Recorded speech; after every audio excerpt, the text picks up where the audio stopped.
It's playoffs time, everybody! We have made it this far. We have our last set of playoffs for the preseason of Marvel Rivals Ignite, and it's finally here for Oceania. My name is Keg, and I'm joined by the one, the only, some say, the actual literal Doctor Strange, that one Dan himself. How are you, man? This is a strange title that I don't know if I deserve it, but then again, here we are. We're here, OC playoffs, baby. I just can't wait, because, oh my god. The setup coming into playoffs has been absolutely insane, but before we, dive deeper into that, we're gonna have to attain glory by any means necessary. You gotta claim your destiny with Loki and Iron Man's The Avengers and Elsa Bloodstone's Bloody Butler costume.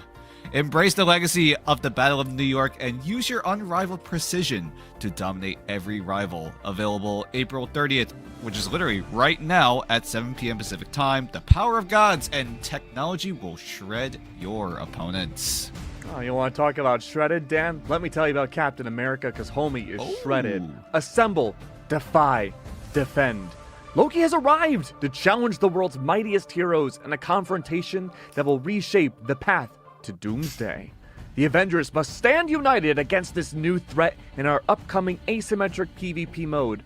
Watch the trailer to see the God of Mischief in action and prepare for a battle where the odds are never what they seem. And that also begins technically yesterday, April 30th, 2026.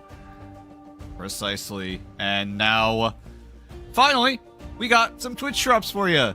Not only is it Daredevil coming at you, but it's also the Gambit costume as well. You got double the drops, double the action here with the Daredevil and Gambit Twitch drops, so make sure to either watch us or your favorite Marvel Rivals streamers, and you can get your hands on these snazzy looking costumes. Oh, I'm so excited. I love the Daredevil. I love how the Gambit looks. And even beyond that too, we have so many cool things. First of all, I love the E-boy Gambit hairstyle that he's got going on. But remember, Dan, we're in playoffs right now. This is a very important time for all these teams. They've made it this far. Not every team got to make it out of the preseason group stage. So the prize pool right now is looking spicier and spicier for every single team involved. Especially with that grand prize, it was looking pretty good. I mean, we gotta talk about it, right? Considering how much action we've seen in the OCE region, you thought Americas was crazy, you thought EMEA was crazy, you thought Asia was crazy? No. OCE here? Yeah, we're not safe here either. No, they've had their own sort of close action here, because if anyone was out of the loop, we went into tiebreakers.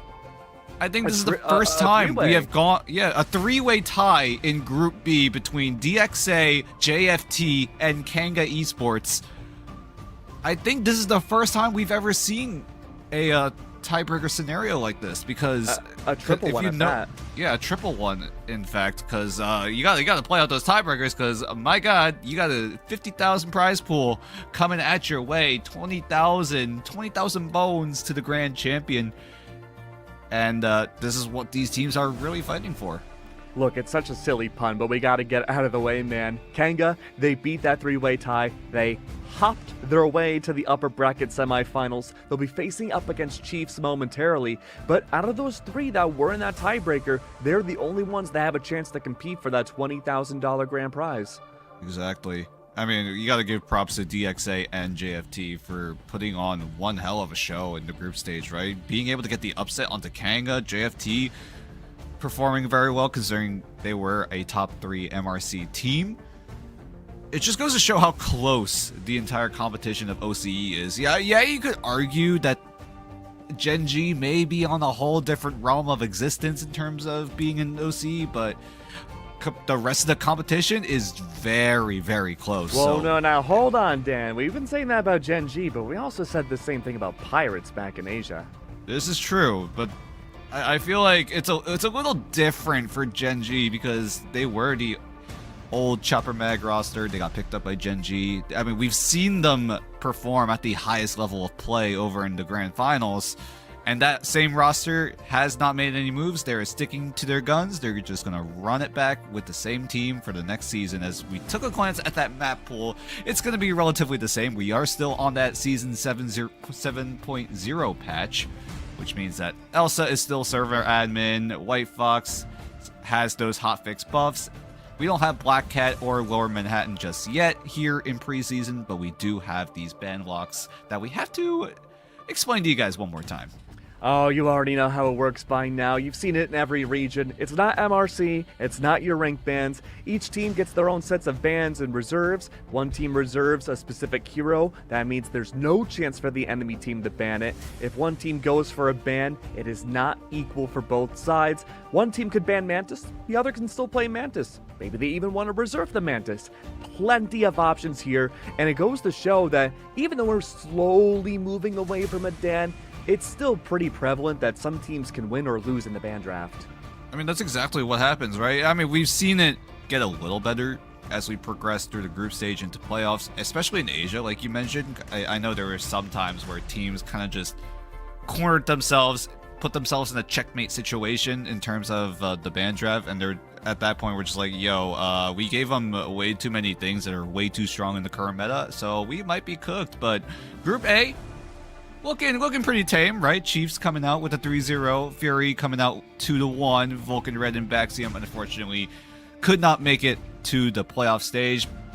Group A is relatively normal. I feel like normal might be an understatement, because Group B, on the other hand, we're gonna have to do some explaining for Group B. Yeah, Group B was essentially Gen.G and friends. Kanga, JFT, and DXA, you'll be seeing on that list, were all jumbled together up until recently. Kanga, again, Kangaroo Pun, they hacked their way to second place. They looked really good, and I saw a lot of pro players on social media complimenting JFT and DXA for really stepping it up too in their matches yesterday, but unfortunately they still fell short when it mattered most. And Kanga, they have the chance to go up against Gen.G shortly.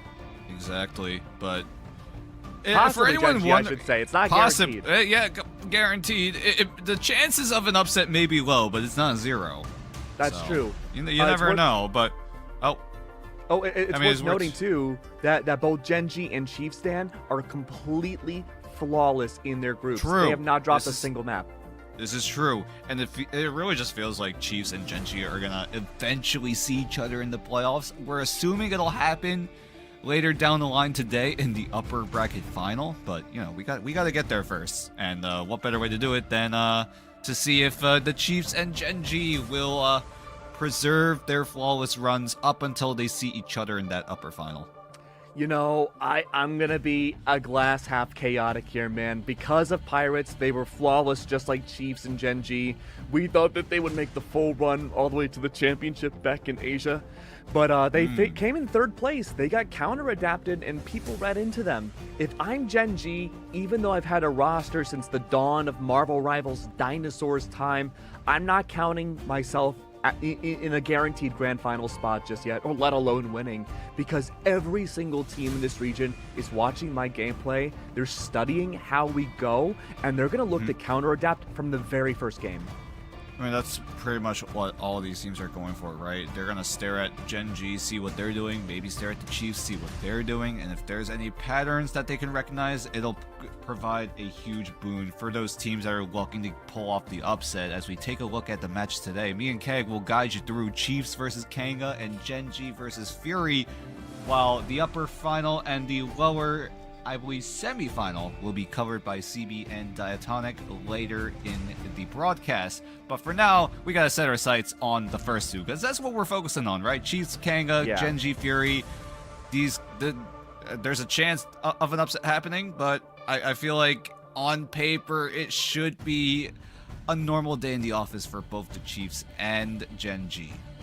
Yeah, I mean, I'm going to stick with my earlier analysis, man. I think there's a chance that both these teams are going to be counter-stratted out of the wazoo, but when it comes down to fundamental play, it's really hard to counter-adapt around that. Sometimes teams just play better, man, and if that's what they want to do, if Chiefs can bring it to, up to snuff today, the ball's quite literally going to be in Furious court that they can match up fundamentally. And the momentum's in Kanga's favor, right? They just played the tiebreaker matches yesterday, and they came out on top, albeit very barely, because, oh my god, even the tiebreaker was close. We were one map away from running back another set of tiebreakers. But a little later on the whole tiebreaker debacle, we're going to talk about the Chiefs here. This is a team coming in from MRC with a lot of that Ignite talent. Donald leading the charge as the main captain of the Chiefs. If you've seen him play in Ignite Asia, you know that he is a very, very capable captain, and he has led the Chiefs to a flawless run here in OCE and are looking to get that momentum going. Chiefs were unceremoniously upset back in the MRC Season 6 run, and I believe they just barely qualified for Ignite, but the fact that they were able to make it through, show exactly what they can do for the Oceania stage, go 3-0, 6-0 for all the total maps that have been played, really goes to show that between the time of their MRC run and splitting up the different regions to now, Chiefs are a well-oiled machine, Dan. Oh yeah.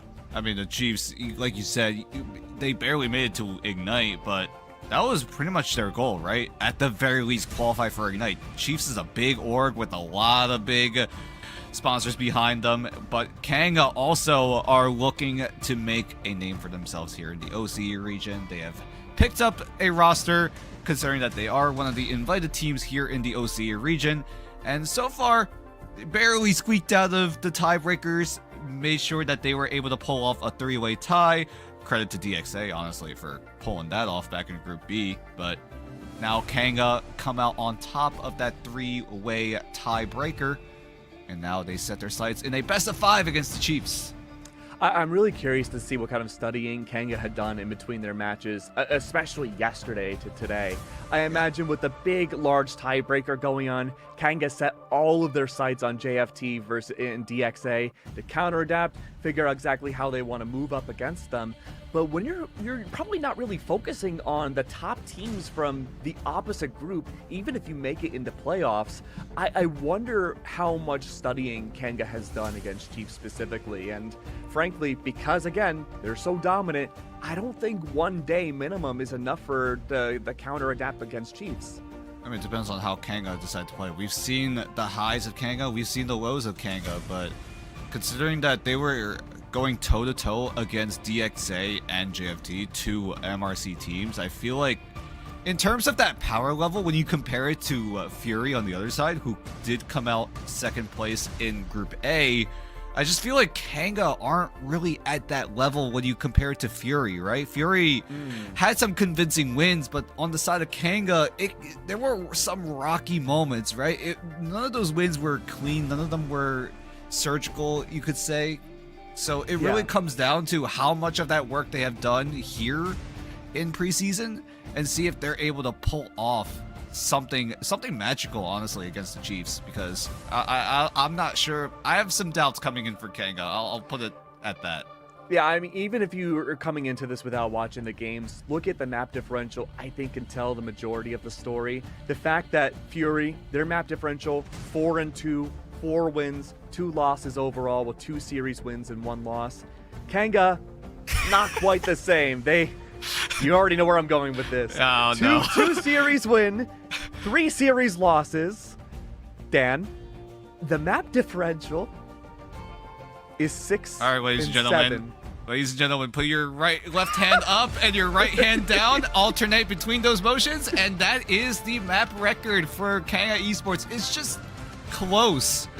It's like just a little under that 50% win rate. So it's a little bit concerning, you could say, especially with Kanga being one of those invited teams coming in to Ignite. But right here is where they can prove it all wrong, because we got map 1 loaded up and ready to go, and we've already gone through a little bit of that band draft here in Hell's Heaven. That's right. No real major changes so far. Chiefs get away with the Elsa pick.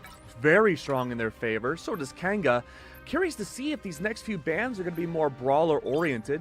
Not that they can see each other's sides, but we can see that Sektar and Juicy opting to go for a potential Black Panther and Daredevil off the rip could be a really good status of things to come. I will say, what's up? If you take away the Daredevil, it's a lot of scouting opportunities getting taken away. That's true. On the side of the Chiefs, but the Chiefs commit a ban onto the Vanguard Deadpool, something we've seen fall off towards the later stages of preseason.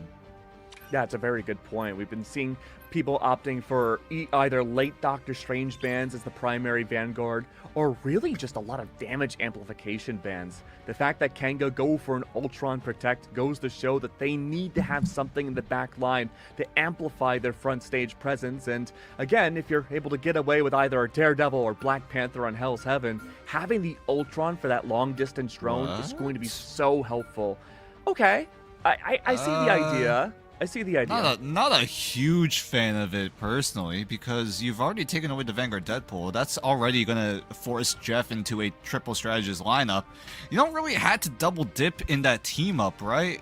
With Jeff having the Symbiote Shenanigans with the Venom team up and the Jeff toy with the Deadpool team up, you can really put the Jeff in a double strategist lineup. But I assume that there's a comfort scenario on the side of Kanga. I would assume it would be one of the strategists on Kanga being able to run that Jeff in a triple strategist lineup, but the Chiefs, I assume, just don't want any of it. There is also an argument that the Deadpool ban was just so that they can survive that first fight, because that ultimate will be online as soon as around halfway into that first fight comes in before anyone else gets it. So that's an insane amount of pressure going into the back line of either the Chiefs or Kanga, but both sides will end up banning it away in the end. So it'll be a true neutral fight here in Hell's Heaven.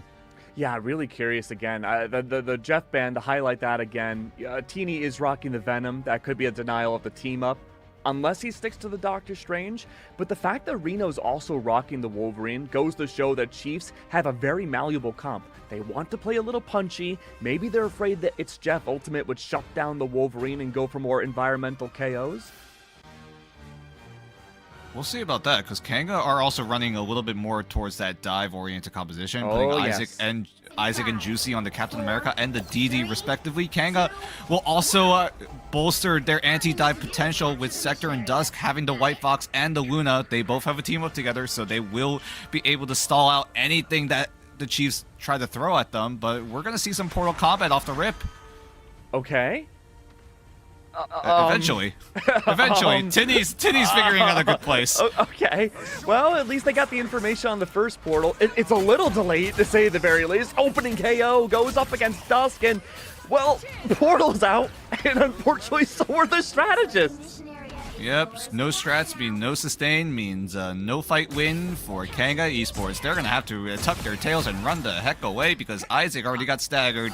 Oh yeah, stagger, to say the very least, my friend. That is one hell of a beginning for Chiefs' side. That was crazy. They shut down everything, delayed portal came through, and even the recognition. Chiefs seem to have known where that portal would have come from regardless. Yeah, I mean, the Chiefs had a lot of time to spread out on the mission area, so it's really difficult for Kanga to find some sort of way in, because once you see where the portal is coming from, you know everyone's going to jump in and try to spread out as soon as possible. And if Kanga are doing that and the Chiefs already a step ahead of them, it's essentially cooked for Kanga, because you can't really get the space that you want to spread out and make sure you get a fight win going. But now things are looking a little dire for the Chiefs as Bubblecug gets ridiculously low, but he's still going to be able to survive. Donald, unfortunately, will not see that same fate, but it's still a trade, but the Chiefs will fight back. Gotta say, my friend, I'm very worried about the Vanguard lineup from Kanga's side. No shields available. Constant duelist energy coming through. Jong eventually falls to the hands of Revsy, but the damage is seemingly already done. 64% for Chiefs side. No signs of stopping. No space to work with at all. Isaac swaps over to the Doctor Strange. Shields absolutely necessary, with Teeny playing kind of off-world now, looking for those dive opportunities. It's going to be even more difficult, because Dusk also swapping out of the Wound of Snow into the Invisible Woman to maybe help out Isaac with the Invis Strange team up. But with Dusk having the ultimate, Jong is looking to make a difference with that clutch factor of the Apex Predator. Reno is able to find Juicy in the end, so that's a lot of that dive pressure alleviated on the side of the Chiefs. And with so much ultimate economy on the Chiefs as well, they're just going to be able to take over this entire map, sub-map number 1. It's a full shutout for the Chiefs. Wow. No words. No words early on, all from a very questionable portal from Kanga's side. The Chiefs just dominating. I think Zhong had fallen once in total. The fact that it was almost entirely him finding a lot of these KO opportunities goes to show that Kanga, they really need to figure out their front line here, man. I mean, they tried to adjust their comps. I mean, you got to give props to them at the very least of that. Isaac swapping out of the Captain America to the Doctor Strange to try to help out his fellow backline teammates. While Juicy tried to make the Daredevil work, but if you're running solo dive duelist in this kind of scenario, it's just very difficult, especially when you don't have the mission area. When you're running some sort of a dive composition, you have to get that mission area. That's when you shine the brightest. And without that space on the map to work with, keep in mind, Domination also having that lower surface area to work with makes it so much more difficult for dive to facilitate, especially if you have no space. Okay, this is Donald's portal. Hopefully Teeny and company can make up for what happened last time. Might be a kidnap? No, just scouting. No, okay, it's scouting information. All right, really common angle up on the high ground. Yep. Exactly. Agamotto set up and ready to go right away, Dan. This could be huge. The Groot, somewhat isolated. Could have been a time to go for the Tomahawk backline. Not going to be the case, though. Invisible boundaries out. Get that distance for Donald. Can he make his way into the back? The answer is no. Invisible boundary one shut down by the hands of Donald and Reno. Zhong and company melting down the entirety of Kanga. If it's not a stagger, you're forced back to spawn. The fact that we saw both of these teams get away with the Elsa reserve may have been a major mistake on Kanga's side. Isaac eventually gets one down, and that's going to be good, but the walls can only do so much when you have a hit scan demon up against you. Yeah, Juicy was able to get a kidnap onto Donald, so that's the reason why Donald will go down. No portal available for Donald means he has to make the long way back, and Beast Note going down means that there is no front line for the Chiefs for just a few more seconds. Kanga commit the regen domain. They know that this fight is winnable. It is winnable, but they have to play this perfectly. Invisible boundary back out to the hands of the God of Mischief from Sektar's Loki. Reno isolates out the Groot once again. Dusk unfortunately falls. The back line melting for Kanga. They're going to have to find a way back into this, especially now without a Wolverine. How do you get in? And, well, from the side, that's going to be Revsy. Seemingly not being targeted just yet from the sky. Reno does it again. Slice and dice. Another Vanguard falls. The front line massacred against Kanga. I mean, put an enemy against a Groot wall and both the Wolverine and the Groot will just blend you down. Chiefs deny Kanga from a retake attempt. And as that percentage point goes higher and higher, the pressure gets even higher for Kanga because they're not really adjusting their composition just yet. They're keeping Juicy and Isaac on the Wolverine and the Groot. Those have been the only two that have been swapping out different heroes. Sector goes away from the Fox into the Loki. But with not many strategist ultimates available for Kanga means the Chiefs have all of the advantage here. Dusk is going to have the invisible boundary coming into final fight territory, but Donald could easily shut it down with a good eye of Agamotto. We'll see if he's able to pull that off, though. Revsy's in a good angle to use Apex Predator, send people off into the lava. It has to be timed perfectly, and absolutely no mistakes can be made anymore. Up into the sky, down below, trees burn to lava. Who would have thought? That's the group gone, and now last stand into Wrath. Could very well be the case for Reno's side. Who can he target? Who can he isolate? That's another. Revsy has to bring out Apex Predator just in time to maybe alleviate this pressure a little bit more. This is the best case scenario we've seen for Kanga. Finally now two bodies on the point. Invisible boundary in its way, forcing a peel now from the majority of Chiefs. But is that enough? It's a capture. Finally percentage on the board. That was a huge Apex Predator coming in from Revsy. Shuts down Zikrik, who was the man with the invisible boundary on the side of the Chiefs. Bubblecut didn't have his ultimate online ready to go just yet, so the Chiefs unfortunately would have to concede because of a great timing of that Apex Predator, but Chiefs are fighting back here. There it is, Agamotto's out once more. It's gonna be the dive bomb coming out for Reno. Donald and Reno have made such an incredible duo. Once again, slice and dice, the tree has been chopped. And is this a reconfirm? Is there anyone else around that can challenge overtime? The answer is no, but if it comes close, it would be from that window. Up and above, the Wolverine shuts things down. Sektar as well. No! Oh, no! Isaac jumped! That's so unfortunate. That's so unlucky. There's a Hell's chance heaven. Oh my god. Yep, Talk the to me, Chiefs Dan. take over. The Chiefs take over Hell's Heaven. I don't know. I think the portal was a little too high. Isaac was forced to jump. And as he was falling down, the Galacta was like, "Nope, you're done. You're good. It's over. I'm gonna call it here." Chiefs win 2-0 here on Hell's Heaven. Now they're up 1-0 in a speedrun fashion. 6.5 minutes is all it took for the Chiefs to win that map. Wild. I think that's our fastest domination game that we've seen in Pacific in general. The fastest game I think we've seen was 5.5 minutes, and that was Shin Shibuya in week 1, I think, with Pirates. So not quite the record, but pretty dang close. Jong ending things MVP 23-1 with 9 elims. Him and Reno made such a disturbingly destructive combo. I mean, Reno disrupts the front line, Jong disrupts the back line. I mean, this dynamic duo of a duelist has proven to be a well-oiled machine inside of the Chiefs' giant engine.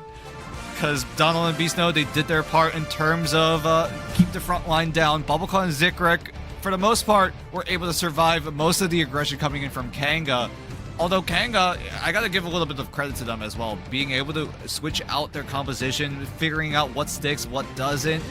But I feel like it was where the execution kind of fell off a little bit, right? There were some good moments. There were some clutch ultimates coming in from Revzy, especially when they were able to complete that retake, taking down Zikrek with the invisible boundary, while the Chiefs had no safety options to counter it. So Kanga, they had that at their belt. They have that slight clutch factor, but in that neutral fight, it just felt like it was all Chiefs throughout the entirety of that fight. No, you're completely right, man. I think we saw a lot of good individual plays coming up from Kanga, but again, they're a team that operates best when they can all work together. The fact that the strategy for domination, at least domination, for Chiefs was to separate and break apart all the lines of Kanga's offense made it really tough to take a direct 1v1 or just any fight where you would have a body advantage. It took a lot of ultimates, and even then, that didn't work out, Dan. Yeah, I mean, the Chiefs still had a lot of ultimates at their disposal in that final fight. Kanga dumped everything, and the Chiefs were just like, yeah, we're just gonna wait and see what happens. But you know what else we gotta wait for, Keg? We got map 2 coming at your way after this short break. So when we come back, we'll see what Kanga decide to choose.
Maximum pulse!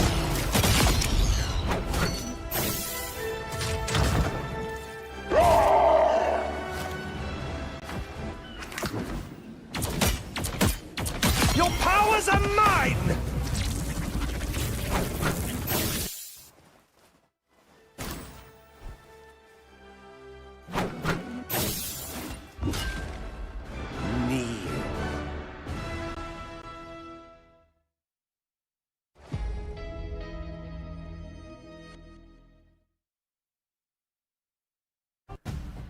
We just talked about how Hell's Heaven was a 6-minute 30-second game. Our fastest in Pacific was 5 minutes 30 seconds Shin Shibuya.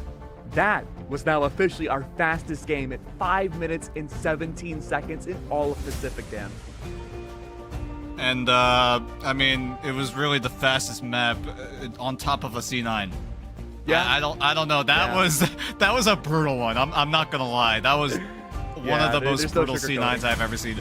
Yeah, I like you can't. It's so hard to sugarcoat, right? And, like, Kanga just looked lost in that entire map. They got full health in round 1 from great ult usage coming in from the Chiefs. I'll be honest, using the space to split up Kanga to make sure that even if Kanga look for any sort of entryway, they have to either walk into a Daredevil ultimate or just not use the Eternal Bond at all and have to reel back into spawn.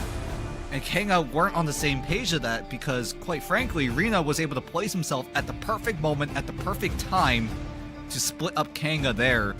But now we set our sights on map number 3. Kanga do choose Shin Shibuya, and they will choose to attack first. So we'll see how Kanga decide to move throughout this map. But after what just happened in the museum, you gotta wonder what the mental is looking like in the Kanga camp right now. Yeah, I historically speaking, we've seen players in this region rage quit a Museum of Contemplation mid-match. So, you know, the map is legendarily a tilter sometimes for teams. So, you know, I can't imagine it's happy, but, you know, I'm trying to be optimistic. Oscar here, just hope for the best that, you know, maybe they're doing okay considering Chiefs are one of the top teams so far, probably in the world from the looks of it. But I gotta talk to Coach Dan for a second, dude, because you've lost your domination match very quickly. You've lost your convoy match even quicker. I mean, going to convergence, that is a massive hill to go up. How do you win this back? I mean, you weren't able to win the domination part of convergence. You weren't able to win the convoy part of convergence. Now you're mashing the two together. Do we see something different? 2 negatives do make a positive after all, so we'll see if Kanga are running that kind of mathematics coming into this map. But you also got to take a look at the ban draft, right? Kanga did make some adjustments in the ban draft, taking away the Wolverine and making sure the Loki is one-sided. But like you said, Keg, when we loaded into map number 2, you talked about it back in map 1, right? It just felt like the ban draft didn't really matter because the Chiefs were just going to win it outright. Yeah, I mean, look, I don't want to sit here and tell you this is a fundamental diff right now, but just individual players are popping off.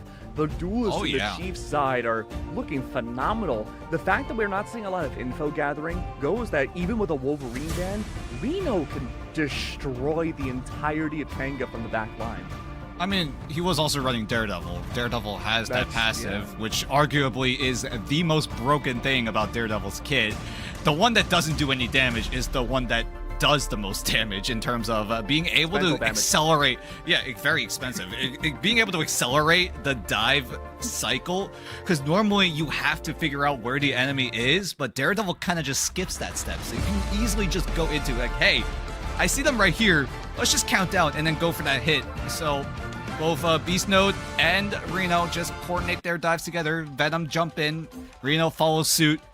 Rip apart backline. Profit. Now we go into map number 3, coming into the ban draft as both sides are going to take away the gambit again, because even if you let that through, you just open up like 5 different doors of where you can go in the ban draft if that gambit is open.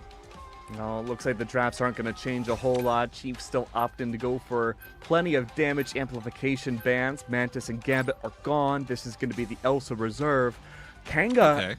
I mean, look, the ball's in their court. These next 3 bans are going to be instrumental to their success. I imagine a Wolverine ban, maybe a Daredevil ban too. Okay, Mantis, that's a good start. Surely we see Daredevil ban. Whoa, over Wolverine. Okay. Chiefs started to hover something that I have not seen in a ban draft in a very long time. But the Chiefs and Kanga are doing the same exact thing. It's been a full mirror. In the first half, the Gambit, Mantis being banned out and into the Elsa save for both sides. But like you said, Keg, you said that Kanga need to take away Daredevil, and they do just that. They do take away the Daredevil. That does opt for Reno to still play the Wolverine. Not out of the woods just yet. This next ban could be a Wolverine, and I'd be very curious to see what Reno would do after the fact. I mean, I'm not entirely sure if the Wolverine is to play here. I would assume it's either another strategist or a Vanguard, but Loki being available for the Chiefs at the current moment means that Kanga might think about taking it away. No, they're going to take away the Vanguard Deadpool, and surely they save the Loki, or do they confirm the one-side Vanguard Deadpool here? Now, correct me if I'm wrong, we didn't see Chiefs play Vanpool when it was available back on Contemplation, right? Yeah, it was open the entirety of that map. Both sides didn't commit any sort of save, any sort of ban onto it, but Kanga do confirm the one side. So But the Chiefs, I mean, maybe for extra pressure, try to get that early momentum, considering that they are on the attacking side, so they want to use the banhammer onto a strategist to make sure that they have the space, they are able to force themselves in onto the mission area. But the Chiefs see that, yeah, this might be the win condition for Kanga, at least for that first fight. But after that, they're going to try to sustain themselves with the Jeff, try to put him into a two-strategist lineup so that Kanga have two duelists to work with in terms of the damage output that they can provide. And the Chiefs do a great ban onto the Jeff to prevent that from happening. I like this adjustment from Chiefs. The Wolverine, not going to be used, perfectly fine. The Psylocke, instead defensively used. Reno can play very similar to how his Daredevil did back on Museum of Contemplation. Plenty of places on this defensive side, hide around the pagoda or inside buildings, and Kanga aren't going to clear check everything. Oh, you know what? My point honestly, still stands. I like the Wolverine even better here, right? Considering that Kanga have to navigate through that main chokehold right before the entry onto the mission area means that Reno could easily hide into a building, maybe yoink away either someone on the front line or the back line, put them in an isolated spot, and they go for the elimination. That's probably the plan coming in for Reno. He even has the rocket super boost as well, so he can easily put Kanga Esports on board for Wolverine Airlines. You know, I just realized we're not going to see Psylocke because if you go invisible and try to flank, Juicy's on Daredevil. He'll see that. Teeny goes for early portal. Okay. Yep. I mean, this is a usual strategy on the side of I got scared for a second. many professional teams. You set up the portal, make sure everyone walks in, and then you go for one of the more mobile Vanguards to rejoin the team in just a few seconds, and that allows Kanga to spread themselves out, give them the space that they need, because Tiddy is covering the main area, Kanga is covering the rest of the map, so that just allows Kanga to spread out, build up their ultimates, because right now all eyes are on Isaac if he's able to get that banhammer, because that's the go button for Kanga. My fear right now is that you have no shield for Kanga's side. That's been a big struggle so far to keep the midline and backline alive. So far, though, attacking team has this verticality. They're forcing all of Chiefs inside of a box, quite literally. Beast Node, though, on the other side is taking chip damage. The heals are out, helping a lot of these strategists get up their ultimates fairly early. It's going to be that go button. Where's that banhammer? It's already coming down. There goes your wall hacks. They're gone. Juicy for one, and Bubble gets taken down. This is not clean for Chiefs, though. This is looking decently good for Kanga. Can they convert? Can they get this momentum on? Even the shield bearer falls. This is one tick gone. A portal comes through from Chief's side. Can they shut this down now? No ultimates available and somewhat of a stagger. This has to work. This will need to work, but the Apex Predator kind of just shuts it all down. Multi-man Elsa Bloodstone ultimate means that everyone on the Chiefs are just struggling to stay alive. Zikrik is able to take down Isaac. Bubaka is able to get the God of Mischief down, and the Chiefs are looking to fight back. Oh, looking good from Jong's side, up at the top of the building. You have to worry about Jong, but guess what? There's other players you have to worry about too. Reno. That's going to be Reno from behind. Oh, no. Misses the jump. Oh, no.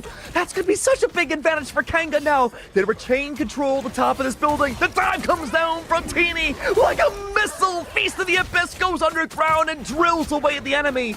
Once more, a rocket launcher comes by, and suddenly now, Zikrik doesn't have any places to go. His shield is broken, and so is his life.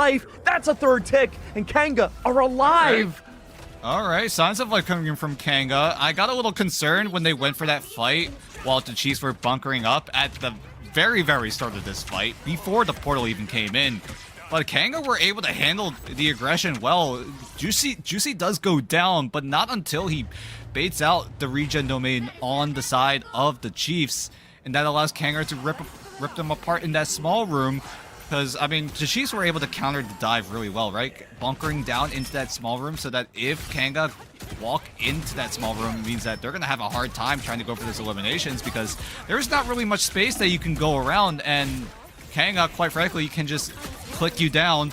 Chiefs, however, are getting staggered as Beast Node even going down. So Kanga, they're looking strong here as they have a lot of ultimates. A little bit unlucky on the side of Juicy. I think he got pulled into an unfavorable position, but Beast Node now respawning means that the Chiefs do have a chance to regroup. Oh my god, what a rollout. Wow, bunny hop galore coming out from Beast Node's side. Could have been good at first though. Apex Predator from the side does catch Zitric off guard. That's going to be the Luna. No, excuse me, the White Fox gone, and plenty of players from Chiefs melted down. This is the most confident we've seen from Kanga thus far, and I gotta say, this is the Kanga I expected to see after winning the three-way tie. I mean, the dive competition is working out so well. Tinny and Juicy going in one after the other, and then Isaac could easily follow up if he wants to use either the big test or the banhammer. Both are really good options for Isaac to help out the dive. And with anti-dive measures coming in on the side of Kanga as well, both Sector and Dusk with the White Fox and the Luna Snow, having that extra crowd control at their disposal means that Kanga do have ways to handle the aggression, but the Chiefs have 6 ultimates to work with. That's right, not out of the woods just yet. 2 minutes on the clock, and that's number 1, number 2, number 3, all being brought out. A giant fox, eyes in the sky, Agamottoing on down, and Ramsey once again going to be forced away, procking out Dust to bring fate of both worlds. It quite literally is the fate of Kanga staying in the upper bracket. Invisible boundary there for the counterplay, but the entire nuclear arsenal of Chiefs, all 6 of their ultimates minus Jong, has been used. Zitric takes down Juicy. There is a trade. Gonna work well, but again, no bodies on the convoy except for Beast Node. Oh. Where's the help? Where's the safety? They're not around, and Beast Node falls, forcing Chiefs to stagger. Yeah, Bubble. I assume it was Beast Node. Yeah, Beast Node wasn't able to get the second health bar down just in time, but he's able to respawn. But is he able to tap foot onto the site in time as Kanga will secure that second checkpoint with key eliminations on the side of Kanga, making sure that Chiefs are kept at bay. It just felt like Chiefs were getting staggered and staggered for the entirety of that second checkpoint. And Kanga were able to take full advantage of it, even surviving that ultimate dump coming in from the Chiefs, because right now the Chiefs have to build that back up while Kanga will have 2 at their disposal with the Feast of the Abyss and either the Big Test or the Banhammer coming in for Isaac. I like these long-range heals. You have Bubble Cut with the Snowflake. That most assuredly will go on Reno. That'll help for the backline control alongside Beast Node. Distraction, distraction, distraction, distraction. What can you find? It's shields once more. But if you can feast up onto this Dance of the Butterfly very quickly, you most certainly can. Reno's good for 1. Damage up front without the committal of the Wolverine. Yes, he was missing kidnaps, but now he's not missing left clicks. This is looking good. Force for a minor peel. Shields are still out. 88%. Reno just needs 1 more engagement and then can backline alongside Beast Node. I mean, there's a good stabilization coming in from the Chiefs. Make sure that they have some map space to work with because Kanga, they are running a bit of a dive with Tinny and Juicy on the Daredevil and the Venom, means that they're going to have to find more of that space, but a good backline access coming in from Isaac is going to provide so much pressure in favor of Kanga. There we go. Kumiho has been unleashed. That's going to help quite a bit more. Agamotto is out for anyone else remaining. Oh no, that was mid-Kumiho. There goes that ultimate. Dance has been butterflied, and that's going to be the strategist backline gone. Suddenly now, Teeny has no support to help with these heals. He's already used his shields, forced the back away, play for his life, and the Vanguards have been squashed. Yeah, Dusk didn't see a great opportunity to use the dance floor. Couldn't open it up and just said, yeah, this fight might be cooked. We have 50 seconds on the clock to work with, so we still have a second chance in terms of when we want to use the Fate of Both Worlds. Maybe use it in tandem with Juicy, ready to let the devil out. But the Chiefs will have a lot of that safety measures. Beast Node on the Freedom Charge. Bubbleclaw also being able to match the Fate of Both Worlds on the side of Kanga means that the Chiefs will have ways to counteract it. It might just come down to Jong with the Apex Predator to come in clutch. Is anybody on this convoy? Someone's got to stay on. You don't want to repeat at map number 2, Citric Falls. There goes one big contingency plan that could have been worked on. Citric, good for one. That's going to be a Fate of Both Worlds, no longer usable. A Feast most certainly will not be abyssed if you cannot survive. Bettini does get the health back. Isaac, what can you do? Banhammer, Final big fight. test, what can you find? There it is, Shields, Feast of the Abyss, doesn't find any KOs, the answer is no, but Juicy has to let out the devil. It's the final resort to get this attack underway. Over time, the yellow beam once more is out, and this is not a spot Kanga wants to be in. It's all the ultimates brought out at once, and there is Babulka with his own Fate of Both Worlds, heals directly onto the convoy, shoving anyone away. Reno's there for the contingency plan. It's a dance of the butterflies that will shove anyone off, but Kumio once more has been unleashed. Reno is ready to bring out the old dance! Dance, butterflies! Dance! That's a double KO, and Beast Note is there, but the other Vanguard to shut down Kanga once more. Yellow bar stops for no one. Only 2 points for the attacking team. Kanga almost got the elimination onto Donald, who was charging up that Eye of Agamotto, and they weren't able to take him down in time. The stun comes in, and then Reno cleans it up with the butterfly. It just cuts them all down. That's a 2-point push for Kanga. Still very impressive considering that they have clearly woken up here in map number 3. Yeah, this was the most confident we've seen Kanga so far this series. They have a plan in mind, their comms are looking sound, people are playing off of each other. This adaptation from Reno, I think, was the biggest wrench in their gears. If they can adapt around the lack of a Wolverine, have that pressure out for Juicy to keep tabs on Reno's Psylocke, I still think Kanga could take this map. I mean, Reno was forced to move on to the Psylocke, right? Couldn't realize that the Wolverine wasn't really the best idea because Kanga are running 2 of the most mobile Vanguards in the entire game. Deadpool can just dash, bunny hop his way out of danger. Tinny on that Venom just meant that he was just able to just, you know, climb walls, grapple, do a lot of that mobility, and it's just hard to get key feral leaps onto those Vanguards. So Reno goes to the next best option, goes to the Psylocke, and looks to stay on it as the Chiefs move on to the attacking side. How did they want to handle this? Because I'm sure Donald would want to channel the teleport, but I feel like if Juicy is able to get the pull with the left shift ability, it might just cancel the TP. We're going to see if crowd control shuts them down, but no, the Chiefs aren't going to go that option just yet. They're just going to walk it down main for the first fight. Down main, Chiefs testing the waters to see how they can poke open these defenses from Kanga's side. Kanga too, we've seen how confident Revsy looks. That's Reno shut down early on. The one who should be hidden and remained away. It's Revsy to take them down. That's going to be a big momentum shift in the first few seconds. Chiefs wanted to brawl it out here. Reno joins the rest of the Chiefs to try to build up that ultimate economy. But with Isaac getting closer and closer to that Banhammer means that it's going to be so much pressure as the Chiefs bunker down into the small room. Maybe to force Kanga to put themselves in an unfavorable position. Sector going down on the end of that fight means that the Chiefs will come in with a man advantage and they will take full advantage of it. All they have to do is take down one strategist, and that was the go button to go in. Isaac now onto the Van pool. That was going to be at least one Banhammer out. Unfortunately, it's not enough. There are bodies gone, though, from Chiefs. Their strategist not long for this world. Sektar goes for the Doctor Strange instead. Is that a singular strat comp, then? It is, but they have no choice. They have to find a way to deny this as soon as possible. Juicy swaps away from the Daredevil over to the Loki. There's not a lot of firepower whatsoever for Kanga's defense. They just have to play for the timer. They will play for the timer. Regen Domain goes out. Juicy gets eliminated. But at the very least, Kanga were able to stall out for just a bit. It's going to be around 2 minutes and 15 seconds the moment the Chiefs are able to cap that site. And now they move on forward. Kanga were able to get that first checkpoint with a minute and 30 to spare. But Chiefs will have 1 extra minute to work with here. At that point, Chiefs still had Reno and Wolverine. We had seen Beast Note, I believe, on the Venom. A lot of consistent frontwards dives. We weren't seeing a lot of variability when it came to environmental control. It's just a matter now of, again, playing with this environment, using the buildings to your advantage. Beast Note unfortunately falls to the abyss. That's an OSHA violation, but Jong even then sniping down on Teeny, who could not escape for the life of them.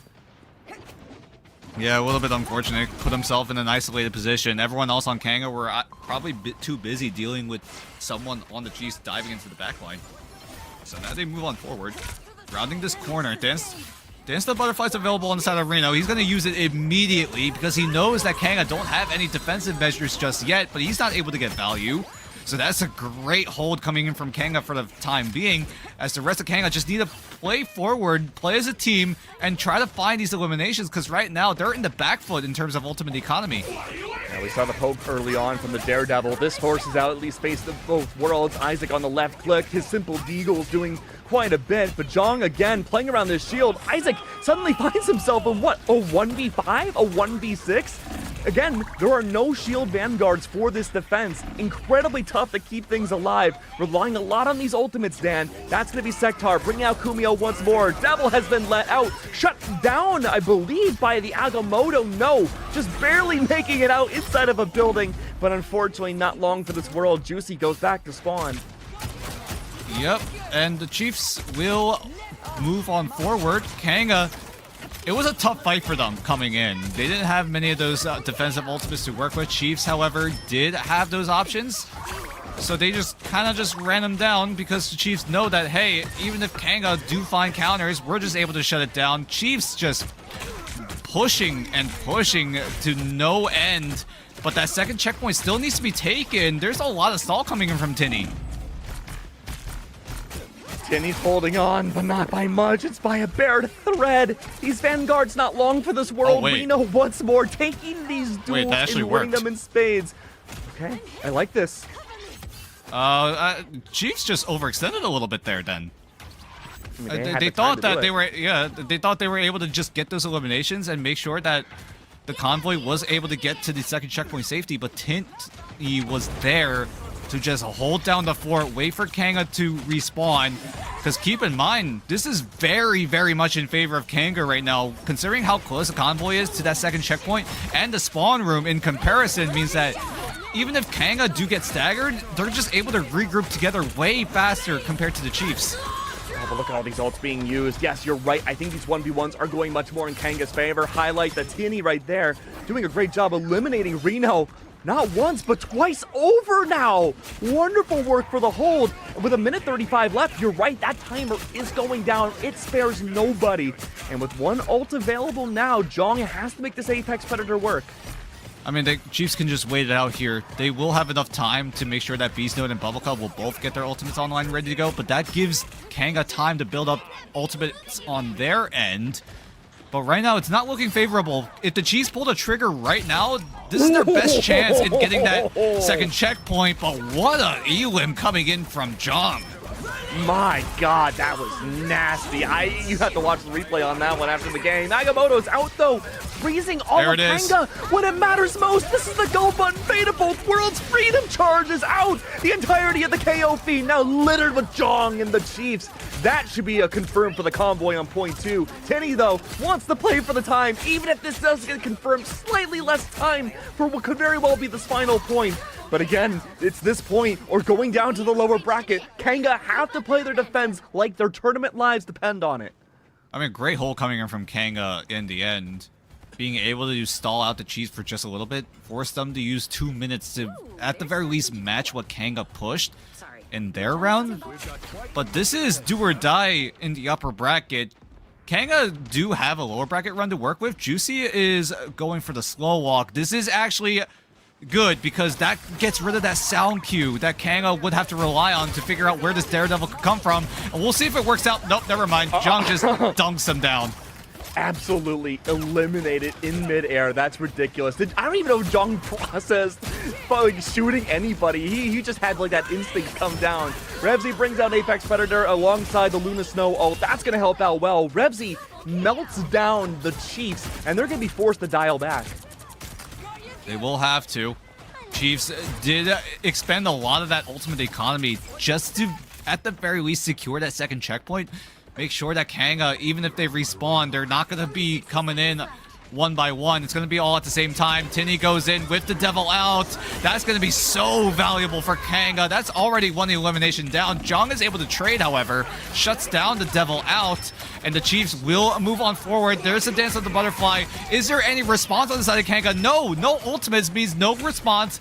And that allows the Chiefs to fight right back. Oh, there it is, though. Beast Mode once more, taking these 1v1s. Reno's there on the side, too. You have 3 frontwards-facing heroes, and that's going to be Chiefs taking a 3-0 up against Kanga, who unfortunately now falls to the lower bracket. Hey. Kanga looked a little better in that map 3, but I feel like it was just a I feel like it was just a little too late for the most part, because there were chances for Kanga to come back in this map, but unfortunately, it was just barely. I feel like if they were given another map or 2, there would have been a chance where Kanga could have taken at least a map off the Chiefs, because that got a little closer than we might have expected. Considering how much of a stomp it was back in maps 1 and 2, Kanga looked a lot better, and maybe that'll translate going into the lower bracket. We will see Kanga one more time today, but that not until, I believe, the 4th matchup of the night, so it'll be the last one. We'll see if they're able to keep their hands hot going in, because that's a lot of time in between.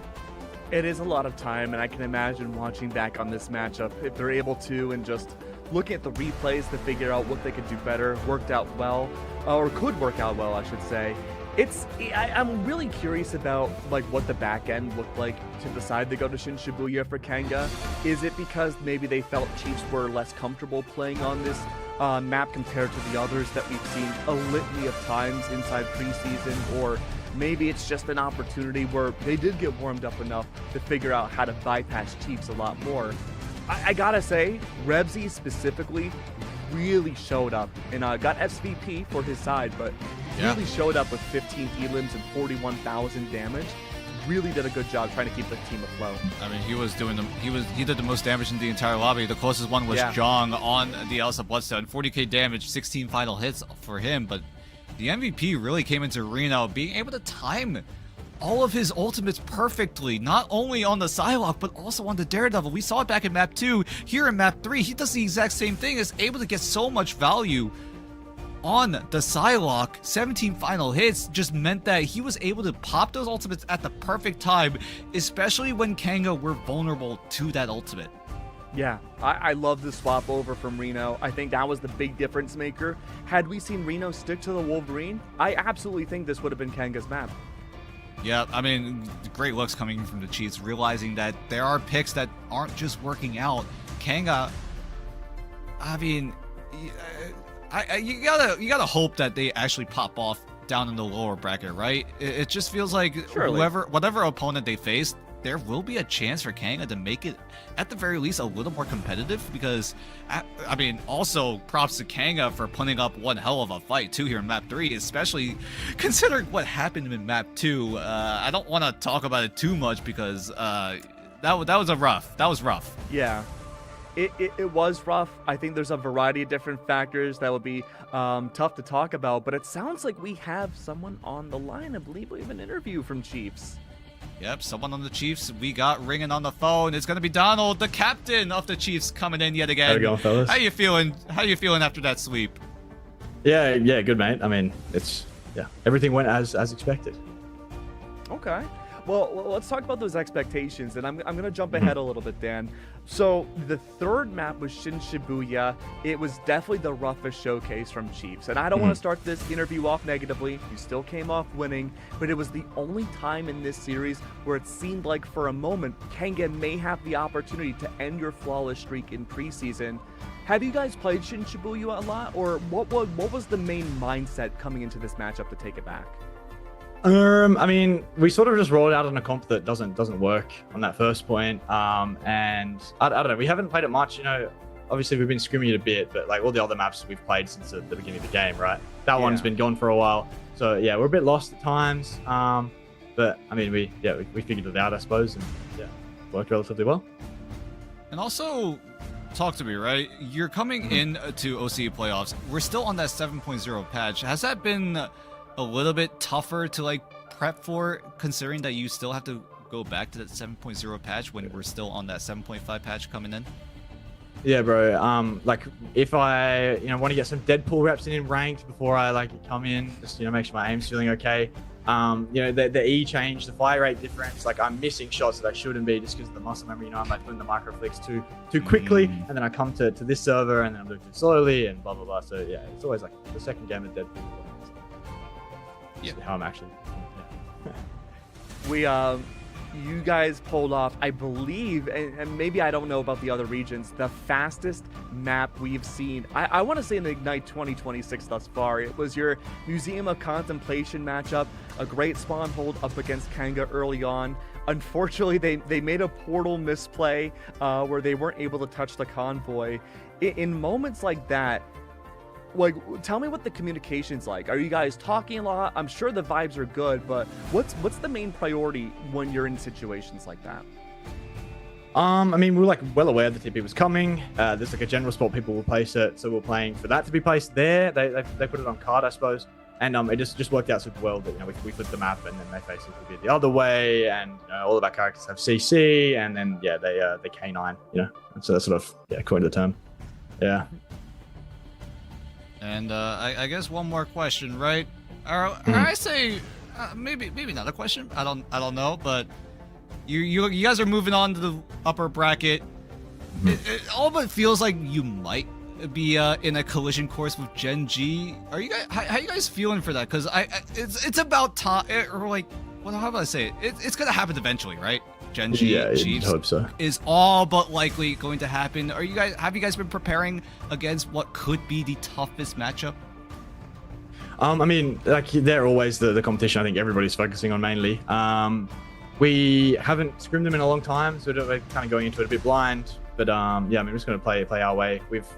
You saw us roll out in front to back a bit today, so we've worked on some other stuff this week just in case we can make sure we have as Skittle would put a good matchup.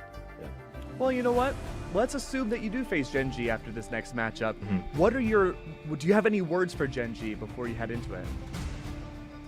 Look, I love all of them. Been long time friends with them. And I mean, mainly I want to like just gab Duep, obviously, like, because then people think I'm the best. That'd be cool. But yeah, no. Otherwise, I don't know, man. Just put on a good show, do what we can, try and win. Yeah, coming first is the goal. Yeah. A heart of gold, Donald. Yep, and that'll do it for us. Thank you so much, Donald. I'm sure we'll see you again in the future, but thank you for coming on for this interview, and we'll let you go on your way and take a look at the rest of the matchups. Thanks for having me. See you again soon, I'm sure. Absolutely. Well, collision course indeed, Dan. I'm excited. I think it's very much a possibility. Gen G is also a flawless team so far for their group stage run, where they have yet to drop a series. They've yet to drop a map. But if they can beat out Fury here and move on forwards in the upper side, one of those two teams will have to end that flawless streak. Yep, that's going to be an insane storyline, right?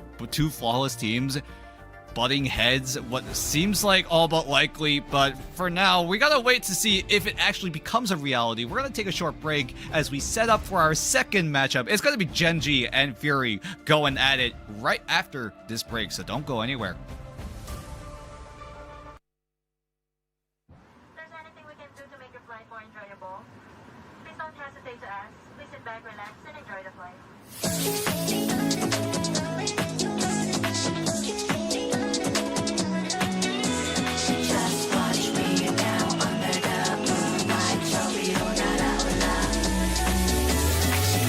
Shade on my window frame, audible to my flame, blinding shining lights. I feel it skipping way out of control. Lock it, oh yeah. We won't stop it.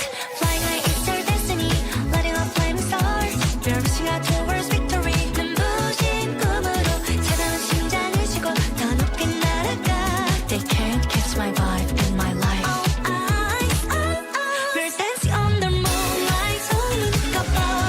Turning up the heat, get it home. We're switching up the lip gloss, mixing up the crystals. All they want to know how we do it.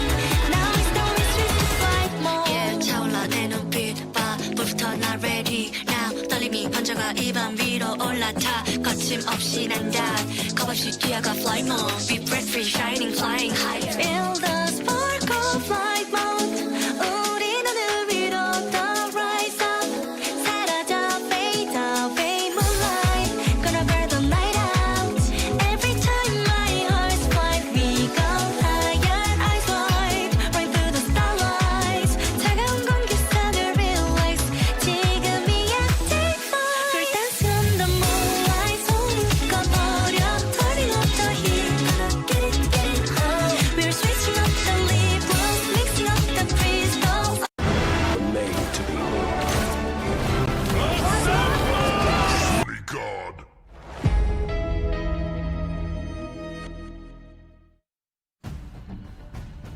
Flawless versus flawless. We had Chiefs do a pretty dang good job keeping their streak going forwards into the upper part of this bracket for playoffs OCE, but Fury versus Gen G might be a tougher road ahead.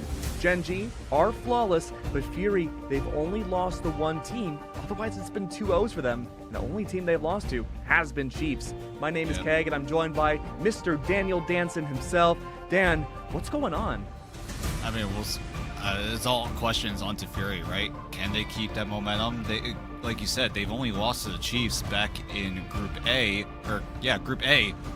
So we'll see how they fare up against Gen G. Fury did lose 2-0 to the Chiefs, but now going up against an opponent that might just be even tougher in the likes of Gen G, the only partner team here in the OCE region. This was the Chopper Mag roster that you saw back in the grand finals in DreamHack Atlanta, and now they retain their roster and now are backed by one of the biggest orgs in esports.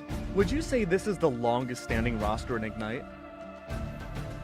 For now, I believe so. Actually, no, it might be Virtus Pro. I think Virtus Pro have been Okay. together for a lot longer, but Gen G have had a lot of time together.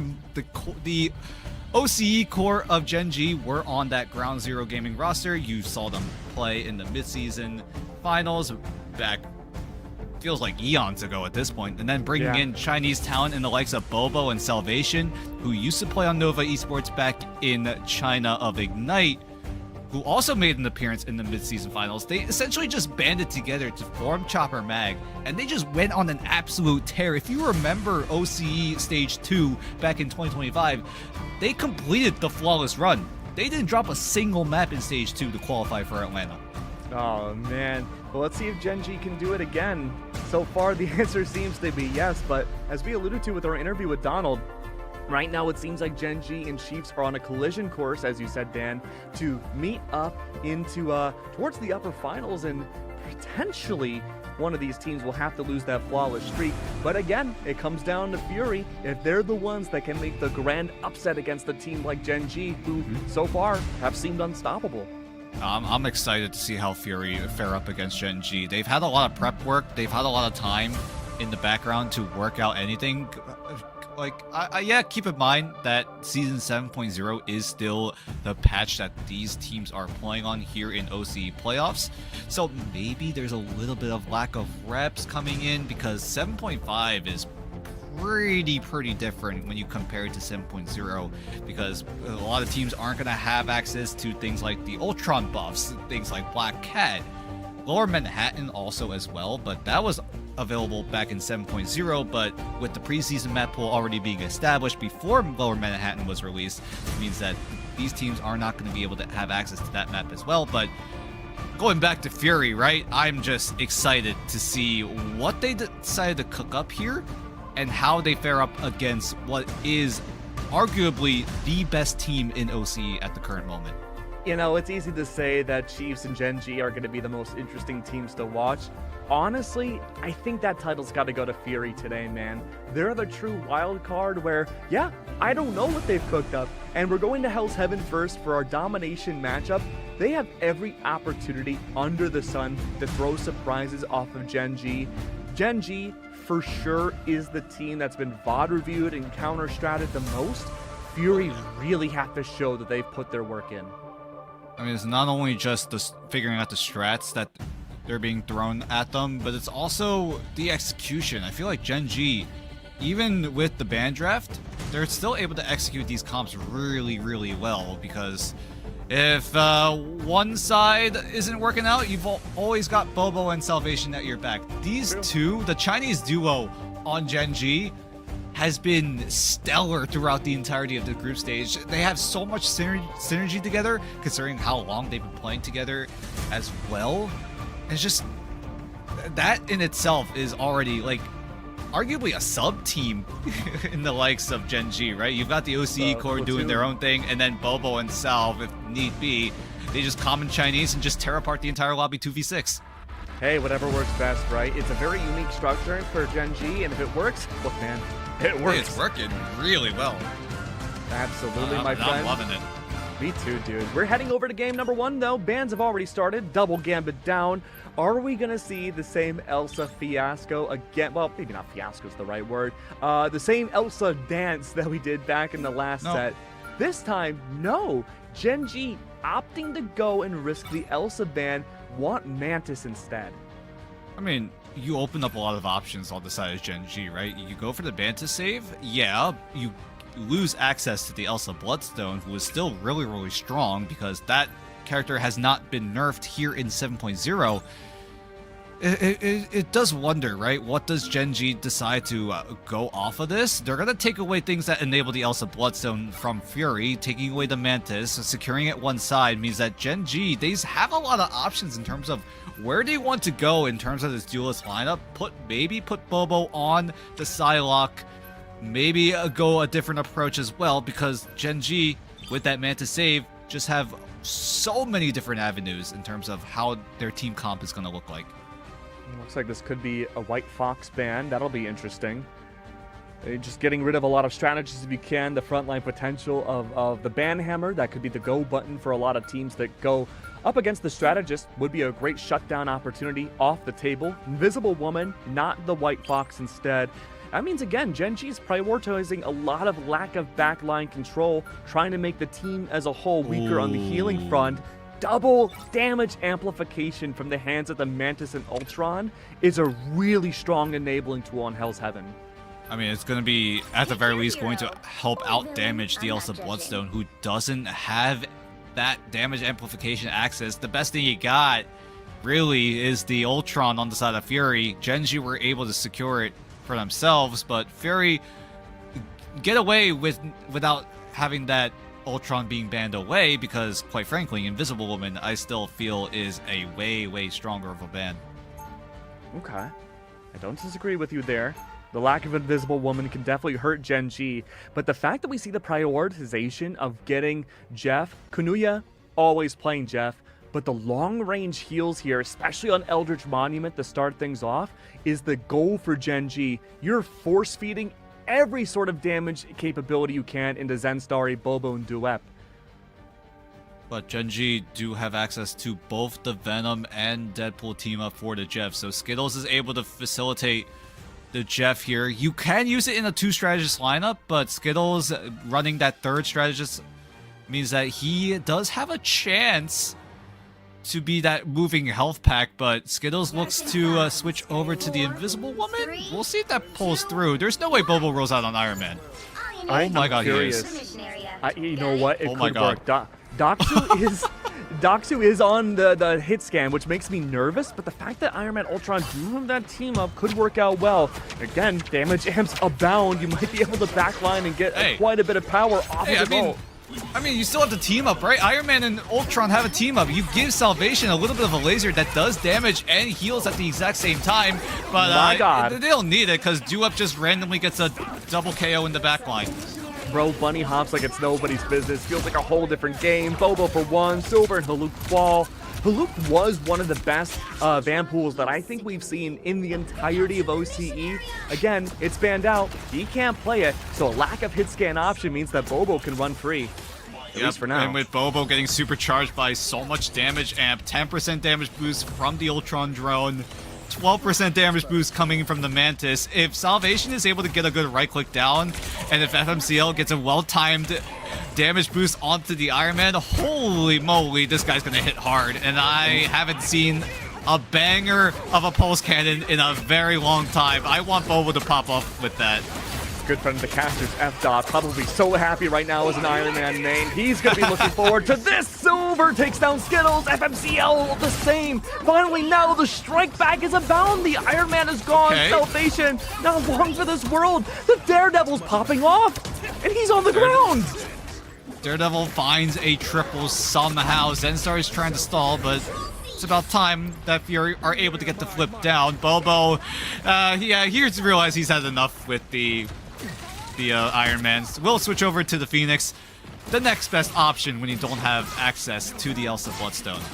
You know what? I'm willing to bet that wasn't seen in scrims. Probably an unexpected option for Fury. They made the adaptation. Bobo goes to the Phoenix. Hensong Inferno so strong in all of these matchups. Dive comes down from Haluk once again, but maybe not long for this world. Shields are out, and I can see the health bar is not going up too rapidly. Silver's got to hide, though. He doesn't want to be pinged out by the Phoenix too much. Doxu on the other side might be good for another Elim, but the Venom gets away in spades. Even the Ultron could not get away. Sporsley hit out. That delays Doxu from finding opportunities. But can they make it up and get that Apex Predator? Hensong Inferno comes through. Silver once again takes the 1v1 and removes Salvation from the equation. But he's forced to back away. Still, Apex Predator. Where's the Clark Rods at? Duet takes down Huluk once more. Banhammer underway. Force feeding all these 1v1s against the Banpool. Not where you want to be. And as much as Kanuya tries, cannot hold forever. That's a recap from Gen G. Silver is being a problem for Gen G. Yeah, Gen G were able to get the flip down, but if Silver is able to pop off like that time and time again, there's a world where Fury just complete the retake outright, but Gen G, they're not going to go for the aggressive move. Although I would argue that they should be getting a little more aggressive, considering that their ultimate economy is way less compared to Fury, who have a slew of different offensive options that they could work with. Gen G need to navigate this perfectly. Skittles and the FMCL need to be on top of it when it comes to that communication. Okay, that devil out. There's no angels available. Dan use them both at once. You're the curse master. Invisible boundary by the hands of a curse. Oh no! It just keeps on going down. Dan, talk to me. Stay alive. Keep breathing, Dan. What's going on? I would like to deeply apologize to Gen G for screwing that up, but in the end, they're able to win out in the end. So, in the end, never punished. I got a little scared. The Gen G double stacked their strat ultimates. We'll see if it bites them back here in this second round, because if they didn't double stack their strat ultimates, there's a world where Gen G could have held on to one of them coming into this first fight. And Gen G won't have the easy way out here when it comes to that, because Fury are also not working with a lot of ultimates, and with Gen G in the same boat for the most part, waiting until Salvation gets the Rage of Ultron online and ready to go means that this will be full neutral for a good bit until the mission area opens up.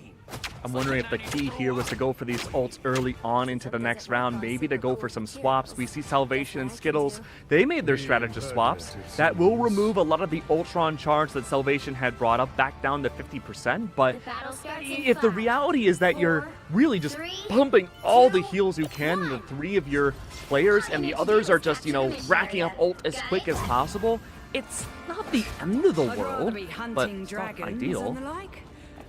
Yeah, but Gen G also have a lot of damage amplification, which means that their ultimates will be up just a little bit faster and a little bit more reliable in terms of that ultimate uptime.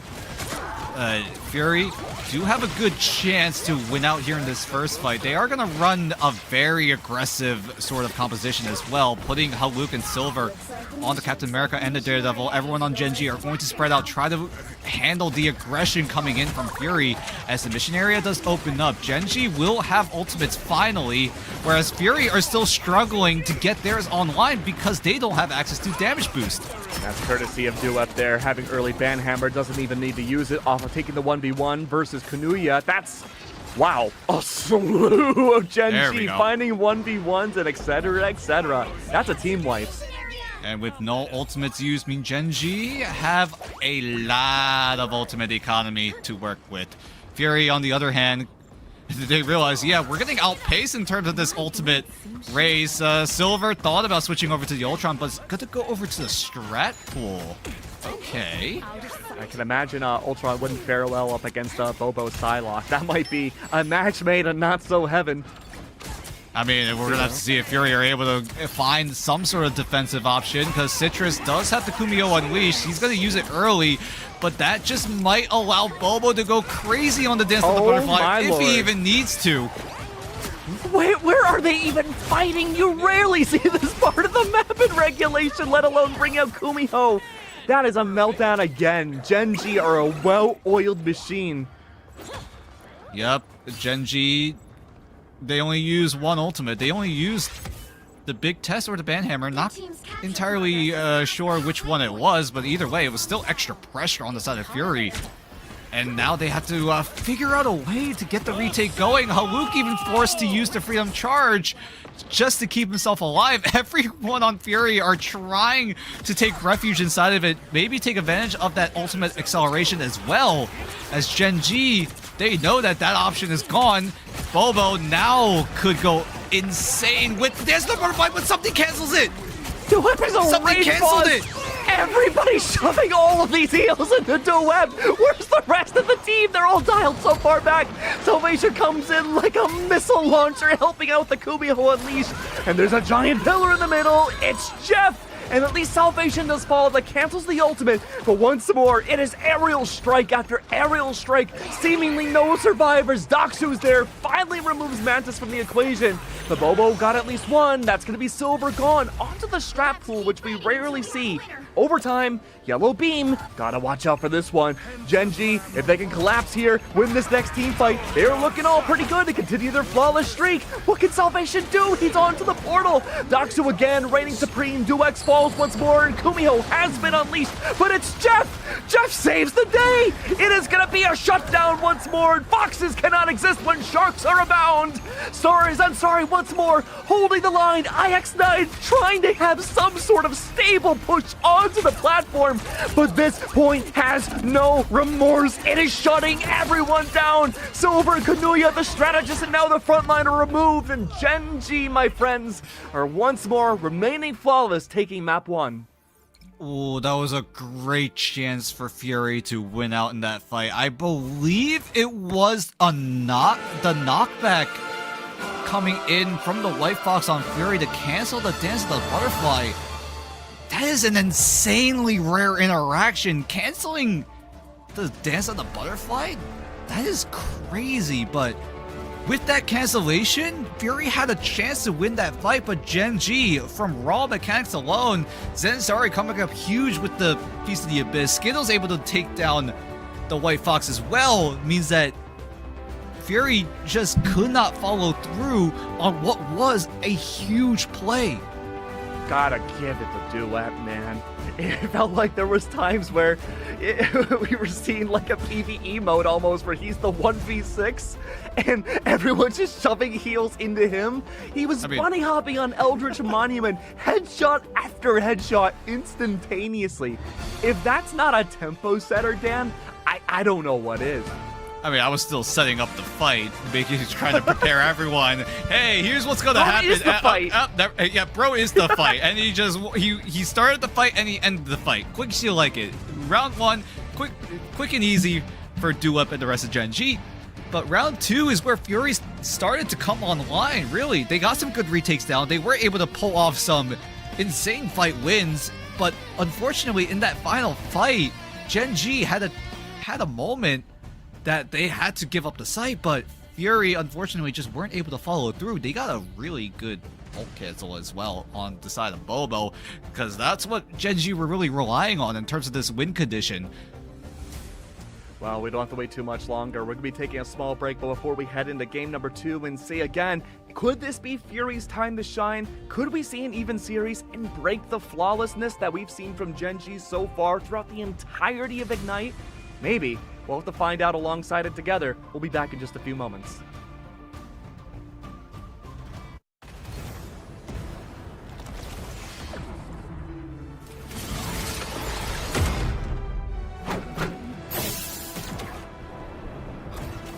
Powering up.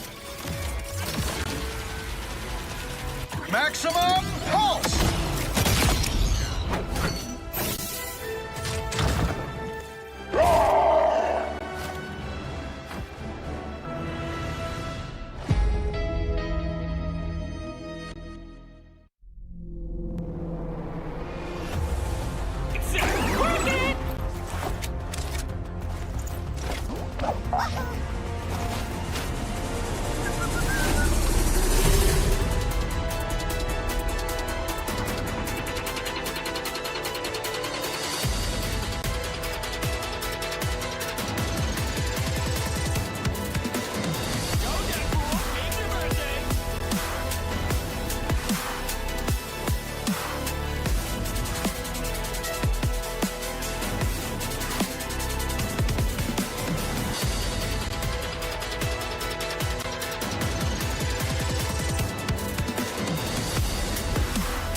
That break was almost as quick as that last match. You had to say it. All right. What a way to intro. Yeah. You might be right, because I mean that break felt longer than the second round. I'm not gonna lie, but Gen G now at match point. I mean, this is all but expected from Gen G, right? This is a team that used to be Chopper Mag. They got picked up by Gen G, and they are coming in guns blazing to make another flawless run. Yeah, I said it right. Another flawless run. They've done it before, and they might just do it again here. I mean, history seems like it's going to recreate itself. The big question, and I don't want to get too far ahead of ourselves.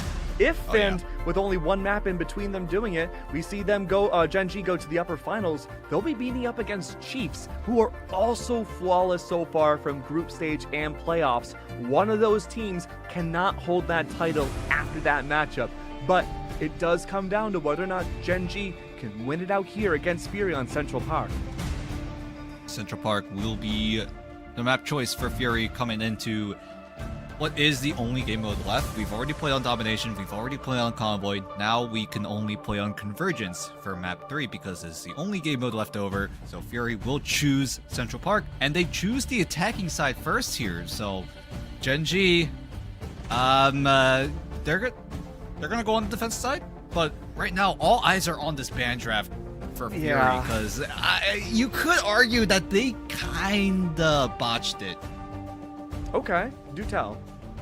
I mean, you gave away the Mantis that Gen G could have potentially used if need be.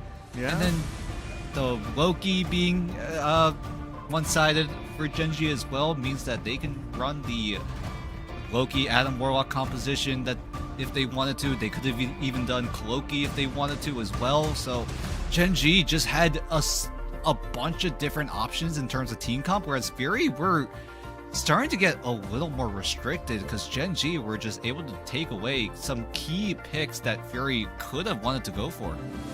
Let's see how it plays out. We are almost ready for the bans and picks. The between Gen G and Fury back on Central Park could very well be the last map, I should say, in this matchup.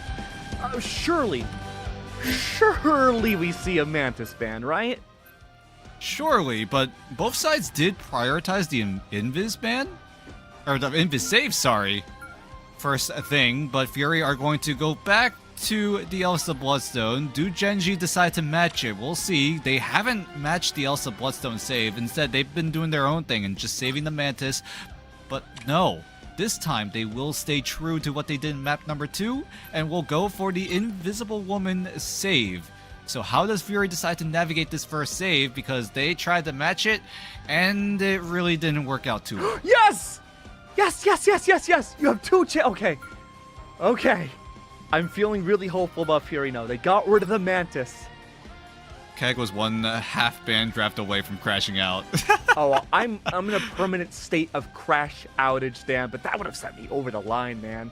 Does this mean Gen G now is going to prioritize the Ultron on Salvation? No. Maybe not. I mean, Ultron in itself is a decent option to provide that damage boost, but especially with Gen G not having access to the Mantis or the Elsa Bloodstone, it's not really that big of a priority. Maybe they do the funny Iron Man Ultron composition that they've tried to cook up in both maps 1 and 2.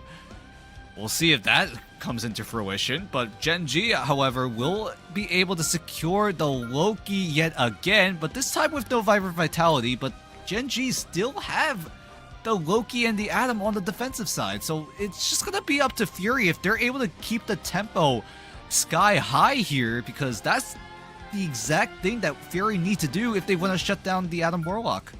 It's not like we haven't seen triple on defense on Central Park before. Could very well be a possibility. Fury lock in the Groot as a reserve. FMCL was ready for this before we even saw that come by. He's got the Wolverine set up and ready to go. And the final ban will go over to the Daredevil being taken away from both sides. So no chance of info gathering here in Central Park. But Fury, how do you go in swinging here? Because Gen G, they will have the Karmic Revival available. Fury have to play fast, have to make sure that they do it efficiently as well, to make sure that they have enough resources to shut down Gen G a second time around.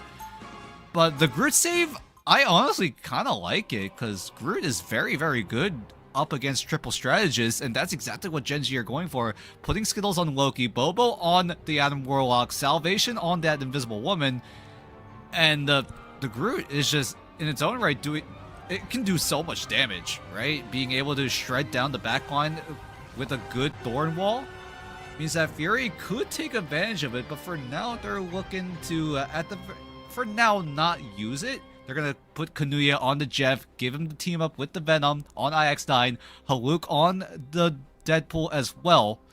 So we'll see how Fury decide to play aggressively here. We know Haluk is one of the most aggressive Deadpool players we have seen here in the Pacific region, but it needs to actually work here. I'd be nervous about bringing out that group, considering FMCL is on the Wolverine. That's information that Fury does not have yet, but they will momentarily. Bobo getting that early hit scan out of the way is going to be FMCL looking to go from behind. Oh my God! I mean, that's a lot of pressure gone. Yeah, it's a 1-for-1. It's a the Venom me with the basketball. Oh. It's great pressure alleviated for the backline of Gen G, but Fury do have the closer spawn room, so they're going to be able to regroup faster, but with a clutch elimination onto Citrus by Bobo means that Fury are going to have to get staggered away, forced to reel back. Gen G will have time for FMCL to come back into the fight as Bobo is just frying the backline. That's a triple Good for Bobo. Lord. Fury, how do you get back into this? Already spawn held yet again. IX9 needs to be the difference maker. He needs to open things up. Silver has that aerial control. Eyes in the sky. He the drone that needs to pressure out Gen G. There needs to be something, but FMCL, uncontested, already got the slam dunk against this Venom. And Fury needs to play faster here. Haluk does have the Deadpool ultimate. We'll see where he uses it. Silver's going to back him up, but the invisible boundary does come in just in time by Salvation. Wonderful work though. Rage of Ultra, and I'd be angry if I was Fury too. Coming on out, but Haluk not long for this world in the back line. Hit with a strangling prison. Doxu at least breaks up the feed a little bit. That's going to be Skittles gone, but there's no survivors on Fury's side. Apex Predator could come out, but we're going to have to wait a moment. It's a stagger once again for Fury. Yeah, Fury ran out of time if they want to play fast here. Both Skittles and Bobo are going to have their ultimates online and ready to go, so if Fury go for the eliminations, Gen G should be able to just bring them right back into the fight. And this is looking very, very dire for Fury because you want to ult dump, but you can't, because if you ult dump at the wrong time, one good Karma Revival and it completely nullifies that entire fight. So it's going to be so hard for Fury to come back into this. Duep with the Psionic Seduction, backed up by the Soul Bond, is just going to make it even harder here. Oh, and Silver's being procced out by that Psionic Seduction. He could have gone for the assassination into the back line, but was stopped at the very last second. Banhammer is out. Duep can't see a thing. Does not have a care in the world when you have three strategists in the back line that can keep you afloat. Once again, kidnap and perish. That's IX9 gone. Doxu has a chance to maybe break up the fight. Okay. Apex Predator could be. Ow, great double KO from Doxu, but Kanuya has to one-up the duelist by getting a triple. That was a great itch, Jeff, but are they able to get the portal in time? They should be able to. Right before they're able to cap it, they will have one more fight in them. Skittles does have the God of Mischief. Bobo even having the Karma Revival means that if Gen G are able to survive, they're going to be able to come right back. But with Bobo gone, that's going to be so difficult for Gen G to look to get a comeback down. But thankfully, Bobo does have the cocoon, so everyone on Gen G are able to come right back, but they're going to have to step foot onto the site. Love that Five Nights at Marvel Rivals cam that we had seen. Doxu was struggling against the Groot wall so much. It's a double glance from FMCL. Shut down again. 30 seconds left. No Fury to be found. Everyone's waiting for the rest of the team. There is still a Doctor Strange. We could see a portal. FMCL was set. No, wasn't it just brought out, or was that Gen G's? It has to be Fury. Fury needs to make a portal, need to make some sort of move down, but Zen Starry could easily shut this fight down. No one on Fury are able to counteract this strangling prison, and that's what's that? The 2-man onto the back line, and they're gonna go down. No strategist available on the left apart from Silver, but that's an Ultron. The drones can only do so much. That's gonna be a full hold for Gen G. Fury get up to 2/3 of that first checkpoint, but it's still a full hold nonetheless. So close to success, but unfortunately falls at 86%.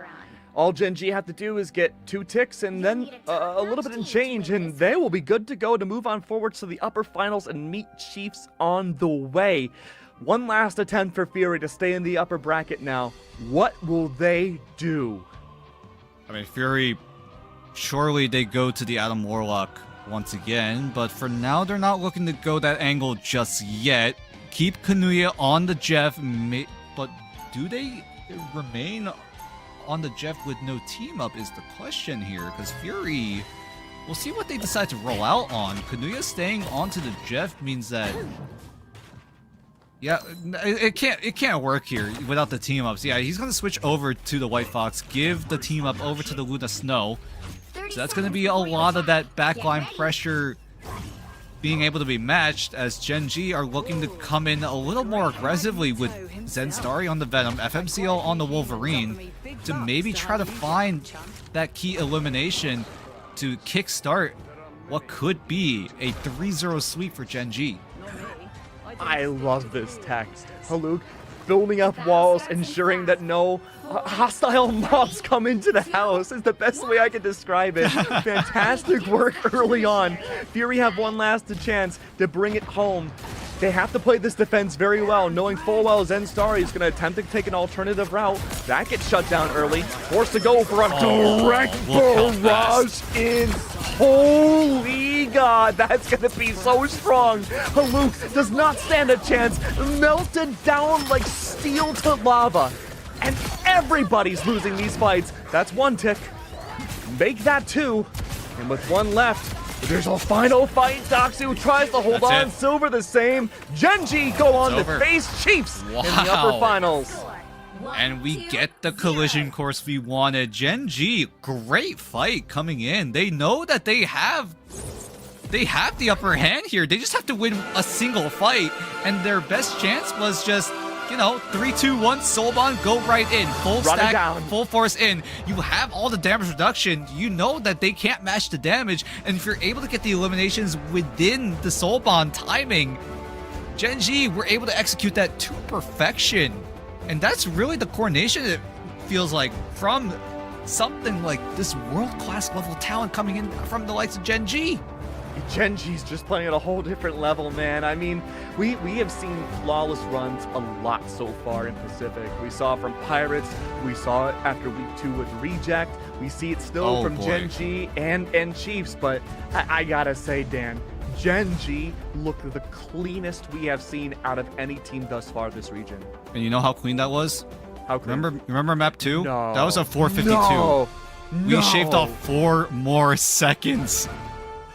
This is the speed. The record keeps breaking and breaking and breaking, and now we're at the point where we're at a 448 in terms of what might be the fastest map in Marvel Rivals Ignite history. I'm not sure. There might be a map or two that might match the level of speed that we were able to take over the map, but oh my God. What in the world is happening right now? Because Gen G, I mean, if this doesn't prove that they are on a whole different level, I don't know what does. Because Fury was probably the best chance to maybe find a map out of Gen G, coming from teams that were in the 2nd seed going into playoffs. And with Fury getting brushed aside by Gen G, how does Gen G fare up against Chiefs? Because I don't know. It's hard to tell, because Chiefs are looking hot. Gen G are looking hot. Who comes out on top? Because both teams, like we've been talking about time and time again, they're both flawless at the current moment, but Gen G really feels like they have that upper hand. It really does. And again, I think they have a great synergy for both macro and individual plays. FMCL, the solo duelist in that last matchup, getting 14-3 onto the Wolverine. Bobo, who's normally like a Psylocke strategist duelist hybrid, rocks out at the same exact stat line, almost out damages the Wolverine. Not that that's really hard to do, but again, Elim Master here with an Adam Warlock. Man, I'm at a loss for words, Dan. I mean, Genji were able to get away with the Adam Warlock Loki composition on the defensive side, and Fury just weren't able to break through in time. And once those ultimates were online, Genji just ran away with the entire game because Fury just could not solve the Adam Warlock win condition. They really couldn't. And I mean, how could you? We saw the gears turning quite a bit for Fury, and it just didn't work out well. But why hear that from us? You've already heard us yap long enough. Let's take a look at our interview with FMCL and see what exactly goes on behind the minds of Genji. World-class talent, world-class team, and we got a world-class player in the likes of FMCL. How you feeling after that win? Yeah, that was a pretty good win. We I don't know, we tried our best. Oh no! Oh. Well, yeah, I mean, Sorry, look, a lot of congratulations. My mom No, came you're in the good, room. man. You're good. No, bring her onto the camera, dude. We all gonna celebrate together, man. But overall, a wild series of events between you guys and Fury. Some of the quickest maps we think maybe ever in Ignite history comes out from you guys. Talk to us about just how you formulate these kinds of strategies. What goes into the planning to have what seems to be some of the most unstoppable comps we've seen so far? Not a lot of thinking goes in. Usually, like, in Select, I pick, like, Mr. Fantastic or something, and then I get yelled at for trolling, and I get told to play, like, The Thing or something. And then, otherwise, we just, like, randomly come up with strats on the spot, like the Ultron Iron Man. That one's kind of an old strategy. But, the Wolverine Link is sort of, like, started popping up, like, nowadays. And, yeah, it's pretty strong.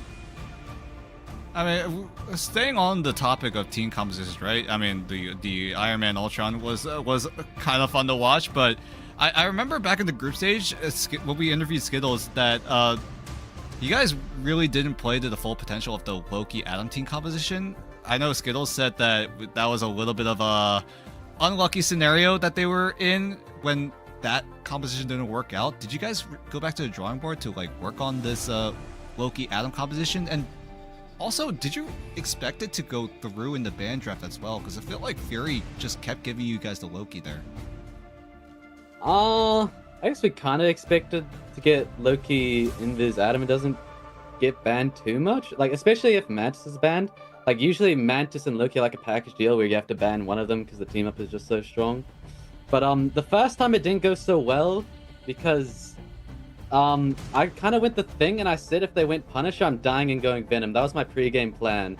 And it just didn't seem to work out that great. So this time I played the Thing, and I didn't die. And it kind of worked pretty well. All right, let's look at the future now, because you are in the upper bracket finals up against Chiefs, who also won their matchup up against Kanga just before you guys came on. You two are both flawless in the entire group stage. Not a single map lost, certainly not a series lost because of that. How do you feel about going up against Chiefs? Have you guys been, I'm sure you guys have been prepping, but what specifically, if you can go into detail, do you think you guys are going to focus on the most in defeating Chiefs? I don't even know, really. The best player is probably Reno, and probably it's going to be mostly put on, like, shutting him down, like going comps that will counter the character he's on, or, like, just playing more around him compared to the other players on the team. Like, if he goes DD, go, like, a full anti-dive comp, something like that. But, yeah, that's our plan so far. I mean, for me personally, this is my final question, right? You've done it before in Atlanta, right? Are we going to see Blade again? Because I feel like a lot of people have remembered the Blade Groot Wombo combo back in Atlanta. I'm sure a lot of people want to see it again, but will we see it? I'll have to see what I can do. I'll have to see on that one. Well, I'm not going to keep you much longer, man. You know, you have to prep up for one of the possibly most difficult matchups, I think, in your team's history. Flawless versus Flawless. Do you have any words for Chiefs before you go into that matchup? We're gonna win, and we'll try and get like a faster like time. You know how like the maps are all sub 5. We'll get like a 420 going in there. Okay. Okay, We'll I'm get a down for 420. that. I'm really down for that. All right, well, FMCL, thank you so much, my guy. It's a great interviewing you, dude. I'm sure this won't be the last time in Ignite history that we're in this position. And yeah, rest up, man, because you have a one hell of a matchup coming up soon. Bye bye. What a... Alright, well, looks like Gen G are on the same page as us in terms of, this is a speedrunning broadcast here. It's not Marvel Rivals Ignite OCE playoffs anymore. We're just speedrunning how fast we can complete a map now. Alright, I'm all for it, because, oh my god, these have been some impressive showings from both Gen G and the Chiefs as well, and now they're both seeing each other in the upper final? Oh Yeah, boy, dude. CB and Diatonic are eating good. I know, I'm low-key jealous of them, but I'm also really happy that we got our matchups today. They were entertaining, they were so fun, and I believe that's the end of our OCE run, you and I, or at least for preseason. I don't even know how long that was, because it felt like... I still Blink have and a you miss night? it? Yeah, there's still a night? Yeah, I don't know, man. Well, it's Snap 4 a.m. of a for finger, you. blink of an eye, and we're already at the end of our part of this OCE playoffs broadcast. You got CB and Diatonic up at bat. They're gonna just throw in a grand slam of an ending here in day 1 of OCE playoffs. We're gonna step away from our mics because they're pretty hot. So we got a new fresh set of mics coming in. CB and Diatonic will take you through the second half of the broadcast here in OCE playoffs of Ignite. So we'll take that break. We'll be back, and we hope to see you soon. If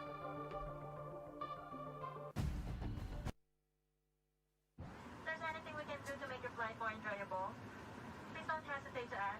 Please sit back, relax, and enjoy the flight.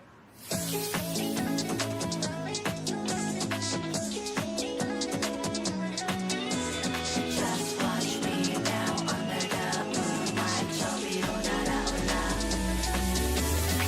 Rushing on my window frame, on a boat to my flame, blinding shining lights. Oh, oh, oh. I feel skipping way out of control. Lock it, oh yeah. We won't stop it.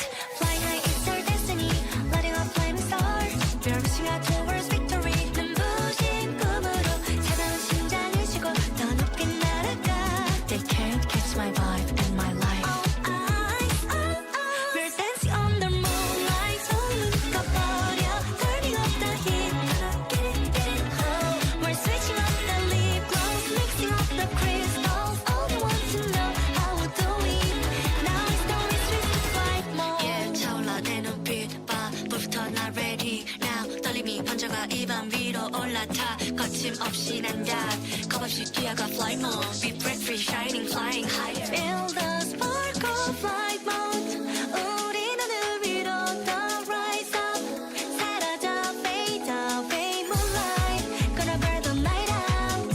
Every time my heart's flight, we go higher, eyes wide, right through the starlights. 차가운 공기속을 realize 지금이야 take flight. We're dancing on the moonlight. 손 묶어버려.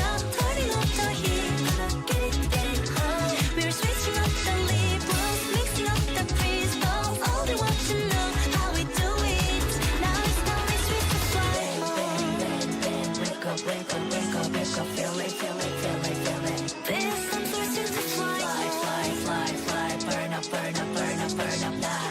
올라가. This I'm switching to flight mode. 올라가 계속 높이 fly away. 어둠 깨트려 이 무대는 우리의 게임. 자꾸만 넘어져도 울지마 괜찮아 일어나. 그 끝을 몰아서 run even 위로 flight mode. We're dancing under moonlight. 손을 묶어버려. Turning up the heat. Get it, oh. We're switching up the lip gloss, mixing up the crystals. All they want to know how we do it.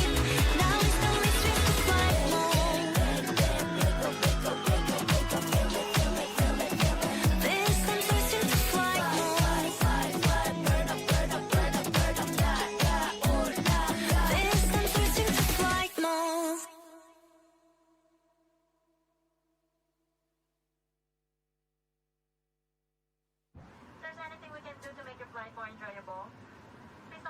hesitate to ask. Please sit back, relax, and enjoy the flight.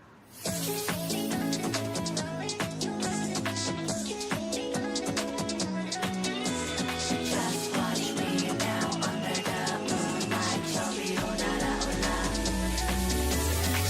Flashing on my window frame, audible to my flame, blinding shining lights. Oh, yeah. I feel skipping way out of control. Lock it, oh yeah. We won't stop it. Flying high is our destiny, lighting up flaming stars. We're reaching out towards victory. 눈부신 꿈으로 차가운 심장을 쉬고 더 높게 날아가. They can't catch my vibe and my life. We're dancing on the moonlight. 소문 가버려. Turning up the heat. Get it, oh.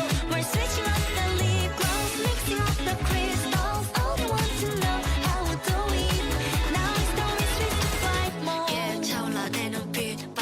불부터 나 ready now. 떨림이 번져가 입안 위로 올라타. 거침없이 난다. 겁없이 뛰어가 flight mode. Be breath free, shining, flying high. Feel the spark of flight mode. 우리 하늘 위로 더 rise up. 사라져 fade away moonlight. Gonna burn the night out. Every time my heart's flight, we go higher. Eyes wide, right through the starlights. 차가운 공기선을 realize. 지금이야, take flight. We're dancing on the moonlight. 소문 꺼버려. Turning up the heat. Get it, oh. We're switching up the lip gloss, mixing up the crystals. All they want to know how we do it. Now it's time to switch to flight mode. Wake up, wake up, wake up, wake up. Feel it, feel it, feel it, feel it. This time switching to flight mode. Burn up, burn up, burn up, burn up. 올라가. This time switching to flight mode. 올라가 계속 높이 fly away. 어둠 깨트려 이 무대는 우리의 게임. 자꾸만 넘어져도 울지마 괜찮아 일어나. 그 끝을 몰아서 run even 위로 flight mode. We're dancing on the moonlight. 소문 꺼버려. Turning up the heat. Get it, oh. We're switching up the lip gloss, mixing up the crystals. All they want to know how we do it. Now it's time to switch to flight mode. This time switching to flight mode. Burn up, burn up, burn up, burn up. This time switching to flight mode.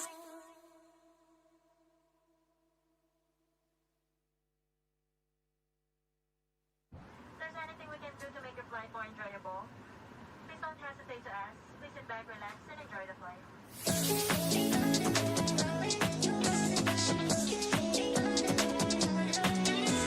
Just watch me now under the moonlight. 저 위로 날아올라.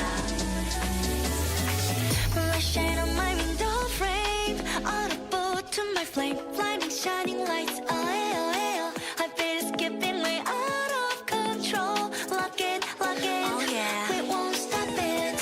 Flying high is our destiny, lighting up flaming stars. We're reaching out towards victory. 눈부신 꿈으로 차가운 심장을 쉬고 더 높게 날아가.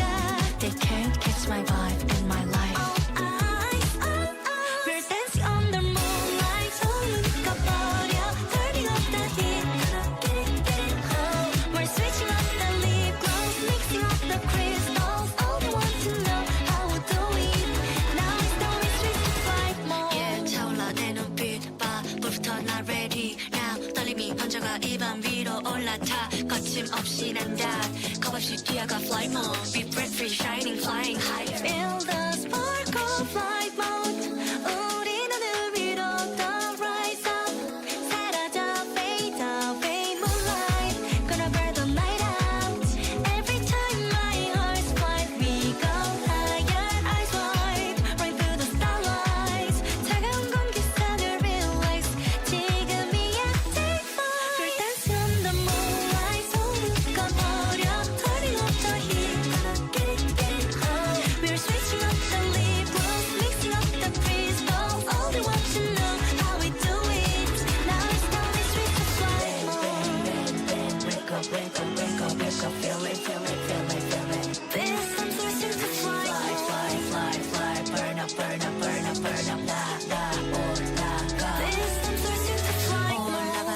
계속 높이 fly away 어둠 깨트려 이 무대는 우리의 게임 자꾸만 넘어져도 울지마 괜찮아 일어나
Powering up.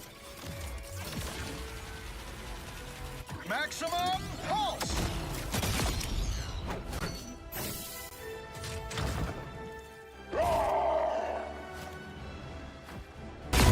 You were made to be Still a puny god.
Well, it's a battle for survival and a battle for supremacy here in the back half of day one of the OCE playoffs. Thank you all so much for joining us, and a big thanks to our friends Dan and Keg for bringing those first couple of series, but we are tagged in and we are ready to go. Thank you for joining us. My name is Diatonic, and I am here joined by the legendary, the one and only CB. And CB, I feel like, these first couple matches played out kind of as we suspected, but I have some suspicions that these next couple could be pretty competitive here. Yeah, there were no surprises in the first couple of games. In fact, I think the only surprise was how quickly we were all able to clock out. I'm hoping that trend ends and we actually start to get into the real meat of this, especially as we get deeper in the bracket. I suspect our winners finals will deliver on that promise. But first we have, like you mentioned, that battle for survival, Kanga versus Fury. And I think both of these teams have a lot to play for. They both came in looking pretty, I gotta say, pretty weak in that first round. But, considering who they're up against, not bad overall. Fury previously played close to the Chiefs, so we know what they're capable of. We've seen so much of Kanga in the past few days. We know what they're capable of as well. We want to see more of these two teams. We want to see them go the distance. Yeah, I was going to say, definitely feels like more of a testament of how strong Chiefs and Gen.G are rather than how weak these two teams are. So we're going to get a full look here at these two as they will go head-to-head here. One of them has to go home tonight, though, before this series is over. Taking a look first at Kanga. Of course, definitely an uphill battle for them to make it here into the playoffs. In case you missed it, there was a three-way tie in Group B coming out of the group stage. They had to settle that last night, and it was almost another tie from what I understand. So definitely a road here that Kanga has followed, and they're looking to try and see this one all the way out here. Of course, got my eyes again on Revzi. Definitely a tough duelist to go one-on-one with. That definitely is going to try to carry the team through this matchup here. And of course, Tenny as well in the front line. Definitely some solid mag plays and some Angela as well, just to try and mix things up there. But of course, you know, they have battled hard to get here, and they obviously don't want to go home here tonight. So it is going to be an all-out brawl here. At the risk of overusing an old phrase, it is do or die for both this team and for Fury. And I got a fun fact for you here about Fury. Shout out to Kanuya and Haluk, bringing a little bit of American flair over to this team, but it does come at a cost. Check it. So Haluk is currently playing a collegiate LAN as well and has traveled for it. So he is currently in the lobby of a Marriott hotel playing on his gaming laptop using AirPods and his phone as a microphone in order to show up for Ignite here. Bro is like no days off, right? Like, doesn't matter if he's got a LAN to play in the morning. He's got to clock in for Ignite. He's got to take his team to the finish line tonight, and has been putting on a pretty stellar performance all series long. In fact, all season long here in OC, or should I say all preseason long. And I think, you know, we'll be able to rally this team to some great stuff here against Kanga. That's what we're going to be looking for as this team goes forward. I do also believe he may have been loaned a headset from Vision, who just also happens to be in the building. So shouts out to Vision for coming through for your boy. I was going to say, definitely a nice congregation of Ignite players across several regions down there at that LAN, but truly moving mountains to be here. That is how dedicated these players are to this matchup. Again, it is an elimination match, so doing their best to make sure everybody can muster up here and be ready for this brawl. So again, like we said, you know, first couple matches kind of played out as we expected. Chiefs and Gen G, of course, emerged from the group stage unscathed, no maps dropped, and still even now in the playoffs have not dropped a map yet. So not too big of a surprise to see them down here facing off in the lower bracket. My Pred's looking really strong right now. Let's see how that lasts over the next couple of series, but it is all going to start here on Burning T'Challa for Dom. You got to be careful talking about your Preds looking good, because like I feel like we're all so excited because that hasn't happened in any other region. We're like, oh, finally we get to be correct, but the more we say it, the more we risk caster cursing ourselves. So you know, I'm going to keep my mouth shut until it's all said and done. All right, if I can 100% this region, I'll be happy. If I don't, whatever. I'm not tempting fate. I just want to be here for the ride, and that ride, like you said, is going to kick off here on Burn and T'Challa. And this is one of those domination maps that I do think plays very well is the Adam Warlock Res Comp, which we saw be Fury's Kryptonite on 2 different maps last series against Gen G. We'll see if that's something that that Kanga wants to try and abuse here on this map. I think if there's any domination map that you want to try and run that on, this is probably going to be the best one. But that said, you know, we always talk about how different these sub maps are. Warrior Falls usually tends to be the odd one out. We'll see how things go as we take it step by step. Yeah, and that's exactly what these teams are going to need to do here. Don't think too far ahead. Focus on what is in front of you here. Of course, can't ignore the blinking life bars for these teams. Last leg here in the preseason for them, but definitely a long way to come for both of them, especially, again, Kanga through that insane tiebreaker. You know, we talk a lot about Preds, and I don't think anyone could have predicted that, and that kind of is the story of this preseason here. But we are ready, locked and loaded for Burnin' T'Challa. Of course, Gambit off the table first. Seen that all night and probably going to see it for the rest of the night here, and Kanga is going to bring the Elsa here to bear, so maybe going to see a showdown between the two of them. I have to imagine maybe it's going to be another Mantis, yeah, from Fury. I think the story for me, especially as you mentioned that tiebreaker for Kanga, is going to be just how much gas do Kanga have left in the tank, because let's be honest, they have played a lot of Marvel Rivals over the past week, you know, having to go the distance against both DXA and JFT last weekend, then having to do it again just last night, and then now coming into today, going straight in to a Chiefs that is looking hungry and has their eyes set firmly on being the team to the throne. Gen G, Kanga gonna come into this one and try and get up to their old tricks, which is a little bit worrying right away. Their strategy seems to be go for the Elsa, try and get Revzi, and if he has a good game on the Elsa, this team has a shot. But if that fails, then their plan B is question mark? Yeah, I mean, it definitely does revolve a little bit around Revzi. Like you said, the Elsa for sure. Definitely seen him get some good plays in on Phoenix, maybe some Star-Lord there too. So they've got some backup options if they do lose it. But it is going to be Elsa v. Elsa here. They're both going to save him. Fury going to take the Jeff here. No Vanguard Deadpool on the table for either team though, so don't have to worry about the Banhammer here. But I think Kanga going to come through big here. They're going to secure 2 duelists. Maybe they're hovering the Daredevil and they're going to make a fool out of me, and they'll take the Ultron instead. So going to get a little bit of that damage amplification we've seen out of a ton of Pacific teams as of late, and Fury is going to maybe take that Jeff one-sided as well. And then to me, that would signal that Fury wants to go as dive-focused as they possibly can. Yeah, they're going to get that one-sided, most likely play for that symbiotic shenanigans team up. You can already see also Kanuya hovering over the White Fox. Maybe you go for a triple strategist dive if that's your bag, but a little bit of change-ups here and there. But have a look over at Kanga. They are also poised for a similar dive comp, but the difference is they do have the option to swap over on that aforementioned Ultron in order to give Revzy a little bit of extra juice, a little bit of extra oomph behind the buckshot there that's going to be coming out from that elephant gun. You love to see an Elsa when she's able to pop off, but it does tend to be feast or famine with some of these teams, and we saw both sides of that coin in the previous series there for Kanga. Hopefully, for their sake and for all the fans that they gained across that tiebreaker, bringing a lot more eyes to the OCE region, we get to see a little bit more of that feast. We hope to see Revzy feast. We hope to see his Glartrox feast, and we hope to see these two teams throw down and show us just why you cannot miss a single day of OCE action. It kicks off right here on Burn of the T'Challa.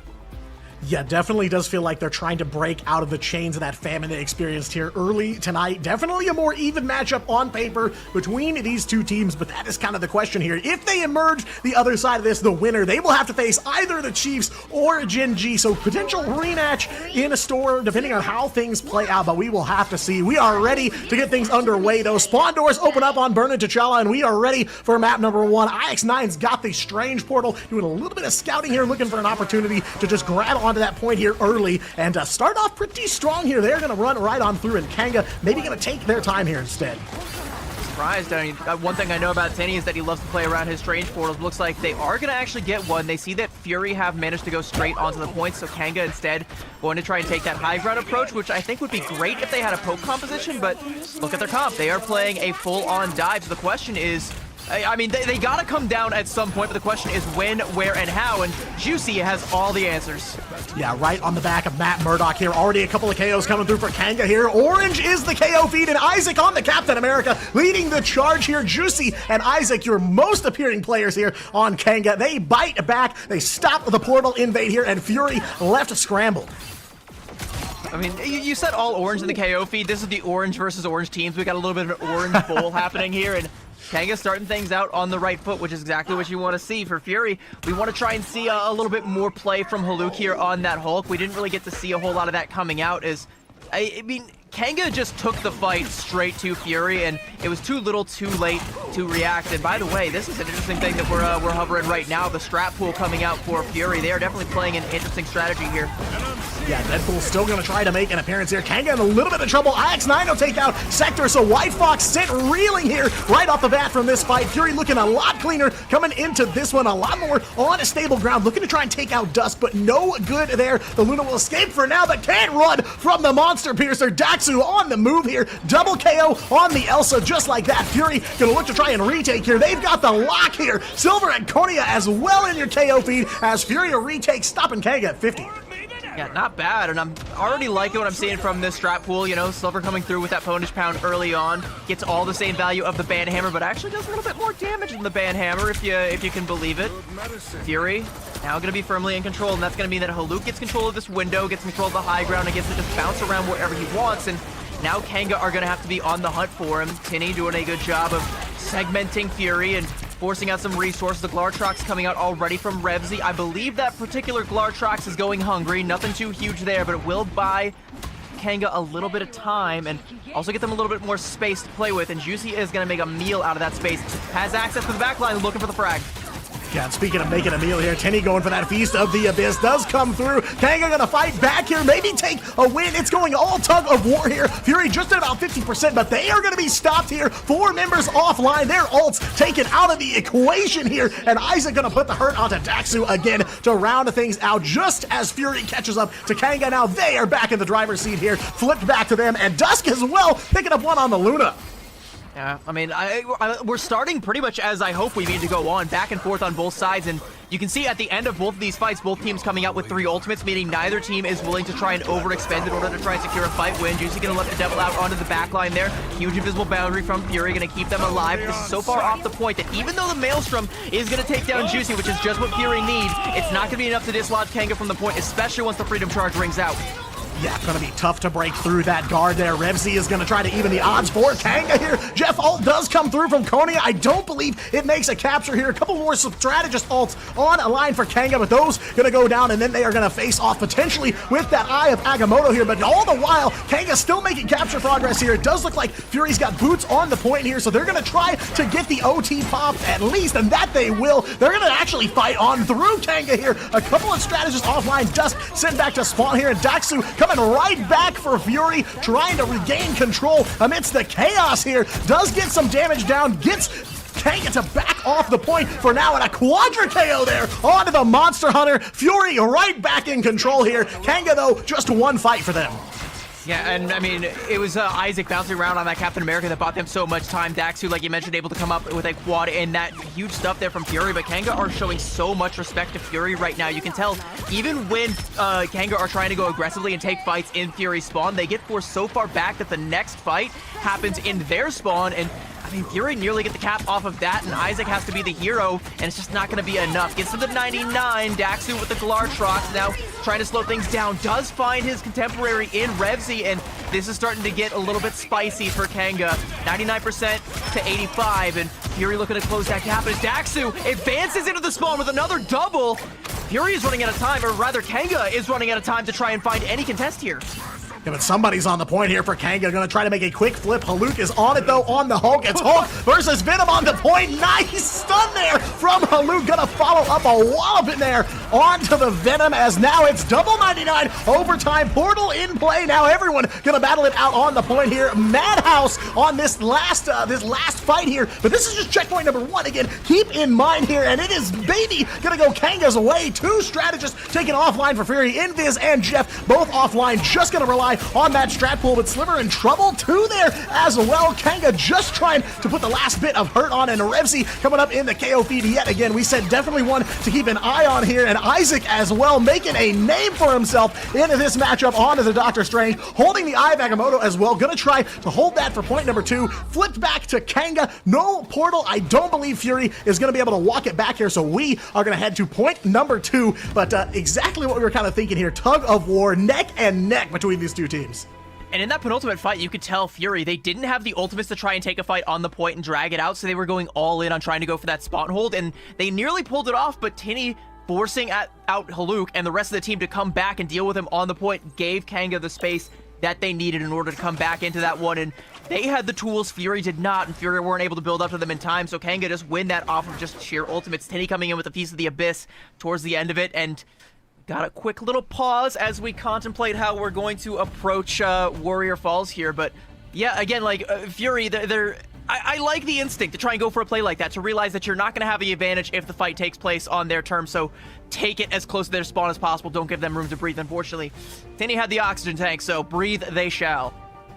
Yeah, I mean, definitely kind of an uphill battle for Fury, but never that far back in the rearview mirror, of course, ended it on double 99 overtime. And again, a best of 5, checkpoint number 1 on map number 1, and we are already going the distance here. So, you know, if you saw the first couple matches, you saw Gen.G and Chiefs just kind of emerging dominant, supreme in those matchups, but it is a lot more even here on paper. And, you know, there definitely was some battling back from spawn doors, you know, both teams trying to just push each other all the way back. And, you know, you have to clear that distance first before you can even think about trying to actually contest for the checkpoint. That just slowly eats away at that capture progress, and before you know it, you're both standing on 99%, and you're basically looking at the last fight of the match. So yeah, I mean, good stuff from both sides of the board here, starting things off, definitely showing why they are still here in the playoffs, but of course, just a little bit more gas from Fury, I think, is what we need.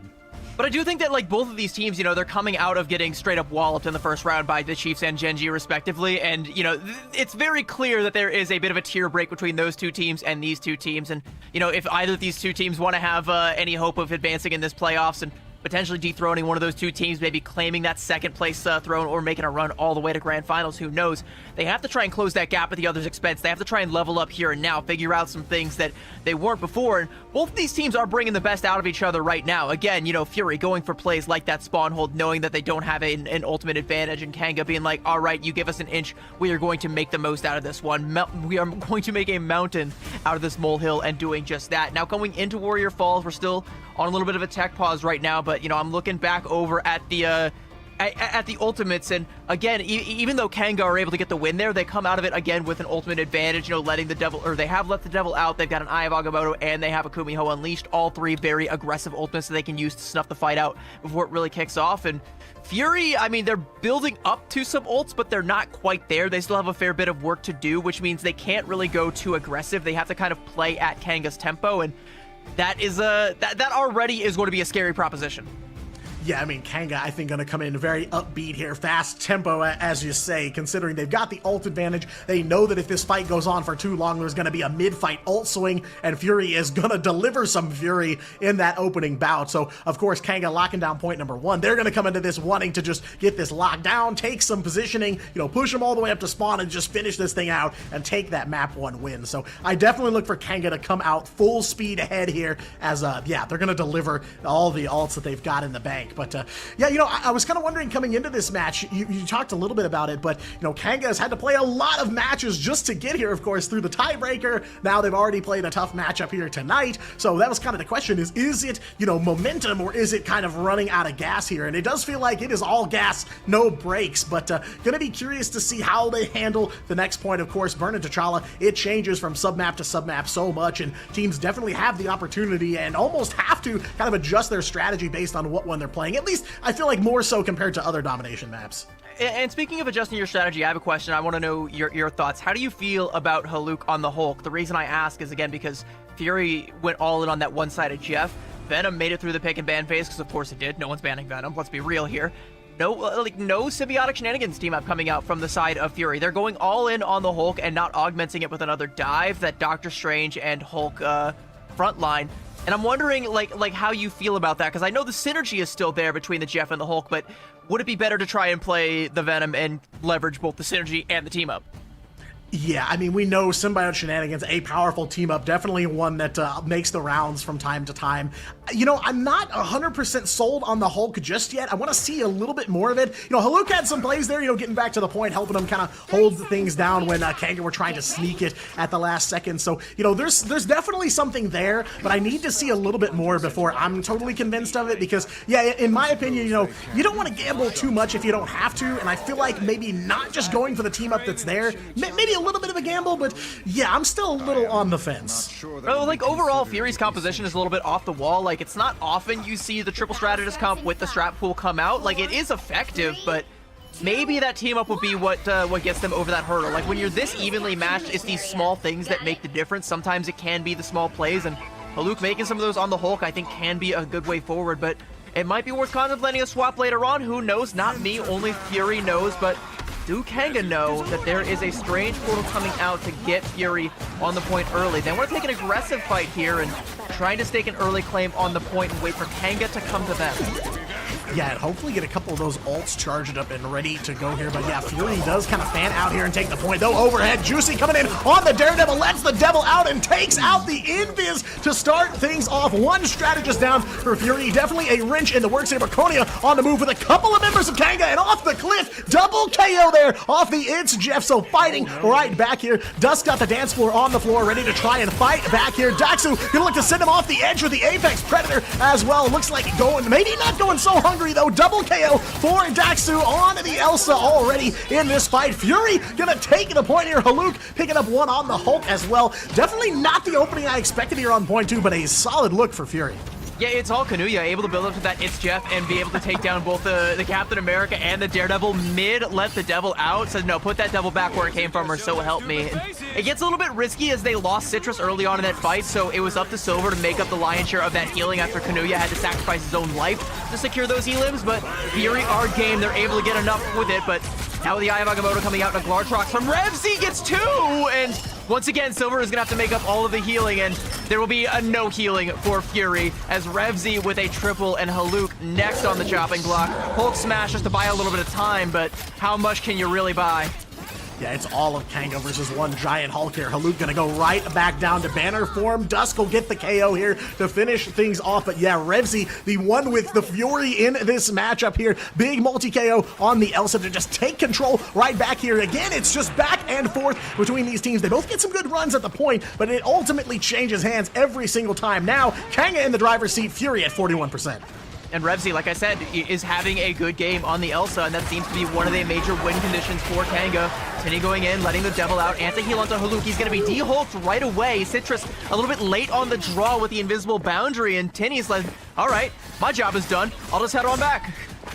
Yeah, Tinny absolutely feasting on that Venom here, and Isaac as well on the Captain America. It's all Vanguards here for Kanga. Tinny and Isaac fill that KO feed. Complete ace almost onto Fury. Konya, the only one able to escape there on the Land Shark. Kanga, wow, what a play from them. They've got control of this high ground here. They are fanning out. It is divide and conquer for them, and right now definitely feels like they're conquering. Yeah, they want to push that line so far up that Fury have to fight through them one way or another. There is a second option, which is over there on the low ground, but like you mentioned, having that high ground advantage means Kanga can scout it and meet them up on the high ground now, but Fury going to go ahead and drop down. But they don't really have any ults to fight this. This Glartrox is going to have to be massive, and it will take down Isaac, saying, no freedom today.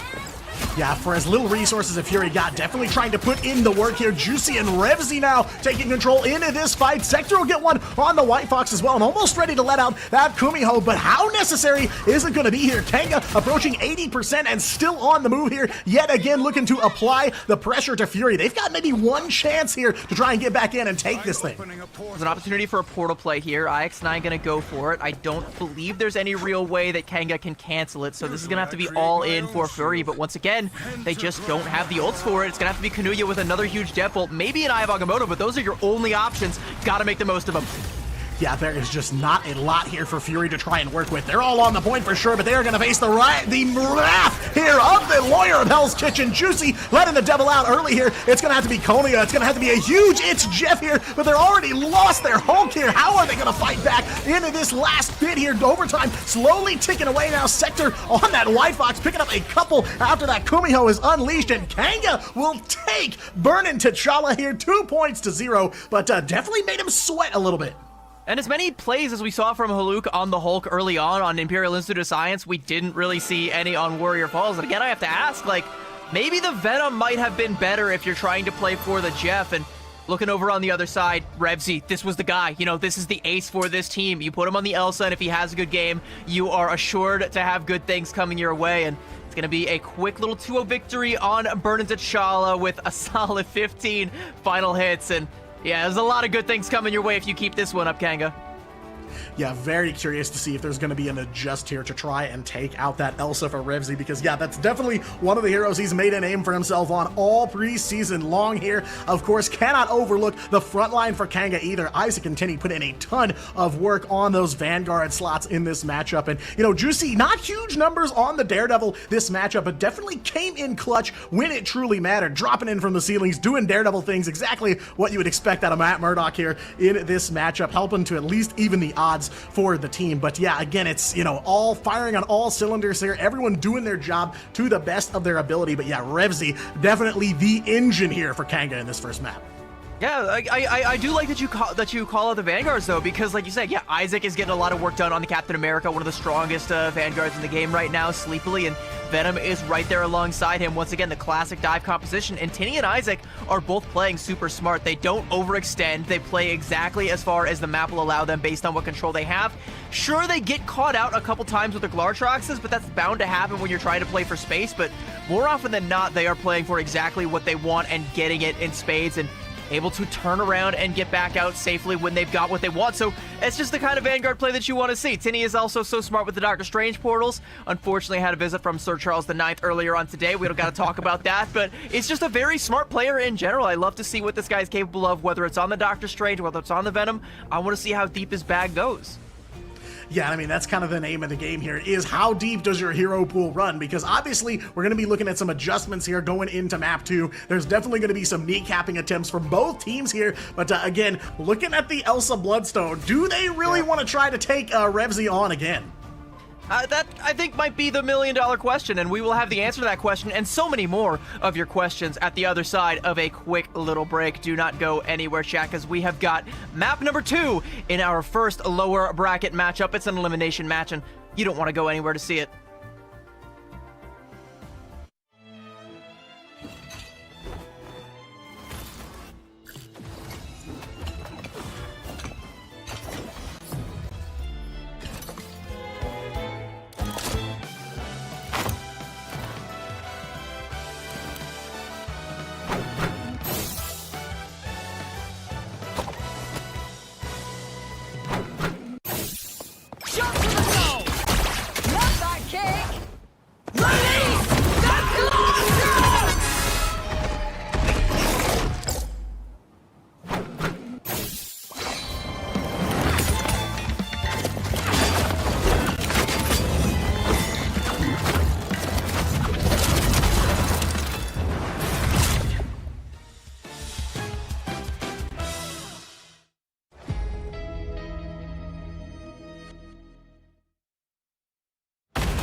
was a mine!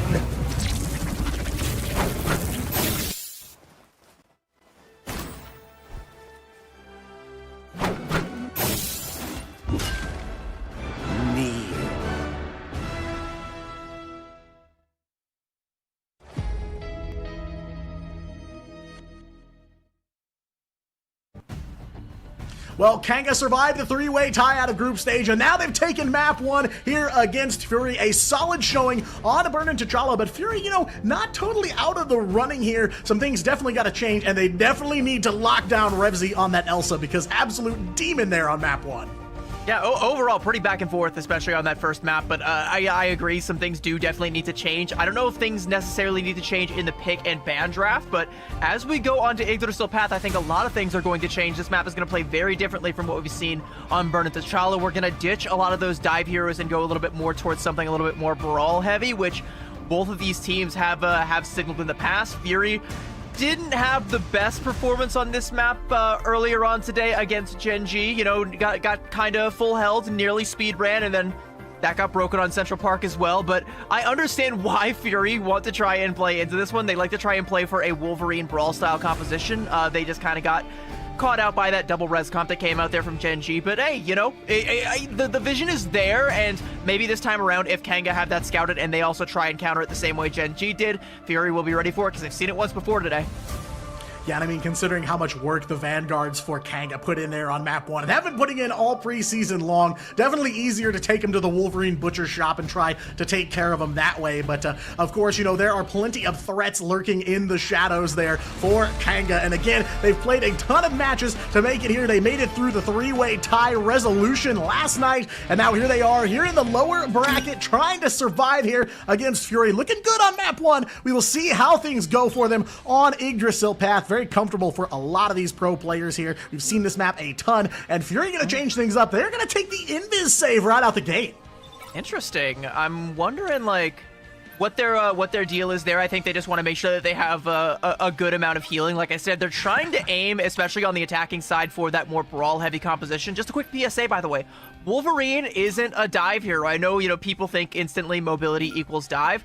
Not really. You can play him in the dive. It's more in how you play a lot of these heroes. And my estimation, you know, Wolverine's job is just to walk right up to a tank, sharpen his claws on them, and then just take on all comers once you've got that rage maxed out. But see what ends up happening here. It's going to be a one-sided invis, as a matter of fact, for Fury, and a Wolverine ban that comes out from Kanga. So already a wrench in the equation. If you're Fury, what do you bring if not the Wolverine here? I got to imagine Daredevil is your, well, I would say next best option, but honestly probably a better option.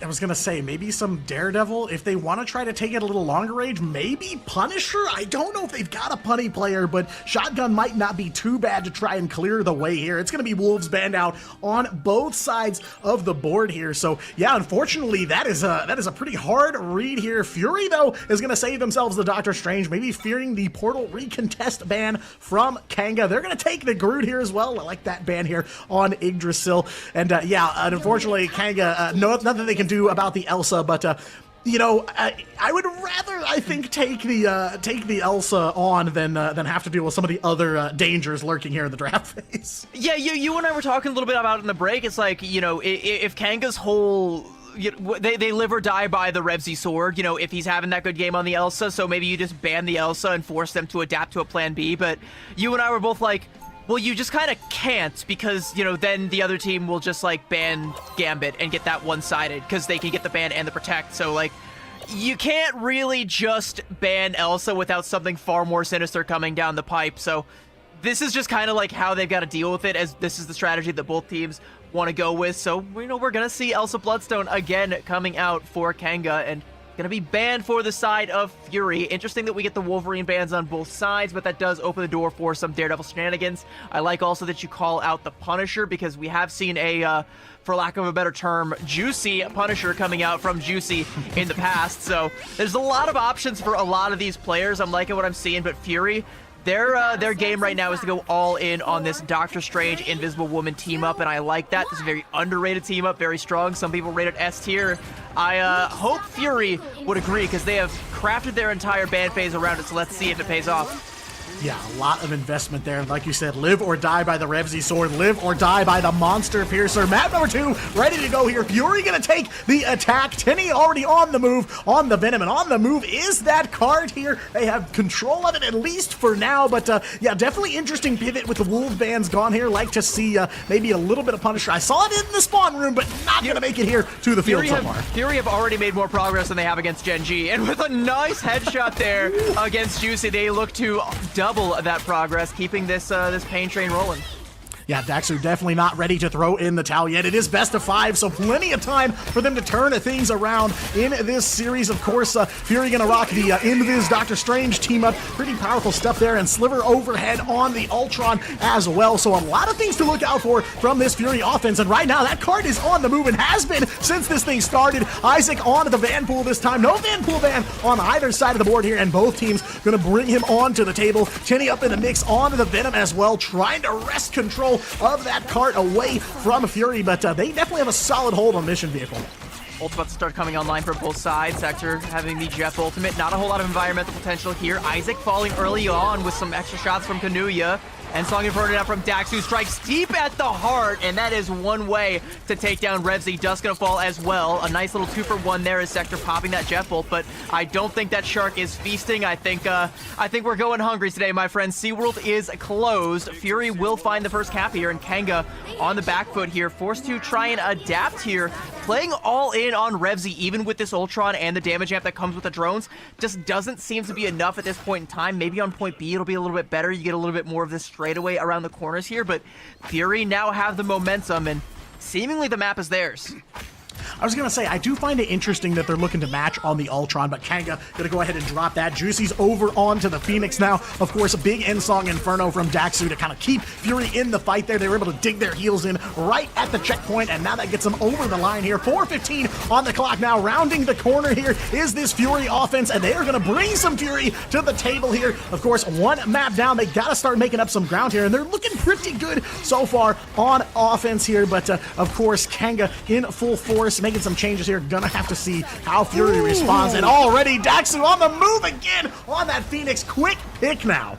That was their only ult. Revsy had the Glartrox, but Daxu just deleted it, and now the Eternal Bond forced out. That's gonna be all that they really have. Answered with a Soul Resurgence now coming out, and you can see Fury once again pushing Kanga back as Kanga tried to swarm the point in order to stall it out, but just 1 2, Juicy falls, Tinny falls. It's just that easy. Fury keeping this one going, and all it cost them was that aforementioned Soul Resurgence, and they can keep the momentum going. A Banhammer onto Loki, and Dusk is gonna fall. N-Song Inferno, Daxu going deep again, and it's paying off. 3:20 in the time bank, and we are nearing that cap onto point B, and it doesn't look like Kanga are gonna have a damn thing to do about it.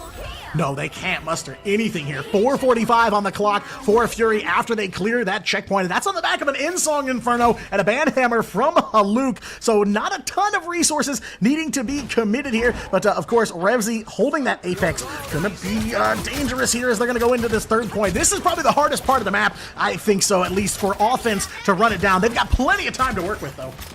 Well, let's see if Revsy is able to get something with the Glartrox this time around, or if Daxu gets another good angle and denies it. Tinny trying to hold down the fork here with the Magneto. Holding onto the Meteor M as the ult start to stack up on both sides. Fury jockeying for position. Some good walls from Isaac. Segments Daxu. Forces out the rage of Ultron, but Tinny is having none of your rage, sending the AI to anger management. And Juicy with one nice shot there onto Daxu, getting a little bit of revenge for that time around. And now, without even using the Glartrox, Kanga will be able to reclaim control here, force Fury back, and finally dig their heels in the sand for now. Yeah, this is one of the first times we've really seen Kanga on stable ground here on the first half of Yggdrasil. 3:30 still on the clock, though, for Fury, so plenty of time here, but both of them playing pretty close to their chest, not investing too much into each fight, as it's definitely not critical territory for either side, but Revsy will pick up one onto the Ultron, make it 2, takes the Monster Piercer to Daxu, and takes him out of the equation for now. Fury, again, Santa scrambling here, but yeah, like you said, CB, there's kind of an ult fiesta building here, as both sides kind of have a lot to work with. Yeah, but the problem is that Sliver just keeps getting caught out in the neutral there. Again, got caught out early on while Luke was trying to set up for a flank, and you can't be losing people while you're trying to set up for those pinch plays. We're gonna have the God of Mischief coming out there from Dusk. He's strangling Prison. I think got blocked, but there's no block in the Maelstrom of Madness. IX9 just popping Juicy here. The Soul Reserve is now coming out. There's that Glartrox, but it gets canceled. It is not going to be coming out, and Sector just taking the full force of Daxu's Cosmic Fury and will not live to tell about it. Kanga slowly being shunted from this point. Fury regaining control and doing it for quite cheap, might I add. Yeah, slowly picking them apart here, especially on the back of Daxu's Phoenix. Got another one there. IX9 as well in the KO feed as Fury just one by one dismantling the Kanga defense here. And they invested quite a bit to try and take control back from Fury. Now looking to round this last corner here. Going for the checkpoint is Fury, so they're looking to close this map out. But Kanga's definitely shaved a lot of time off, about half of what Fury came into this point here with. Agamotto from IX9 comes up big here. 2 stuns, they'll follow up on the Loki here. Dusk sitting down in the spawn room for now here. A big early pick, but Daxu taken out here. Remzi finds the engine here for Fury. Konia's going to throw down the invisible boundary as well. Sliver overhead satellite here for Fury on the Rage of Ultron. Will find Sector, able to at least get some KOs here in the feed. Haluk's got one on the Deadpool as well here. They are going to try to finish this thing off with still a minute 45 on the clock here, and Isaac on the Groot getting hunted down. No KO there yet, but they are just inches away from clearing the map. But Haluk has been uncontested in this backline the entire time, just putting down the shields and getting the damage onto the backline here. Finally, Kanga are able to repel him and get a little bit more momentum going their way. A minute 30 in the time bank, and Fury have been repelled for the time being. No ults to speak of except for that God of Mischief and nearly a Groot ultimate from Isaac. So looking good on the defensive side here for Kanga. They just have to execute on this potential last fight and also have to worry about that sticky situation that is the Strange Portal from IX9 that is going to come out. Fury made sure to protect that one and use it. Yeah, they have every intention of trying to get some value out of that. 1 minute left to go, 60 seconds on the clock, so very quickly approaching final fight territory here. Fury not going to bring a lot of tools to the table here, but Daxu's been getting plenty of KOs into the neutral, so going to lean on that Phoenix. In a little bit of trouble there, able to get healed right back up thanks to those strategies, but taken down now. Remzi on the hunt here, headshot onto Daxu to finish one more off for Fury. Going a little bit sideways here, they're going to have to look to recover here, and of course, Citrus has been big in the KO feed this map as well, holding that Soul Resurgence here, so maybe an opportunity for Fury, but they just can't find a way through the door here.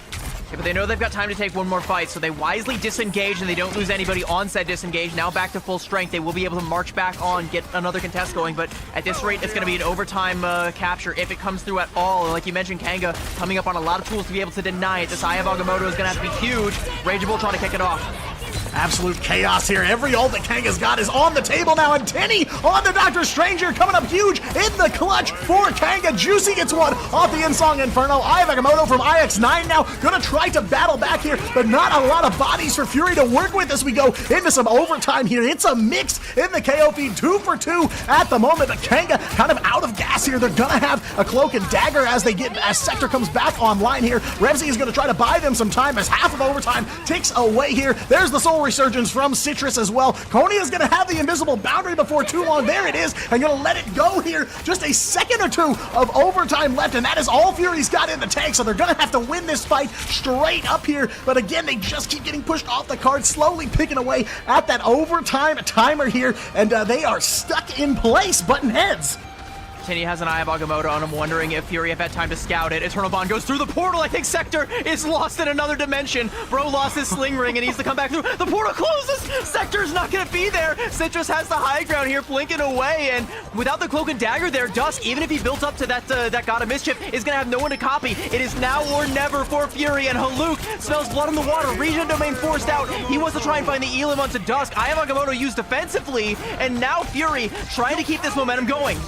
Just one stun off that eye, and they are right back in the fight here. And Tenny goes down. Dusk on the Groot comes up huge, and Remzi in the KO feeder as Kanga going to try to battle things back, and that they do. Most of Fury offline, and they are stopped just short of clearing the map, but that is quite a distance they were still able to clear.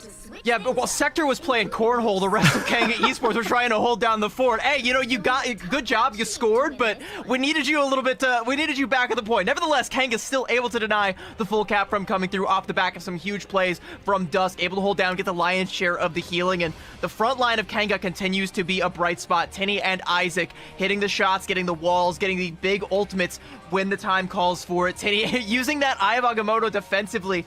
I was kind of iffy on that, like that felt like a desperation play, but it was, pun very much intended, just what the doctor ordered in that situation. When you've got Haluk going that deep on your back line, trying to take down your one healer, oh, you gotta keep that god alive. Yeah, I mean, it definitely had the DNA of a panic ult for sure, back against the wall there as, you know, the mental comes in huge there with 2-3 seconds of overtime left. They're just inches away from clearing the map. It definitely feels like a last second just Q mash there, but it does come through for Kanga. They're able to find the stop, so critically, the most important thing about this is they can just win this map right here, right now, but they basically are gonna have to clear it. It's 104 meters to checkpoint number 3 that Fury was able to clear, so Kanga definitely have their work cut out for them here as Fury looking pretty clean on offense for the most part. They definitely lost some momentum there at the very end, but the ball is in Kanga's court now, trying to make it this second map win here, while Fury gonna look to even out this series and stay alive. Interesting defensive posturing here from Fury, playing mostly for the high ground, trying to set up Daxu for the shots, and Citrus also has a decent angle to get some more damage as well. Looks like they're just trying to play a little bit more blue collar. Nothing too fancy about it. It's not like a triple comp, not a res comp. Fury just trying to play for the poke, the angles, the elims, and they're gonna have to give up a lot of ground to do that. And once Revsy gets access to this high ground and can start planking away and pressuring that backline, they're gonna have to give up all those angles they worked so hard to fight for. Haluk getting caught out by the Groot wall, and Revsy has Buckshot with his name on it. Yeah, and you called this out earlier, but Juicy over onto the Punisher now, so looking to kind of cleave their way through the Vanguard line of Fury. They already took out Haluk. That was off the back of that Revsy play, though. Konya in a little bit of trouble on the invis as Kanga, they basically got control of this card, and they haven't stopped since the beginning here, just under 60 seconds, and they're staring down this first checkpoint. Where is Fury? 2 meters left to go here. There they are. Isaac will find one onto Fury, though, and they're at 5:25 on the clock here. It feels like they got a little bit of cold feet and now just completely wipe the floor with them there. Juicy on the move on the Punisher, and they're going to look to try and get this second checkpoint too. I think it's just a bad read on the defensive side from Fury, because like all Juicy has to do is bring out that Punisher, and he doesn't have to do a whole lot. He just has to be a consistent source of damage, and you're not going to be able to hold up that Doctor Strange shield for long, and that alongside the Venom, it's just not going to work out. Now Fury going to make a couple of swaps over onto the Magneto, trying to counteract this Punisher before this Final Judgment comes online, but IX9 is so far behind on the Meteor M that I really don't think there's going to be anything for Fury to be able to counter this one, so they're just going to have to play into it.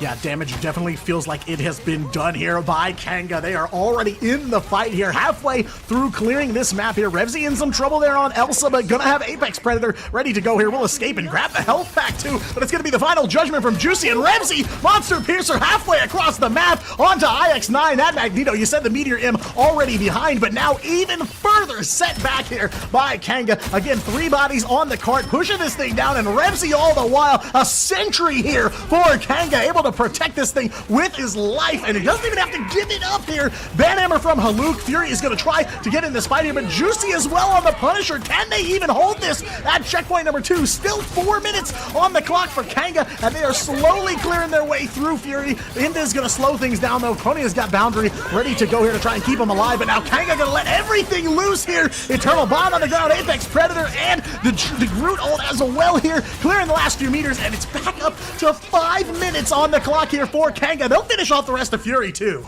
And I gotta be honest, this defense from Fury has been just outright bad. Like, they come off the swaps again to try and counter the final judgment from Juicy, but they're not able to do so. They lose IX9 to that Monster Piercer shot, and the rest of the team just scatters like ants all across the point there. Fury have an ult advantage, but they're not in any good position to use it, so they just let them all rip and hope for the best, and unfortunately they get not the best. In fact, they get the worst. That's what comes to pass in Kanga with, like you said, 5 minutes, and Isaac is not done, just finds Haluk cut off. The Groot wall splitting IX9 off from the healing. There's not going to be any life support coming your way, my friend. No walls to get you back to safe haven. Juicy right up in your face with the shoddy out, and I mean, I feel like this one's all over but the crying. Yeah, I mean, just like that, that distance advantage that Fury had is long gone, decimated here by Kanga. Just a few fight wins back to back here is all they really needed to make it up, and now they're standing on the precipice of the map win here. They can see the finish line and practically touch it with their fingertips here. Fury's got a couple of tools left in the tank, but 4 minutes of hold here is going to be tough to try and figure out a way to stop Kanga, because right now they have not had the answers on Yggdrasil path, and definitely feels like they're kind of on the back foot here, kind of scrambled. They don't really know what to do next. They just know they have time. They know that Kanga know that they have time, so they're just waiting for an opportunity to play for itself. I mean, like, Fury, again, have the ults, and they know that they're on the back foot. That Eternal Bond is going to be coming out now from Dusk, Meteor M, and that might be the mistake that ends up putting it down, because now there's nothing to stop this final judgment. They're just going to look to close things out here. Bagamoto from Haluk does find Sector at the very least, but Revsy's still up, Juicy's still up as well. Isaac's got the Meteor M overhead. Pressure left, right, and center here from Kanga. They will wipe the floor with Fury here, and what we thought was a huge advantage for them has disappeared, melted before your very eyes. 3:18 still on the clock, and Kanga will take map number 2.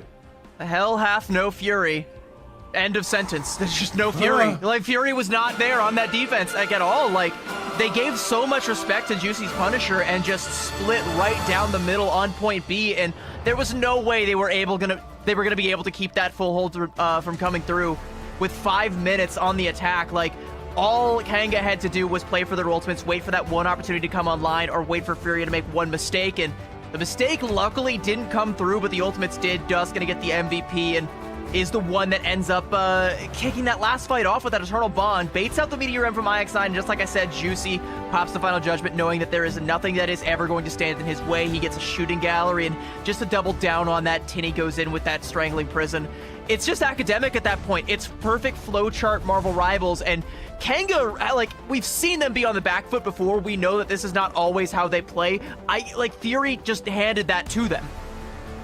Yeah, I mean, you said flowchart, and we've seen Kanga in that position before. It feels like when they know the path forward and they know step 1, 2, 3, what they need to do to take the win, they are a deadly team. Scary to watch them operate under those conditions. And so far, Fury hasn't found a way to throw a wrench in the works yet. They are able to execute on the game plan they bring to the table. I mean, again, the vanguards for Kanga come up so big here. Tinny and Isaac putting in a ton of work. And of course, Revsy, I saw 29 elims on the Elsa yet again here. No MVP for him on this map, but again, such big numbers every single time from the Monster Hunter, begs the question, do we adjust here? Do we still let this go through? Because we have not found a way to win in the 1v1 against Revsy. And, there were plenty of good looks for Fury there, especially on the offensive side, but their defense just kind of fell apart.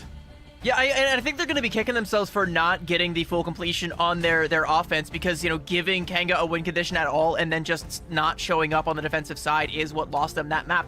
Their map pick, and you're asking the question, like, is something going to have to change? I mean, yeah, again, yes, but I don't know if you're willing to, like, let the Gambit come through, because we're still on the patch where, like, he's super strong and has so many things that you have to also snipe out in the picks and ban phase.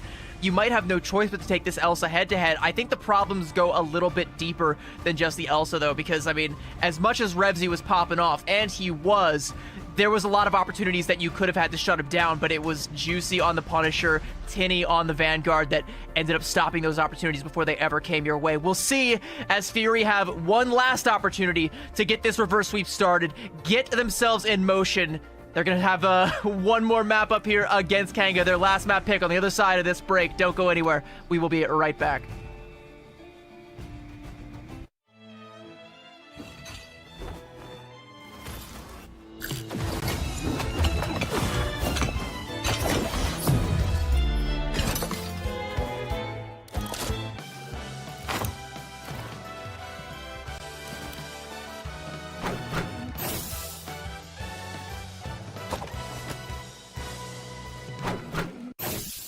Shot to the nose!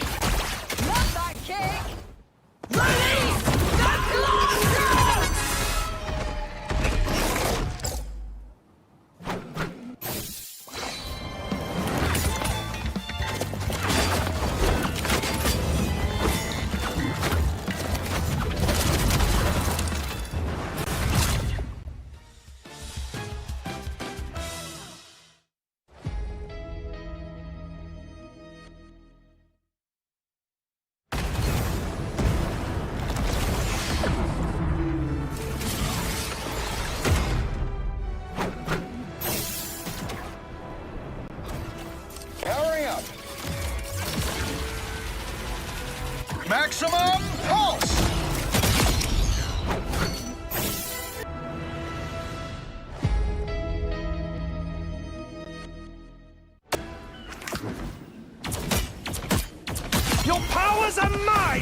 Well, 4 minutes and 50 seconds on Central Park. That is all it took for Fury to get in the fight here. And CB, it really feels like the Marvel Rivals any percent speedrun category getting a lot of attention between Gen G and now Fury. Yeah, a 2-second differential between those two, but I gotta give a shout out to Fury because they must have heard us talking and saying, because like let's be like. We were saying how their defense on Yggdrasil was kind of terrible, and they were like, oh, you think we can't play defense? Watch this. And then a full shutout and a dominant one at that on Central Park. That is the only way that Fury were ever going to get back into this series, and they are very much so back into it. You posed a question to me, though, in the break there, and I'll peel back the curtain. You were asking the question, do Kanga take us back to Dom? Because it was kind of close. I think the answer is yes. Maybe a little bit risky, you know. Point number 1 of Burn into T'Challa was quite a back and forth. Double 99 I'm looking at the feed right now. I got the SRT up there. I'm not gonna spoil which map, but I will tell you it is domination.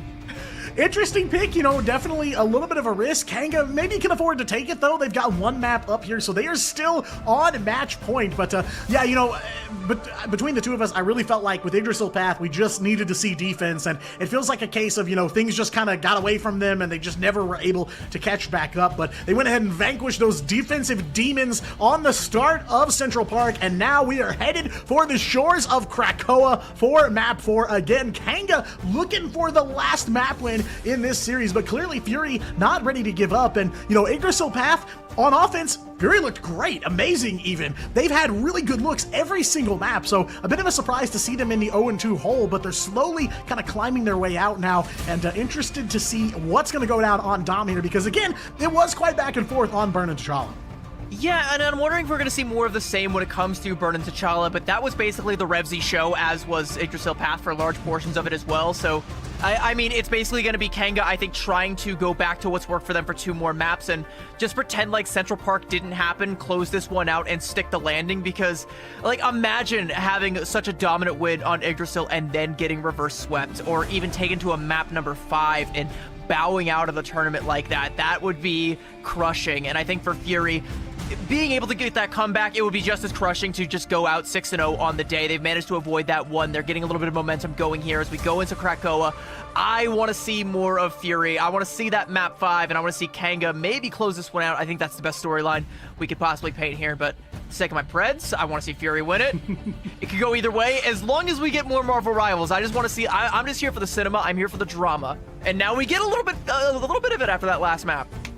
Yeah, I mean, my predictions are quite a worthy sacrifice for some of the absolute cinema that we've gotten here in the preseason. And again, that's to remind everybody, this is just the preseason, day 1 of the playoffs here for OCE. So plenty of Marvel Rivals Ignite all throughout the year. But yeah, you know, it's kind of crazy. There are reminders on every single map here that Fury is still in the running here. Insane offensive run on Yggdrasil Path. Double 99 overtime on 1 point of Burn and T'Challa. Now taking the win on a Central Park. They are in this series. They have never been down and out completely. Kanga have not found a way to completely snuff out the flame here, and now Fury gonna try to stoke it a little bit more here on a Krakoa. Of course, Elsa save for Kanga, so Revzy gonna get that Monster Piercer right back up and running. And I think Fury, if it ain't broke, don't fix it. Just go for what worked on Central Park, and on these domination points, you just play it the same way that you played the first point. Ban the Mantis, protect the Elsa, go head-to-head, have Daxu versus Revzy, and if Revzy does not have a good game, this is where Kanga starts to look a little bit more sluggish, and that's what Fury are trying to play for. As we go through the back half, this pick ban phase is going to get a little bit less predictable, but both sides going to shut down the Daredevil, and I think that's wise because Daredevil on Krakoa is a scary beast indeed.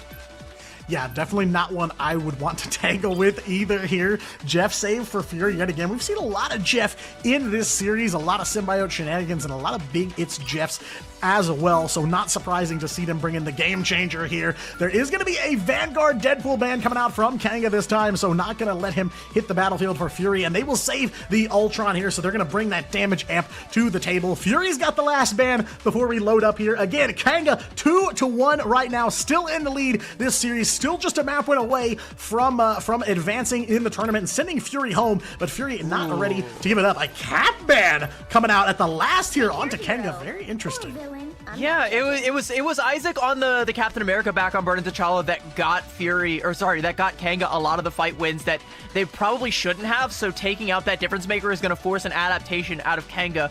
What's kind of curious for me is that Deadpool ban coming out from Fury. I feel like that's just a formality because you know IX9 was going to be on the Doctor Strange either way, and Haluk, I'm seeing him back on the Venom, which is exactly what I want to see, especially with that Jet Protect that comes out. You can get the symbiotic shenanigans team up.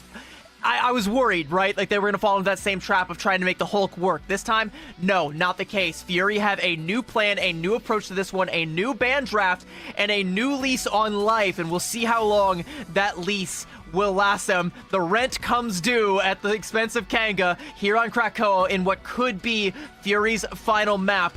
One last gasp, one last attempt to keep this one alive and send us to a map number 5 with the momentum on their side, the wind in their sails. Kanga look to put them away. Yeah, beautiful comeback on Central Park for Fury, but obviously not out of the woods quite yet here. Kanga still in the hunt to advance on to the lower bracket finals here. We will have to see who takes it. Welcome to Krakoa here, the mutant utopia, and already off the rip here, Tinny's got a Doctor Strange portal revved up and ready to go here. IX9 doesn't look like they are going to go for the Strange portal to start off here. No, Kanga going to scout it out a little bit and take the fight to him here in the side room. They're going to teleport right on to that point, and through the portal they go here. Map number 4, Kanga ready to go. Tinny's going to make the quick swap over to the Venom now, while the rest of the team through the portal and into the first fight. Good rollout, looking to try and maybe catch a pinch onto Haluk. He got frozen there. Symbiotic Resilience going to be forced out from Haluk, and now Tinny going in there to try and take down this Ultron as well, but the damage trades are there. Tinny able to take down Sliver, so that's going to be a good start now for Kanga. And Fury going to be on the back foot, falling back, and Juicy going to make Daxu fall flat on his back with one more Encephalo Ray shot, and that should be Fury getting the first cap here. Or sorry, Kanga getting the first cap here as Fury are forced back. Yeah, good opening salvo. That results in Isaac going to bring that banhammer to the table here, and Kanga already looking to move off the point and put some pressure on here. We've seen him do it time and time again here. Going to try to get him to the spawn doors, but Fury, of course, not ready to throw in the towel quite yet. They definitely got to feel rejuvenated after that win there on Central Park to start things off. Banhammer does come out from Isaac, and Juicy, again, that Encephalo Ray deadly melting down Fury one by one here. Sector and Revsy picking up some KOs as well. Running down IX9 too, making a double KO Monster Piercer swap for Revsy here. It comes through big, and Kanga taking a fight win here. This is Kanga trying to keep their foot on the gas with a lead foot, give Revsy the space that he needs to thrive, and able to do so in that fight. But once the ults start to come online for Fury, it's going to get a lot harder, so they need to get what they can while they can. 44% going to be crossing over that halfway mark here before long, and a Glartrox will more than likely be able to take them over the hurdle there. Fury, Silver is on a sliver of HP, and with this Rage of Ultron looking to try and take that sliver away. Yeah, trying to change the tides here, keep Kanga in the driver's seat. They've got about 60% of the point captured here as Fury's trying to scramble here, looking for a way to get in here on point number 1. They have maybe found something. Somebody from Fury is standing on the point here, but Kanga very quick to rotate back and respond here. Here comes the Feast of the Abyss from Tinny now on the side of Kanga. Going to try to make a meal here. A quick one for Kanga. Nothing coming through on that one, but again, Kanga still in control of the point while Fury have not found a way to get through the door.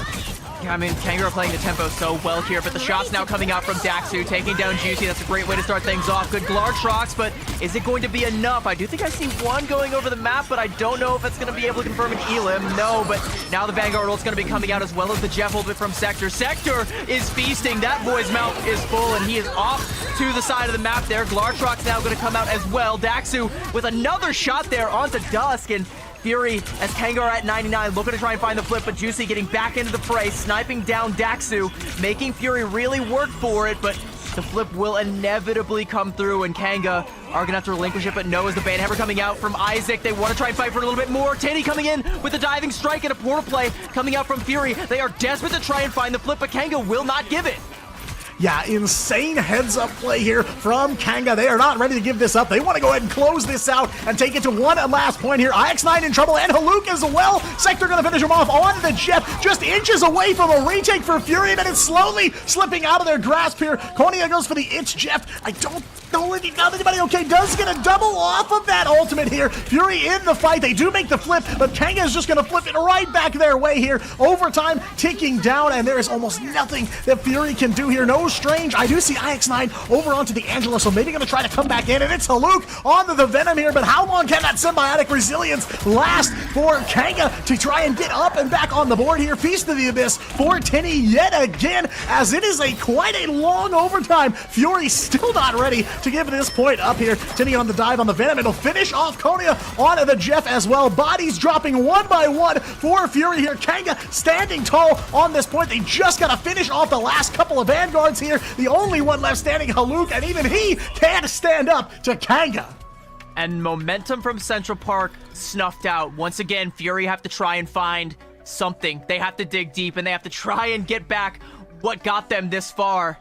And it's looking rough. They were able to buy themselves a second overtime in that fight, but all Kanga have to do as they start to come back one by one is take down the healers, and then you know that these duelists and vanguards, when they get on the point, they're not going to have any sustain, and their lives will be temporary. Kanga making sure of that and getting away with, I believe that was 100 to about 7% for Fury, so... I mean, Fury getting on the board, but you're asking so much more of that for a team that has their sights set on reverse sweeping Kanga. And there are no more second chances here. As we go on to the second map here, Kanga looking to try and take this one away. If they take Krakoa, they take the series, and they will get a rematch against, well, the loser of the Chiefs versus Gen G. But we'll see what ends up happening here as the doors open and Fury are looking to try and find something, anything, one final breath. Yeah, and I gotta point out, Kanga had some insane heads-up play on that first point. Of course, Tinny on the Venom dive to keep that overtime going that they initially started all that brawling with, but Sector as well on the Jeff ult. Great timing as IX9 found half of Kanga in the Eye of Agamotto, and that Jeff was able to pressure Fury away and just did not allow them to follow up on that Eye of Agamotto. So definitely game changers here from Sector yet again. We will have to see how it plays out here, but Revsy on the move here, leading the charge for Kanga. 1 KO on the Elsa, making a double Apex Predator ready to go here, but may not even need it. Isaac on the Deadpool's got one as well. They're going to look to take out Haluk, and Revsy will find that one too. Tinny on the Venom here, taking out the last members of Fury, and it's Kanga grabbing the first cap here on point 2. Kanga are giving it all they got. Revsy is redlining right now, and you can see how he's feeling himself. He went in so deep and gets Citrus of all people. The Invisible Woman goes in as deep as he possibly can and gets the best KO that you could ever ask for. And Fury, I mean, even Haluk investing that Feast of the Abyss was never going to be enough to make up for that loss, especially once the second one comes in onto Juicy. And Kanga on the back foot. Banhammer going to come out from Isaac, and they will be able to translate that into another Elim onto Citrus, and it's just looking more and more rough for Fury. Yeah, this is not what you want to see from a team that's going to have to fight through a couple more maps here. Glartrox is on both sides of the board, but it is Kanga firmly in control of the capture point here. Haluk overhead on the Venom, looking for some way in, but Revsy keeps slamming the door shut around every turn. He took some L's on Central Park, and now he is looking to turn that column into the W's here as Kanga on the move, 50% of the way captured here, and Fury just have not found a way to get on the point. And here's the difficult thing is, like, even though Kanga don't have any ults right now, they're coming up on that Fate of Both Worlds. Dusk is about to have it, got it online. Feast of the Abyss for Tinny as well. So Kanga have the means to slow this fight down and get this 58% all the way to 99. So even if Fury are able to find a huge Elim from Daxu, which I don't know they're going to be able to set him up for, it's just not going to be enough. Like, you're going to have to run this one all the way back, and you've lost Daxu on the engage, so you can't even pray for the picks. No, it is unfortunately Rug pulled out from under Fury here, and Kanga gonna keep delivering the hurt here. Tinny finding Citrus there. The Venom coming up so big here. Isaac again in the KO feed on the Deadpool, and one by one, Fury fall here. Kanga gonna get up to at least 90%, and of course not gonna let off the gas here. 88%, one last attempt for Fury. IX9 on the Doctor Strange, only just now coming off the respawn, is going to walk off the door and start channeling that portal, but Kanga have it scouted. Everyone knows this is the play they're going for. Daxu in a duel, a 1v1 with Dust, needs to find it and does. That is the frag that you need, and now we have people on the point, but Isaac shuts down Haluk, and that might be it. Yeah, big early looks here from Kanga. Konio's got one more Jeff ult ready to go, and they're still holding Eye of Agamotto too, so they've got a chance here, but Isaac is not going to let him follow up on it. IX9 does find the Deadpool on the Eye of Agamotto, but not enough, and nobody there to follow up on it. The Strange goes down, the point goes to Kanga, and they will take the series 3-1. So we just pretend that Central Park doesn't happen, and we just keep putting on the pressure, and I mean, what more can you say? They put their money in, they put it all on Revsy, and they come up aces. Revsy has the shots, gets set up to hit them time and time again. Isaac is going to be the MVP, and I think, you know, with those last 2 elims, I think that's earned, but we know how Kanga like to play. They play around this Elsa Bloodstone to perfection, and if you set Revsy up and he's feeling himself, and he absolutely was on Krakoa, he is going to knock it out of the park. 10 final hits for Revsy, 8 for Isaac, and 9 for Tinny. This front line is very dangerous for Kanga if you let them get the momentum going, and unfortunately for Fury, they just weren't able to stop that momentum. They felt like we were seeing the beginning of something on Central Park. It felt like we were seeing a turning point. We were seeing a new Fury, the Fury that was promised, but unfortunately, the only thing we will be seeing is Fury taking their exit, as Kanga will not be denied. They still have some Marvel rivals left to play. They can take a rest for today and face off against either the Chiefs or Genji, playing in that second, third place matchup here, as they've deserved, coming through that tiebreaker matchup here into this one. You would have hated to see them work so hard to take an early exit, but their work is paying off, and we are seeing a new Kanga, a rejuvenated Kanga. Yeah, I mean, once again, my predictions absolutely in shambles yet again, but the trade-off to continue the storyline here for Kanga, definitely worth it, as they will advance to those lower bracket finals, and you're 100% right. Definitely going to have their eyes set on this last series of the night as Genji and the Chiefs go head-to-head, because they will be taking on whoever loses that series tomorrow night for a chance to punch their ticket to grand finals. So Kanga definitely looking clean there, and, you know, you said it best about ignoring the Central Park. I mean, everybody has a bad day out in ranked. You know, you run a bad game, and that was Kanga's one bad one there on Central Park. They recover beautifully and will take that final map, so they are still alive here. We will say goodbye to Fury, but well played by them. Definitely did everything they possibly could, but they just could not find an answer there to stop the might of Revsy, the might of that Elsa Bloodstone. And my heart kind of breaks for Fury, because again, we did see them play very closely to the Chiefs previously, you know, in the group stages, so we know that this team is capable of great things, and we just have yet to see those great things manifesting. But my heart is also kind of happy for Kanga, because, you know, calling that matchup last week between Kanga and DXA, finding that we were going to be in that 3-way tie, and then looking back at the tiebreaker, where Kanga get away with just one map difference that propels them into the playoffs, and we actually get to see just how evenly matched OCE truly is when we see Kanga going up against Fury, taking it to them, and taking them in nearly a sweep, if not for that small misstep on Central Park. Fury, I really wish we could have gotten that map 5, man. I really wish we could have seen them level up and take us into the next year, but Kanga shut that one down, because they are hungry, they are rejuvenated, they are itching to show the world what they are capable of, and, well, they did it today.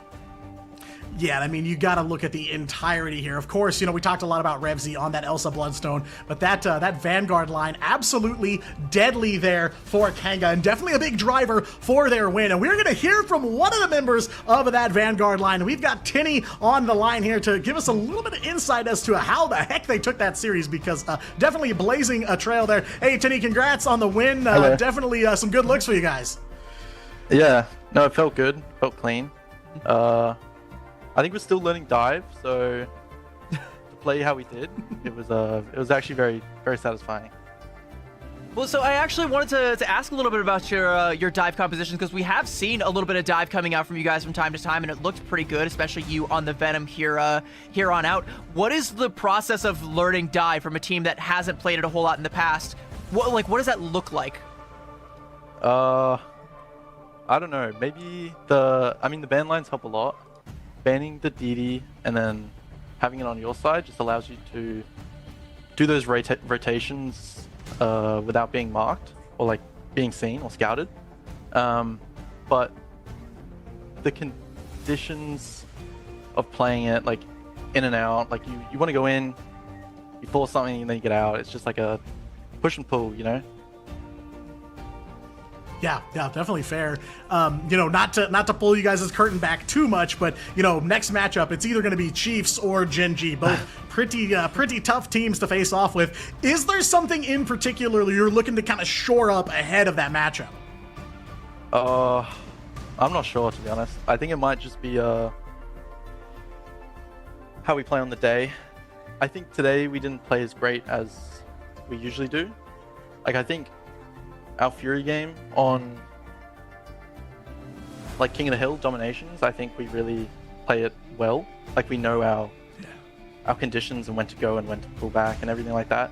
But today just felt against Chiefs just felt not great. But hopefully tomorrow's a lot better. I hate to dwell on the negatives, but I do want to talk a little bit about that game with the Chiefs. I'll keep this brief. What happened on Museum of Contemplation? I wish I could tell you. I don't really have an answer. It kind of just all went wrong. There's not much else to it. I think our comp was okay. We could have swapped a little something. Could have swapped something there, but it kind of just fell apart. I don't know what went wrong. Well, you know, it was still a very fun moment and something fun to see. Yeah. You normally have like such good Doctor Strange portals. That was one where I was like, oh, he's got it. They're gonna get the recontest, and then it just didn't happen. But you know, talking about some of these big plays that you made in the past, you know, you guys have had a long road in order to get here to the playoffs. You had to go through that three-way tiebreaker. How does it feel to have escaped that vortex and get to show what OC is truly capable of? Yeah, I think it's kind of just like the lower bracket run that we're going for right now. Like we went through the tiebreaker to losing first game. Now we're in lower bracket and we beat Fury now. Who knows? We could beat Chiefs tomorrow, but it could just depend on the day. We don't know. Yeah, definitely fair. And you know, we talked about some very specific players. You know, obviously Revsy, a big focus of what we talked about here. We talked a lot about you guys there on the Vanguard line. Is there anybody you feel like in the roster today, especially, that we're kind of overlooking? You know, that needs a shout out or needs a little bit more attention for the work they put in here? Maybe Juicy. Because he's really picked up DD or Daredevil very, very quickly, like in the past week. And not just for today's match, but all of it. I don't want to cut you off. He learned it he learned it this week? You're telling me he learned it this week? Yeah, I was watching him like surfing up on the rooftops with the rollouts on Burn It T'Challa in a week? Yeah, so he's played it like casually, I think, like maybe in ranked or something, but you know, like he's actually taking it seriously in scrims and stuff like that, and we've started like inbuilt it into our comps and stuff like that. But yeah, only this week. So it's not like it's not like he's never touched the hero before. It's not like the first time he's picked it up. I was really impressed. Seen him play it. Okay, then it has. We'll say it's the first time he picked it up. This guy learns fast. Yeah. Threatening enough for them to ban Daredevil several times against you guys. So I mean, he's doing something right there. I guess only other thing I want to know, any shout outs you got to make, any message you want to send here before we send you off for the night? Thank you, Kanga Esports. Aiden Shield. That's all I got to say. All right. Well, thank you so much for joining us. Best of luck in your match tomorrow. Take a nice good rest tonight and enjoy the victory. Thank you for having me. Good night.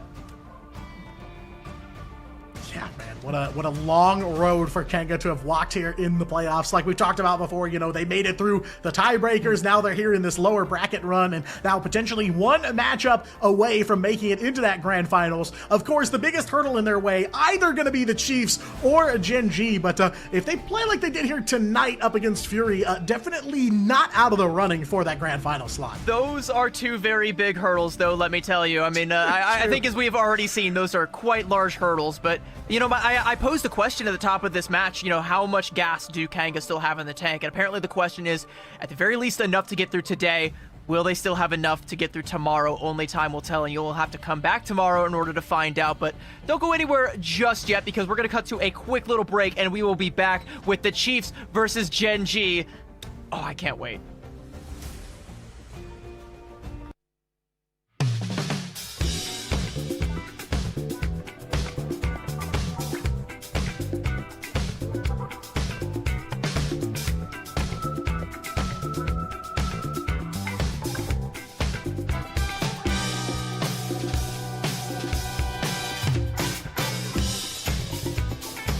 You a puny god.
Hello, rivals, and welcome back here. Day number 1 of the Oceania, preseason playoffs here. We've got one match in store for you, and it is a big one. The number 1 seeds out of both groups A and B are going to go head-to-head here. Chiefs versus Gen G. Both of them did not drop a map, have still not dropped a map, but one of them going to be made to bleed here.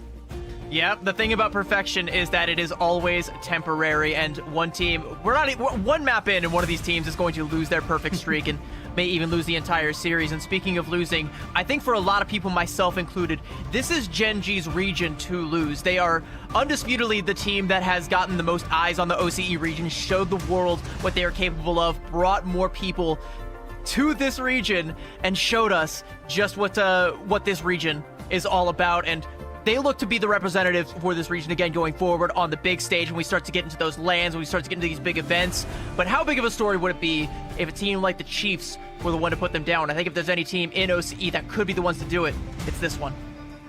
Yeah, 100% agree. I would put my money on the Chiefs being the one to finally throw a wrench in the works of Gen G, and definitely some power here on this Chiefs team. Been keeping an eye on, of course, my pick being Donald, the LeBronald here of the OCE region, but a deeper hero pool than just Magneto. We've seen that in action here tonight, and no doubt we're going to be getting a little bit more of that as we go on. But Jongvek, of course, a favorite on this team as well. Deadly duelist with deadly precision, so definitely looking to, make themselves look like a credible threat against Gen G, because as you said, CB, they are definitely the kind of team to beat here in the Oceania region. And speaking of Donald, there's a head-to-head I want to call out, because he said in an interview earlier on he wants to gap Duep and be known as the best Vanguard in OCE. So it's going to be LeBronald versus Dunkmaster Duep, and that is going to be a fun one to keep an eye on. But this roster, the Chiefs, they've looked so good when it comes to a lot of these front-to-back compositions, whether it's Donald on the Magneto, Beast Node on the Groot. You get compositions like that, and this team really starts to cook. But they also tell us that they have a strong dive composition. We haven't really seen it yet, and I'm going to choose to believe that it's because no team has forced it out of them. But if anybody can, it is going to be the kings of this region, Gen G. Yeah, I mean, truly, this team, there are no non-threats here. Reno had some Wolverine earlier tonight. Absolutely deadly. Super scary to watch here. So maybe we'll see a little bit of that in action here tonight. But, of course, the Chiefs, they do have their opponent here. This is the upper bracket finals, so winner advances to the grand finals. And they are, of course, taking on Gen G, the partner team here in Oceania. A name you may have learned all the way back in grand finals last year at DreamHack Atlanta. And definitely made a name for themselves here. Every single player a serious threat. Obviously, Bobo is no joke, a solid duelist player in their own right. But, last time we saw Gen G, CB, I called him out, and I'm calling him out here again today. Salvation, do not overlook him in the backline, because an absolutely deadly strategist as well. Yeah, and again, that Atlanta run where Chopper Mag, the team that would go on to become this roster, Gen G, showed the world what they are capable of, showed them that they are one of the best. They can go toe-to-toe with anybody, and on a good day, they can beat them. Salvation wasn't there. He wasn't able to make it out due to some issues, and they had Fidel subbing in, and even then, they looked scary. Now with Salvation, scary is an understatement. This team looks like they could potentially be world beaters. Just that one change, that pre-existing synergy between Bobo and Salvation is what takes this team to the next level and makes them that threat, that Avengers level threat that Chiefs had to assemble in order to beat. Yeah, I mean, we've seen that here in action tonight. Of course, some speedrun maps from Gen G, and we heard from FMCL in the interview afterwards that they're looking to cut that time down even more. So the Rivals Indie Percent category. 420 is what he said he's aiming for, and that is a bold statement. That means on Central Park, you would have to win your attack round in 20 seconds. That's basically no overtime on one round, 4 minutes in and out, and then 20-second just blitz to the point. Can you even capture a point in 20 seconds? Like, so I think if you spawn hold and give up no cart progress on Convoy, you could make a 420 happen, but I think in terms of walking to the point and capturing it, we've already stretched the limits of like what is possible here. Maybe we can shave another 2 seconds off of the record that was set in the last time we saw Gen G, but I think asking for anything more than that is asking for all too much. But I'm asking for 5 maps out of these 2 teams because I know that there is so much more to OCE than just Gen G. Even though it is their region to lose, it is not just the Gen G region. Like I keep saying, there are so many more stories left to tell in this region, and the Chiefs look to start theirs today. The first chapter will start on Celestial Husk.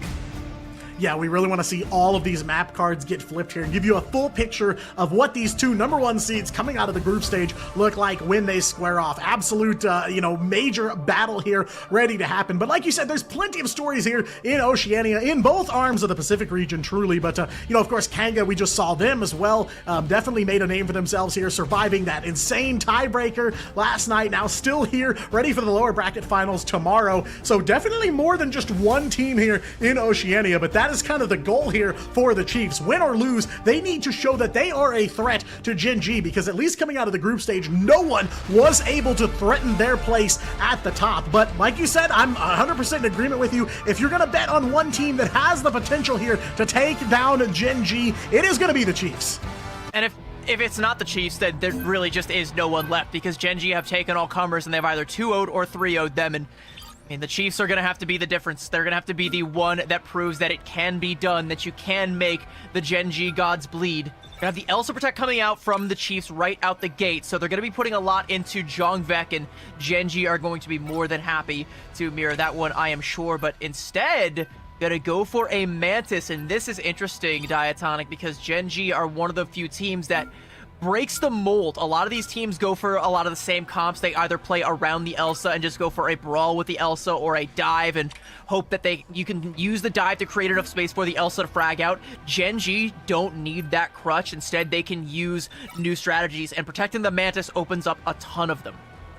Yeah, I mean, obviously if Elsa's on the table, they'll take full advantage, but they don't need her necessarily. Like some teams really build a lot of the strategy around her. Not necessarily as a crutch, but obviously in her rightful place as a raid boss here. Vanpool taken off the table for both sides of the board here. Gen G really going for the damage amp here. They're going to take both the Mantis and the Ultron, so we haven't seen Mantis make it through too many drafts here tonight, so there's going to be a lot of damage coming the Chiefs' way here. Plenty to watch out for by land and by air here. Potentially they're looking at a White Fox, maybe a Jeff here from the Chiefs in their last band. It will be the Jeff to knock things down, but the damage amp comp, very interesting to save here, because I feel like it doesn't necessarily tell you what they're going to bring to the table, right? Who are they going to look to amplify? Of course, like Star-Lord is a great choice, but of course, Bobo being a player with a deep hero pool, you can't really figure out exactly what they're going to run just off of the bans and saves alone.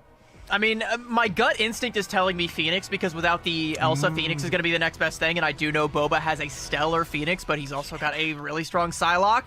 We also saw in the previous series that he has a really good Adam Warlock. I mean, Adam is a strategist. No one told Bobo that because he was playing it like it was a duelist, and I mean, we're going to see things start to come to fruition here, and there I think is the answer to your question right there, FMCL on the Daredevil. If you damage amp a Daredevil, you basically undo all of the nerfs that he has ever taken, and that's worrying. And considering they got basically the two biggest pieces of damage amplification, maybe other than Gambit, of course, but let's be realistic, Gambit's not making it through. So they definitely get those two. That is going to be a serious threat here. So FMCL over onto the Daredevil. Seen that plenty of times and definitely scary. Gonna have to watch out for that one. Maybe, just maybe, we might get a glimpse of some Blade here as FMCL wasn't quite sure, totally ready to shut down that notion in the interview after the last one. Come on, we got to get some Blade. We're not going to see the Blade. Blade is, like, listen, maybe people will argue against me, but Blade is a hero that is so good when it comes to the PvE mode, so you only play him when you think your opponents are bots. And the Chiefs are by no stretch of the imagination bots. They are 100% some of the best players in the world, if not, at the very least, some of the best players in their region. The team that has the potential to take it to Gen G with or without the Blade. They're going to come out with a full-on dive composition, maybe a little bit more brawl as LeBronald's going to be back to his old tricks on the Magneto, and Gen G really flipping things. That double damage amp. Once upon a time, even before Ultron got that patch to give him the damage amp, oh, good kidnap coming through onto the Donald. Hold up. I was going to say, they found Donald, caught him slipping a little bit there. He runs right back through the portal, but it's going to be the Jet that gets taken down first here. Donald going to follow him right back to spawn here. That is Duep getting the first KO of that matchup here. Bubblecon in some trouble as well on the Invis. Skittles will find him off of the forced physics there. Forced him all the way back to square one here, and right out the bat, the capture point unlocked, ready to go, and Gen G is just going to look to take it. I was talking about, like, I was about to talk about the history of the Mantis and the Ultron, and I was like, this portal's not going to find anything. I can just keep yapping, but no, I get cut off as Donald just leaps right on through that, and off the back of that and the staggers that come through, Gen G are able to get the cap, but the Chiefs do respect it. They're not going to try and fight into it for an elongated period of time and risk giving up more capture percentage. Instead, they just want to set up for this next fight while they know they've got everybody, and none of them have been kidnapped. Yeah, definitely nice to have all 6 pairs of boots on the ground here and ready to go. Donald in a little bit of trouble on the mag here again, taken down by Skittles on the Invis. Out the gate here, Gen G got some teeth into this matchup, but it's gonna be the Daredevil for the Chiefs now, battling back. FMCL in a little bit of trouble, and Jongvek on the Elsa gonna find that KO here. Chiefs in full force, ready for a brawl here. Yeah, Reno, the team, or the player that FMCL specifically called out as the best player on this team, and on the Daredevil, bro has got hands. That's going to be another quick elim onto Salvation there. Good pull from Skittles to ensure the KO coming out onto Beast Node. The Chiefs only just now finding the clip, by the way, 48% for Gen G. Got plenty of capture progress to start off here. Chiefs in control, and now going to try to capitalize on it here. Reno leading the charge, and Jongvek as well. Double KO, though, for the Daredevil here, as it is all hands, like you said here. Billy clubs left and right for the Chiefs, and Reno basically wrested control from this match for himself here, and he'll find Salvation again. Quadra KO on the Daredevil. Finally, Skittles on the Invis here, ready to shut him down. Finally bringing the lawyer to justice. Somebody on the Chiefs called out Mantis 1, and Reno said, I bet, and he went in for that one. Will be punished for it, but, I mean, as a flanking duelist, he'll be back relatively quickly before Gen G really get their feet back under them and take this one, as the Chiefs looking to even the score here, and coming up on some big ultimates to be able to stagger things out. The Fate of Both Worlds from Bubblecuss should be more than enough to surpass Gen G's percentage. Yeah, they can definitely get in here and start to take a little bit of a lead away from Gen G. Surprising bite back from the Chiefs to start things off here, but it's going to be all gas, no brakes from both of these teams. Now letting the Devil out here. Reno on the move. It's going to be Beast Node that finds Salvation to start things off here. Eye of Agamotto from Duep does get a stun or two, but not what they were hoping for here into this fight, as the Kumiho unleashed by Cycric here in the middle of the point, and the Chiefs, again, all the while, still holding on to that capture point here, 70%, and they show no signs of slowing down. And Gen G went all in on that fight. Look at that ult bank. Goose Egg, they've got nothing left, and the Chiefs still holding on to the Meteor and the Glartrox here. Zenstari is going to be able to Hulk out once again, but even his ultimate just got essentially nothing. Got caught out outside of the invisible boundary and punished. Duep going to take down Beast Node, and that's going to be enough for Gen G to at least get their foot in the door, but they have to kick it down. Yeah, back in the fight here, but a couple of ults from the Chiefs definitely threatening to maybe close out this point for the Chiefs. And there's that Glartrox Apex Predator yet again. Salvation on the move on the Mantis here, keeping the team up and getting in the fight. But Jongvek will find Duep drop shot there on the Monster Piercer. Donald goes up for the Meteor and dunks him onto Skittles. What a dunk for the LeBronald here, as the Chiefs take it into overtime on point number 1. Jongvek finding another one. Beast Node in the KO feed as well here. Duep scrambling to get the Strange Portal on the point. They'll buy enough overtime here to be able to make it through. 1 second left, but what can they do on the other side of this portal?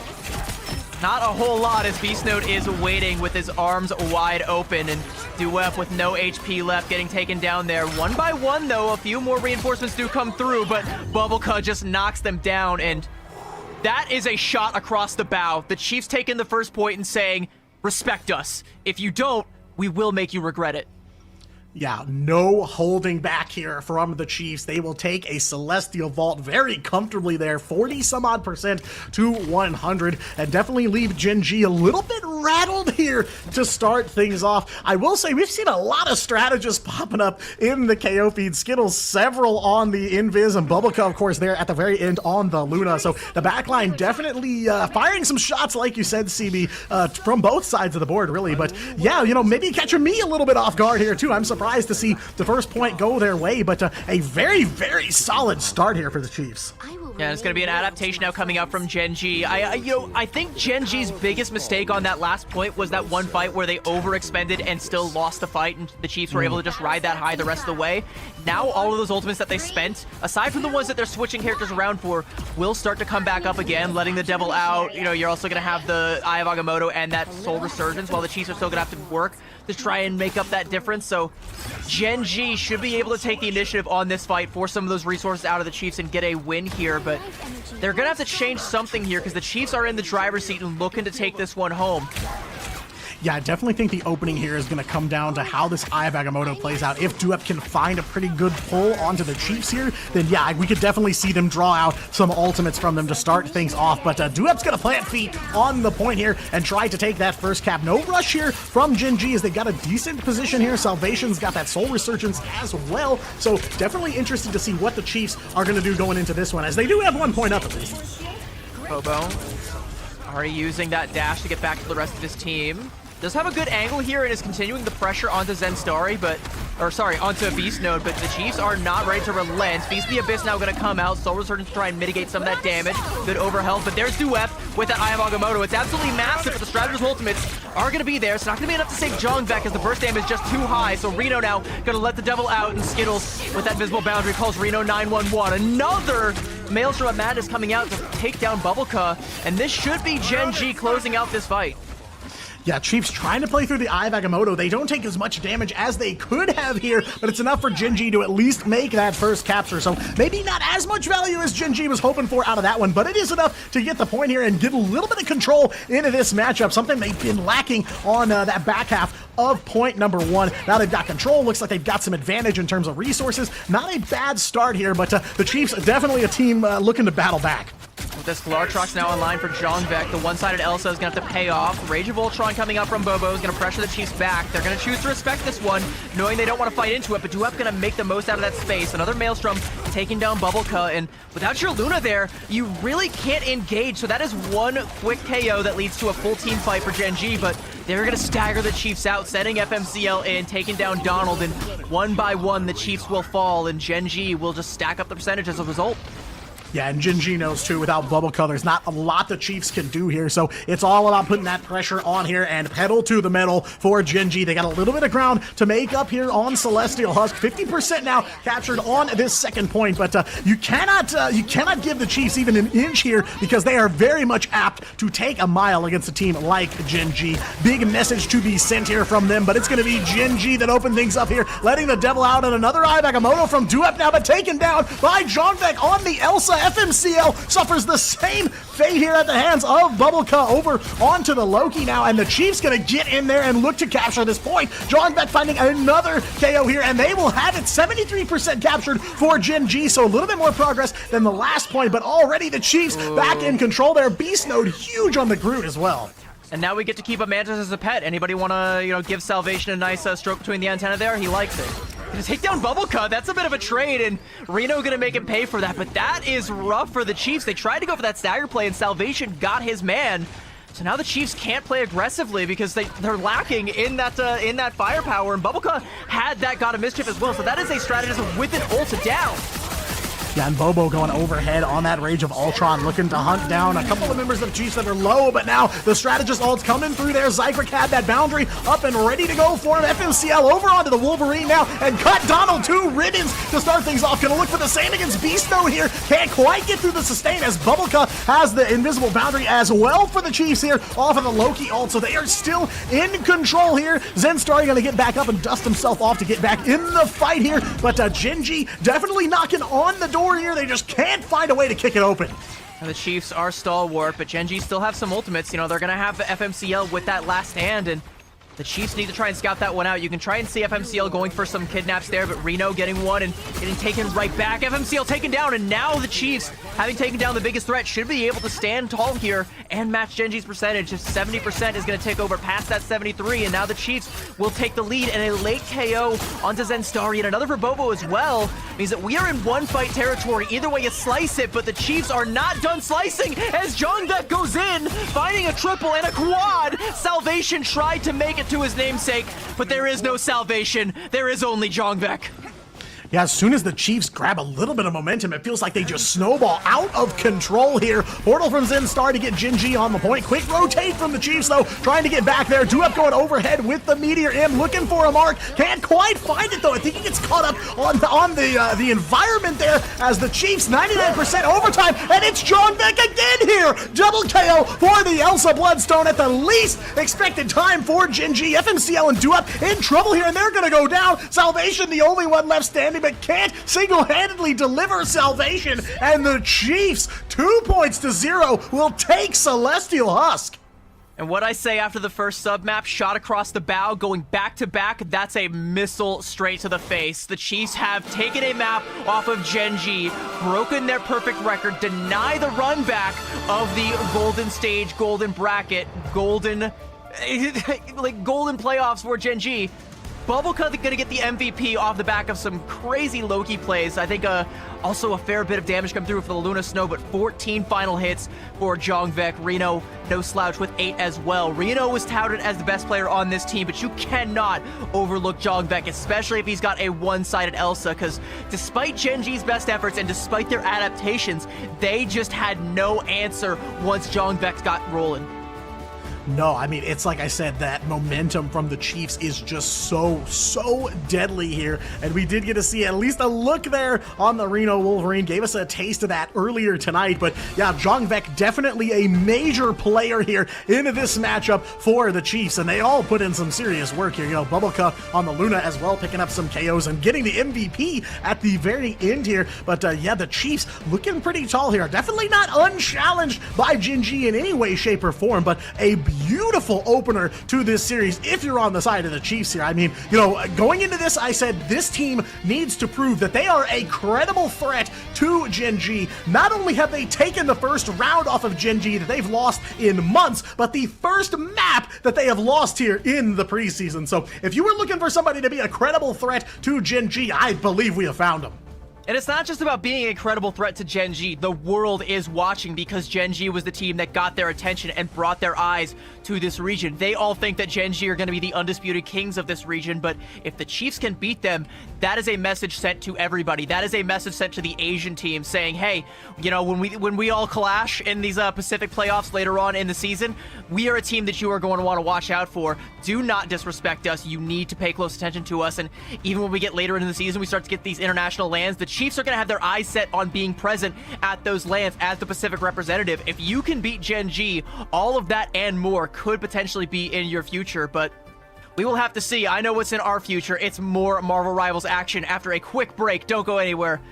We will be right back.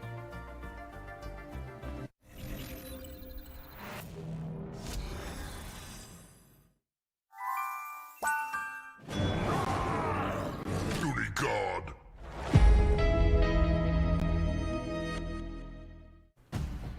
Well, a marquee matchup on hand here. The Chiefs taking on Genji. And CB, you know, we were talking about it during the break, but this is not at all what we were expecting here. Not only for the Chiefs to take this first map, but to take both points. Yeah, we were expecting this to go to multiple maps. We weren't expecting a sweep in either situation. Like, we knew that the Chiefs was a team that was capable of taking maps off Genji, but to be the first map, and in 2-0 fashion, and not even through like any huge missteps. Like there was that one fight from Gen G where they use all their ultimates and then lose the fight. Pretty egregious error, and I think they deserve to lose the first sub-map based off of that one, but by the time the second sub-map came around, they should have been fully recovered. They should have been ready to go. They should have been able to take it to the Chiefs, but the Chiefs just outplayed them, and that is a crazy thing to say out loud. Yeah, I mean, you know, a lot of times we come away from these maps able to say, okay, the team composition was rough. They didn't have a clear win condition. You know, they got, you know, the positioning wasn't so good. But really, this was just a head-to-head, both teams at full force, and the Chiefs just won outright there, you know, face-to-face into this matchup, and the Chiefs walk away from it. So, you know, like you said, we expected both teams to drop some maps here. Neither of them are going to walk away from this with that perfect record still intact. But, you know, we kind of suspected Gen G would come right out of the gate swinging, and not so here in this matchup. And my Preds already have been torched, and they're just looking to be in more trouble every passing minute. Gen G could still win. I mean, luckily you don't have to predict map score. Otherwise, I think we would all be cooked, like even more so than we already are. But I mean, Chiefs coming out of that one is insane to me. And I do think, you know, if there is one thing you can maybe look at, and I'm sure a lot of chat is going to be looking at as well, is the fact that Chiefs were able to get away with a sneaky one-sided Elsa in there. Gen G had it banned out, and you know, this is a team, Gen G, that's bag of tricks is supposed to be much, much deeper than what is hard meta right now. So I'm not saying that's an excuse, but that's something that maybe you might want to look at as we go into our second map. It's going to be Gen G's map pick, Central Park, and how fitting that they want to take us to their speedrun map. I was about to say, going to look to lower the PR here a little bit, potentially, but, you know, after that first map, I can't say that they're as comfortable saying, all right, we're just going to speedrun this and be done with it, because the Chiefs have a lot to say about that, I'm sure, especially after watching that interview with Gen G's first matchup tonight. But yeah, I mean, definitely a look that we weren't expecting right out of the gate. Again, no shade to the Chiefs whatsoever, but Gen G, for so long now, even back when they were Chopper Mag, have been kind of the team here to beat in OCEANIA. And, you know, not only coming in, like I said, to be a credible threat or appear so, but to start taking map wins off of them, I think is huge. So definitely exactly where the Chiefs want to be, right? Already one map up, so they got a little bit of that cushion here, and they're going to look to try and extend it, but it is going to be in Gen G's territory this time. I would even go further back from Chopper Mag. I would even say back when this team's core was that Ground Zero Gaming roster, that they were still the team to beat in the region. And, like, well, they haven't always been perfect. Like, there have been contenders that have stepped up from time to time, but I don't know if there's ever been a contender that has given us this much confidence in the ability to dethrone this particular core, especially if the Chiefs can keep this momentum up. But like we said, this is the speedrun map for Gen G. They want to try and get a quick bit of momentum back on their side so they can try and run the rest of the series back. But we're going to see the picks and bans coming through. Gen G going for an Invisible Woman Protect right at the gate, and I think that's one of the most defensive protects you can go for. Yeah, definitely so here. Chiefs going to take Elsa right back. Of course, Jongvek putting in some serious work there on map number 1, and one of the engines for that team to take that map 1 win for sure here. But yeah, you know, I feel like to some degree, maybe some of the weight is off of Gen G's shoulders. That, okay, we took our first map loss. We lost our first round of Dom that we've lost in quite a while. Now we've lost one map. All right, now we can just play all out here. There's no expectation for perfection throughout the rest of this group stage. So curious to see what Gen G is going to bite back with here. The Gen G gonna ban out the Invisible Woman here. Chiefs gonna take out the Loki, and they thought about making it one-sided, but they're gonna preserve Wolverine for themselves here. FMCL hovering the Wolverine as well, so maybe gonna expect to see that from both sides of the board here. And Gen G, last ban, they're gonna take Groot. Yeah, I do think that, you know, going for a Protect on the Wolverine is a pretty good sign that you want to play it, so banning out the Groot as well. Not a bad look. Getting a one-sided Groot, though, I do think that, that's gonna be that's interesting. You know, going for that one-sided Groot. I think Zenstari, Duep, whichever one ends up being the one bringing that Groot to the forefront, is gonna be under quite a bit of pressure from Reno on that Wolverine. And now there is the opportunity to make that Wolverine one-sided. So interesting ban phase coming out from the Chiefs. A one-sided Wolverine. They're able to secure the Loki as well, and they get the Protect coming through onto the Elsa. So Jongvek again gonna have that that one-sided Elsa. Actually, no, I believe it hasn't been banned for Gen G, so it's not one-sided. It was just protected heavily from the Chiefs because, of course, you know, if Jongvek is gonna be clicking heads on Elsa, let's keep that pattern going.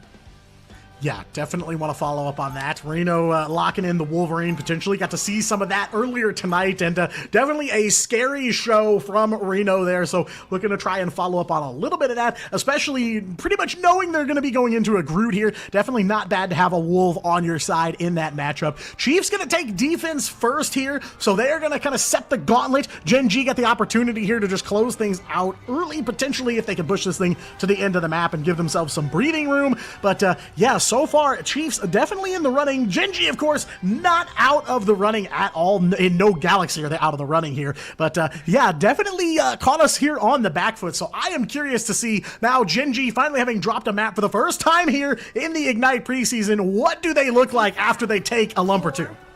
Chiefs, so just before we transitioned back into the game, Bubbleco was on the Rocket trying to get a jump pack for Reno and then made the swap over onto the Loki, so isn't going to be there quite yet. I think just got into position and now is going to be able to get the heals going for the side of the Chiefs, so back to a full strength defense there. That could have been a scary opportunity. I wonder what the rationale behind Skittles on the Rocket on the attack is, though. We'll have to see what ends up happening here as Gen G look to try and pick their spot and find a good angle. Zenstari getting nestled in deep means the walls are going to be splitting the Chiefs in half, and they just have to keep an eye on Reno, and he's got the kidnapping. There we go. Yeah, gonna start off with a 1-for-1 trade here. Skittles has that BRB ready to go, so Duep gonna be back up and in the fight here. And yeah, interesting for Rocket on the attack here. Not as far of a distance to cover, especially not compared to the Chiefs on a defense here. Beast Node's got a portal though as the Chiefs gonna go offline one by one here. FMCL, Zenstari, and Bobo on the Punisher. This time gonna find some KOs, but FMCL bringing the Elsa and bringing the pain here. A double KO as he takes out Jongbek as well here. 1 minute in, and Gen G looking to try and finish off this first point here. Not quite able to clear it just yet as Chiefs gonna use that portal. Donald over onto the thing now, so already some swaps for the Chiefs coming in here. Still 2:45 on the clock, and Gen G gonna try to close this one out. FMCL will find Reno on that Wolverine though. Does not fear the X-Man here as Zenstari as well on the Groot. Duep and Skittles get in there, and it's 5 minutes on the clock for Gen G to run this thing down. Not quite a speed run, but it is relatively quick, and Gen G just keep the pressure up that entire time. Chiefs never were able to build up to an ultimate to try and defend themselves. And even as that portal play comes through and you have such beefy vanguards like the Thing, Bubbleco wasn't able to get enough healing done to be able to build up that God of Mischief. Not going to be able to see the Cloaky come out, and the Chiefs are forced to make some swaps. Beast Node now going to move over onto the Venom and Bubbleco onto the Jeff, so leaning back into that symbiotic shenanigans team up, and Gen G just continuing as they were. And now is this team up coming out, I think Skittles on the Rocket is going to be a good look because you do have a good survivable Vanguard, or strategist. Yeah, definitely so here. CYA coming down from Gen G now, letting all the ults fly. Gonna look to try and just get this checkpoint done and dusted here. Salvation finding Reno on the invis here. FMCL another double KO as he takes down Beast Node, and in the hunt for more here. Hunting Sharks as he goes after Bubblecup on the Jeff here. But Gen G just clearing the path. And that's all they really need to do here to keep that cart moving. Nobody from the Chiefs can really contest right now. Not a good way in as they're gonna look to just close out checkpoint number 2, and it's 5:30 on the clock as they're going for point 3. And Gen G just make it look so easy. They just lock both doors, and like you said, no one from the Chiefs is able to get through to be able to touch there. Silent Seduction going to come out now from Duep, catches onto Reno, and Salvation is going to find the Elim there. Jongbek popping that Apex Predator, but it just goes wide, catches a 7-10 split. No Elims coming off of that one, and Gen G keeping their foot firmly on the gas pedal. And Chiefs, all they can hope to do at this point is throw their bodies at the cart and try and stall it out. They'll do just that. But that's only going to buy them a scant amount of time as Gen G now get all of the spaces. No one is there to stop them from taking it, so they can just walk right up to the throne and wait for the cart to come to them. Yeah, I mean, it's going to be relentless from here on out for the rest of this map here. FMCL on the move on this Elsa yet again here, halfway to that third and final checkpoint with plenty of time left in the bank here. So the Chiefs on the back foot now. You know, they took map number 1, but definitely are trying to recover here and get back in the fight. Beast Node's got the Feast of the Abyss ready to go here, and Jongbek over on to the Psylocke now. Salvation going to cover up the team though. Invisible Boundary ready to go, and Bobo will find one on the shotgun here. Skittles is Zenstari getting in there as well. Zykrix over onto the Rocket now and's got a BRB, trying to give this team some extra sustain to get back up in the fight here. But Bobo gonna shut down Beast Node as well off of the Punisher shotgun. Nobody from the Chiefs in sight though, as they are dangerously close to the finishing of this map. Bubblecut has a Jeff ultimate, and Donald gonna be coming up on that Banhammer, and you can see Genji respecting the spawns coming out. Reno releasing the Galar truck, but then just got stopped by a Groot wall there. Final Judgment now gonna come out. Donald wants to put the Banhammer on it, but all the shots are going to be hitting, and now Bubblecut popping that Jeff ultimate, trying to catch as much as he can, and I'm not sure what he got, but there's no reinforcements left for the Chiefs, as anybody who could have contested, I think, got swept up in that Jeff ulter.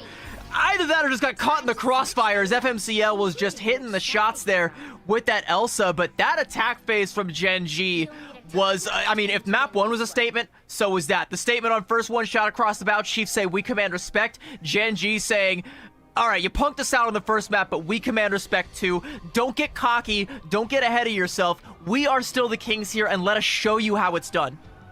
Yeah, I mean, we are on board for a long series here if they continue trading blows back and forth like this. Over 3 minutes in the time bank for Genji, so even if the Chiefs clear this map, they could be looking at a pretty big time disadvantage in the extra rounds here, but it is going to be the Chiefs now on the attack here, and yeah, FMCL really like sprang into action there at the last second. I mean, right up against the spawn door, finding the double on the Elsa at the very end. So, you know, we kind of talked about it on the first map. You know, Genji doesn't necessarily rely a ton on the Elsa, doesn't revolve everything in their playbook around her, but if she's on the table, they will take advantage, and FMCL taking full advantage here, putting Genji in a pretty good spot here on map 2.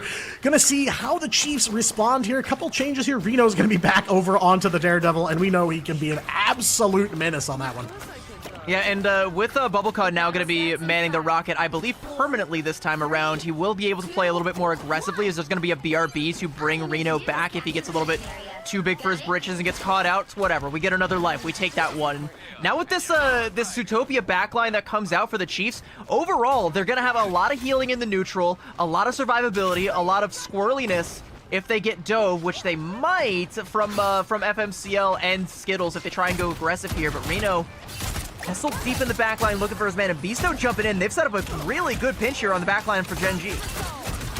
Yeah, definitely going to be quite a statement here from FMCL, though. Early KO on to Beast, though. That's the BRB going to be popped, and we haven't heard about much from the Zootopia backline in a while, but the Chiefs going to bring it to bear here. Still trying to find their way onto the capture circle here, but Genji going to try to put this thing on a lockdown. Still 3 minutes to go. Reno in a little bit of trouble there on the Daredevil Beast mode as well, finding a bit of resistance from Genji here, but they are going to march onto the point, and Duet going to send Donald right back to square one there. KO onto the Deadpool, and they're going to look to just keep following up on it. Beast Node as well. The Vanguard's offline for the Chiefs.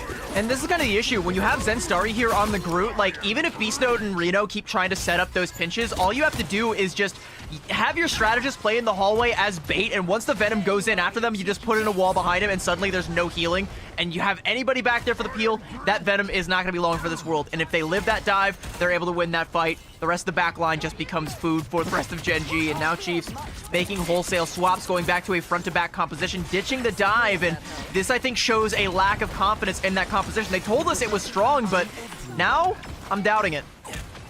Yeah, and it seems like they are too here. Gonna change things up. Reno over onto the Punisher now. Pretty quick swap so far for the Chiefs here. Genji hold a lot of cards in this position here. Almost half of the Chiefs' time melting away before their very eyes here, and still not having a solid answer of how to get in there and how to keep up in a fight. It is going to be the Eternal Bond from Bubblecut here to try and make the difference. Give them some space to fight, and Reno on the move on FMCL. Headshot on the shotgun there, and that gets him the final judgment as well here. Big play from Skittles, though, on the Jet. 3 KOs there from 1 ultimate. So just as you thought they were out of the fight here or in some trouble, Genji stamps their feet down and says, we will not budge. 1:30 left to go for the Chiefs. They are running out of time.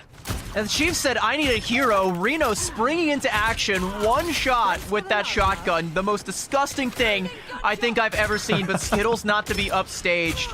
And Genji said, all right, you need a hero. Best I can do is a villain. And now with 3 more ultimates, Genji should have what it takes to stand their ground. So they're going to be coming into this next fight with an Eternal Bond. And again, Chiefs are going to try and look to use that aggressively, I believe, so they can lay out the red carpet.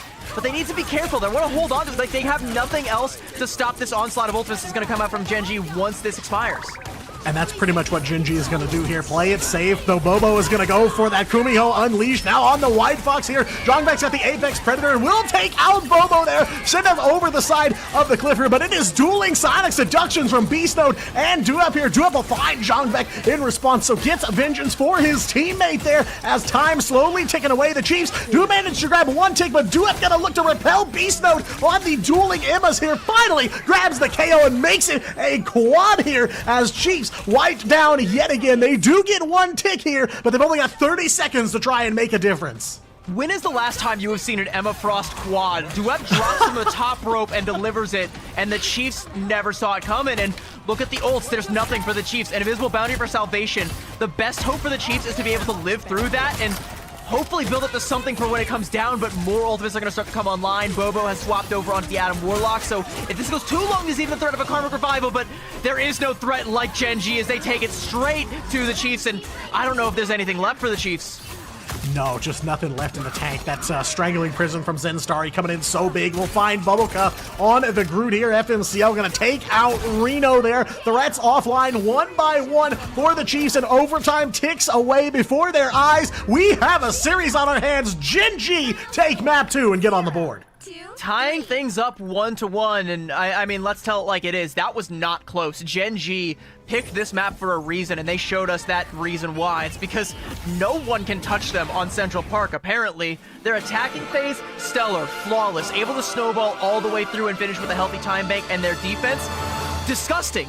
The only hope that the Chiefs had was off the back of that one shotgun shot from Reno, and even that was returned by Skittles, the hero for Gen G, but still only with a scant 5 KOs, 13 and 13 for Duep and FMCL respectively. And I remember Donald saying he wanted to gap Duep. I think it went the other way around on this one.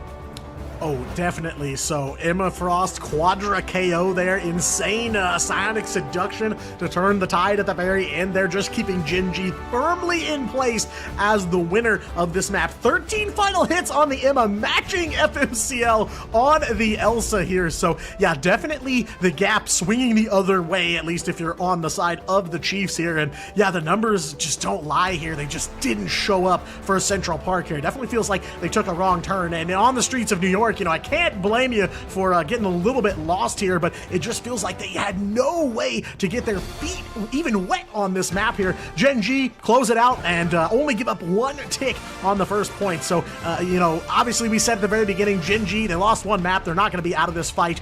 Definitely saying we are far from finished here. And like you said, the numbers don't lie, and one of the numbers that I think is telling the biggest story for me right now is potentially the biggest one, and that's 12 casualties for Beast Node. And what that tells me is that the Chiefs, like I said, they were very confident in their dive compositions. Beast Node was going in on the Venom, I think swapped over onto the Captain America later on, but it just wasn't working. He was getting caught out and punished for the dive every single time. Whether the follow-up wasn't there or it was just the Groot wall sectioning him off and he wasn't able to confirm any elims off of it, it wasn't working, and I think they lost confidence in their dive composition, and Gen G were able to just ride that all the way to an easy victory there on Central Park. We'll see what the Chiefs have left in the tank as we go on to our third map. Don't go anywhere, chat. We're going to cut to a quick break. This one is just heating up, and I guarantee you don't want to go anywhere, so be right back.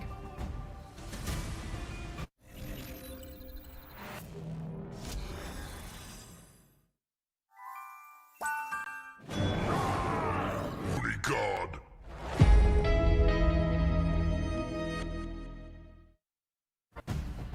Well, after dropping a surprising map number 1, Gen G have been unstoppable on the last 2, and now they stand just one map win away from the grand finals here in this preseason playoff bracket. And CB, you kind of mentioned it before we went to the break, but you know, definitely some cleanup in the picks and bans here. It really felt like the Chiefs were banking on that Magneto that got banned out at the very end of the draft phase. So not only did they lose a very important tool, but they lost it probably by the end of their game planning for that matchup.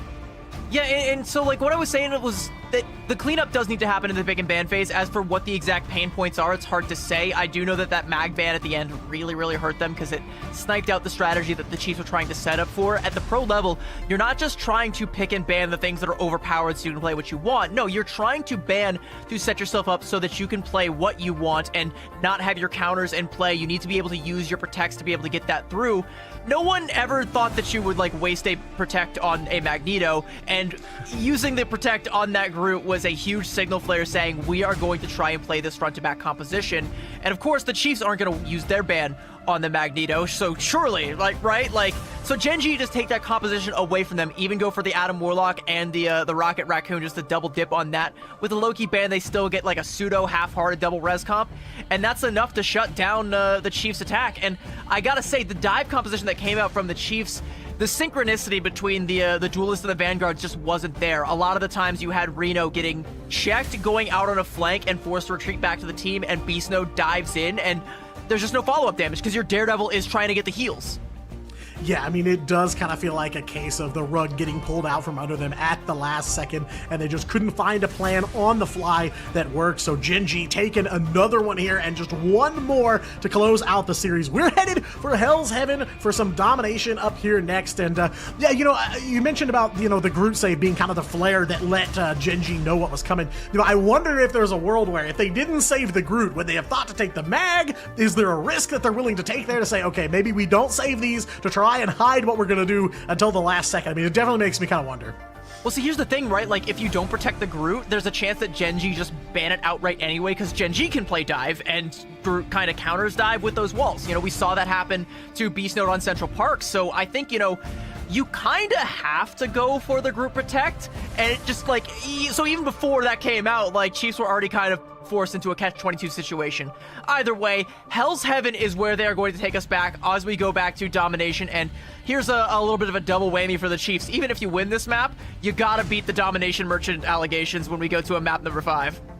Yeah, I was going to say, this is uphill all the way to the very end for the Chiefs here, because, yeah, as soon as they take this one, it is going to be right back into Gen.G territory. And, a little bit of a stumble from Gen.G on the first domination map in this series, so makes me think maybe they're hoping to bank on that a little bit here and say, okay, we were able to take domination off of them. That's what kind of blew this entire series wide open here, so maybe going to try to capitalize on that here as well. Especially considering the Chiefs, they talked a lot about that dive composition, and we haven't seen a ton of it here yet, so maybe they're looking for Hell's Heaven to give them a little bit more advantage there too.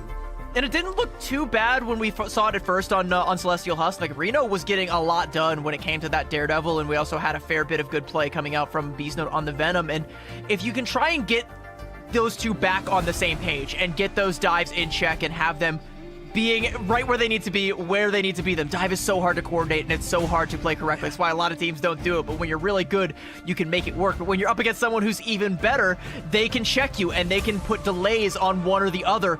Somehow, some way, Reno and Beast Node need to get back together, and they need to get back on the same page, and they need to execute on these dive compositions if that's what the Chiefs want to play. Otherwise, they have to leave it at the door. But then the question is, do we go back to what we just saw in Museum? Do they just get completely shut out from playing the front-to-back compositions that we know that they can play that require less composition and more fragging power, which they've got? Yeah, they're up against a tough draft IQ in Gen.G, as we saw play out there just on this last map. So, it is going to come down to this. And, a lot of times we don't necessarily say that the pick and ban phase sets the tone for everything on a matchup in Rivals, but it definitely is going to be important for the Chiefs here to try and lock something down, because, when they are kind of rug pulled there at the very end, they get kind of bait and switched. It feels like they're not able to find that backup plan in time to get back in the fight. So hopefully they're going to look to try and lock something down here. I don't know if it's going to be a return back to basics or something a little more comfortable for them, but of course this is their last life here potentially. Gen.G going to try to close this series out. That will send them down to the lower bracket though, not out of the tournament if they drop this one, but obviously stakes are high here, and the Chiefs want to continue to prove that, hey, map number 1 wasn't just a fluke for us. And if they want to prove that, they have to prove that they are flexible, because we know that Gen.G are indeed flexible. They played the front-to-back comp on Museum. They played the dive comp on, we've seen them play the dive comp in the past, and it has been very strong. And you can force Gen.G to make these adaptations, and they will be able to make them. But when Chiefs are forced to make adaptations, we're wondering, okay, where's the payoff? We were on this dive comp, we got forced off. where are the elims? Like, what's happening? Like, once we abandon plan A and go to plan B, we just never actually get to see the fruit born from plan B, and we need to see that. We need Chiefs to prove that they've got a few more tricks in the bag, because Gen G, they have only shown us, you know, just the very tip of it. Yeah, I mean, you know, you also mentioned Reno and Beast Node trying to work together. They need to fall back into lockstep, because we saw a lot of that team play from them on map number 1, the map that they found a ton of success on. I mean, you know, they weren't uncontested, but they did take both points of Celestial Husk, so we know they're more than capable of working together. And, you know, we saw some pretty rapid-fire swaps from Reno on map 2, so it feels like maybe caught on the back foot, trying to recover a little bit, get back in the mental game here. So definitely want to see them clean that up and lock back in here, because, again, it is kind of down to the wire here, and not a lot of room left for error. So, you know, want to make it as clean and straightforward of a game as possible for themselves. I do think for the Chiefs, though, this is a winners finals matchup, so, you know, winning here would punch your ticket to the grand finals and also be a message to everybody in the entire world. But a loss here, there's still a lot of lessons that you can learn and take to that inevitable rematch if you can make your way to grand finals through the lower bracket, which would mean another date with Kenga. But Chiefs versus Gen G as we go on to Hell's Heaven. Gen G on match point. Chiefs staring down the barrel of that lower bracket run and hoping that they can come back, make a statement, prove, like you said, that map number 1 wasn't a fluke, and it all starts right here in the picks and the ban phase. Gambit banned on both sides, and something that I almost kind of want to, like, give to the, like, okay, so the Protect gonna come out onto the Mantis for Gen G. Honestly, if I'm the Chiefs, I don't hate that, because we saw the Mantis come out on Celestial Husk. That was just fine. Reno can hold his own when it comes to a Mantis triple strategist comp. Yeah, they play right on through the damage amp, right on through the 3 strategists in the backline. So gonna look to do much of the same here as they go back to domination. Hell's Heaven on deck once again. The Chiefs gonna take the one-sided Elsa very early on here. Gen G gonna respond with the one-sided Mantis, and we go back to dual bans here for both of these teams. So yeah, I agree. When I saw the Mantis save come through, I'm like, oh, that's good for the Chiefs here. They have to be thinking that this is a good position to be in, and they're gonna trade the Deadpools as well here.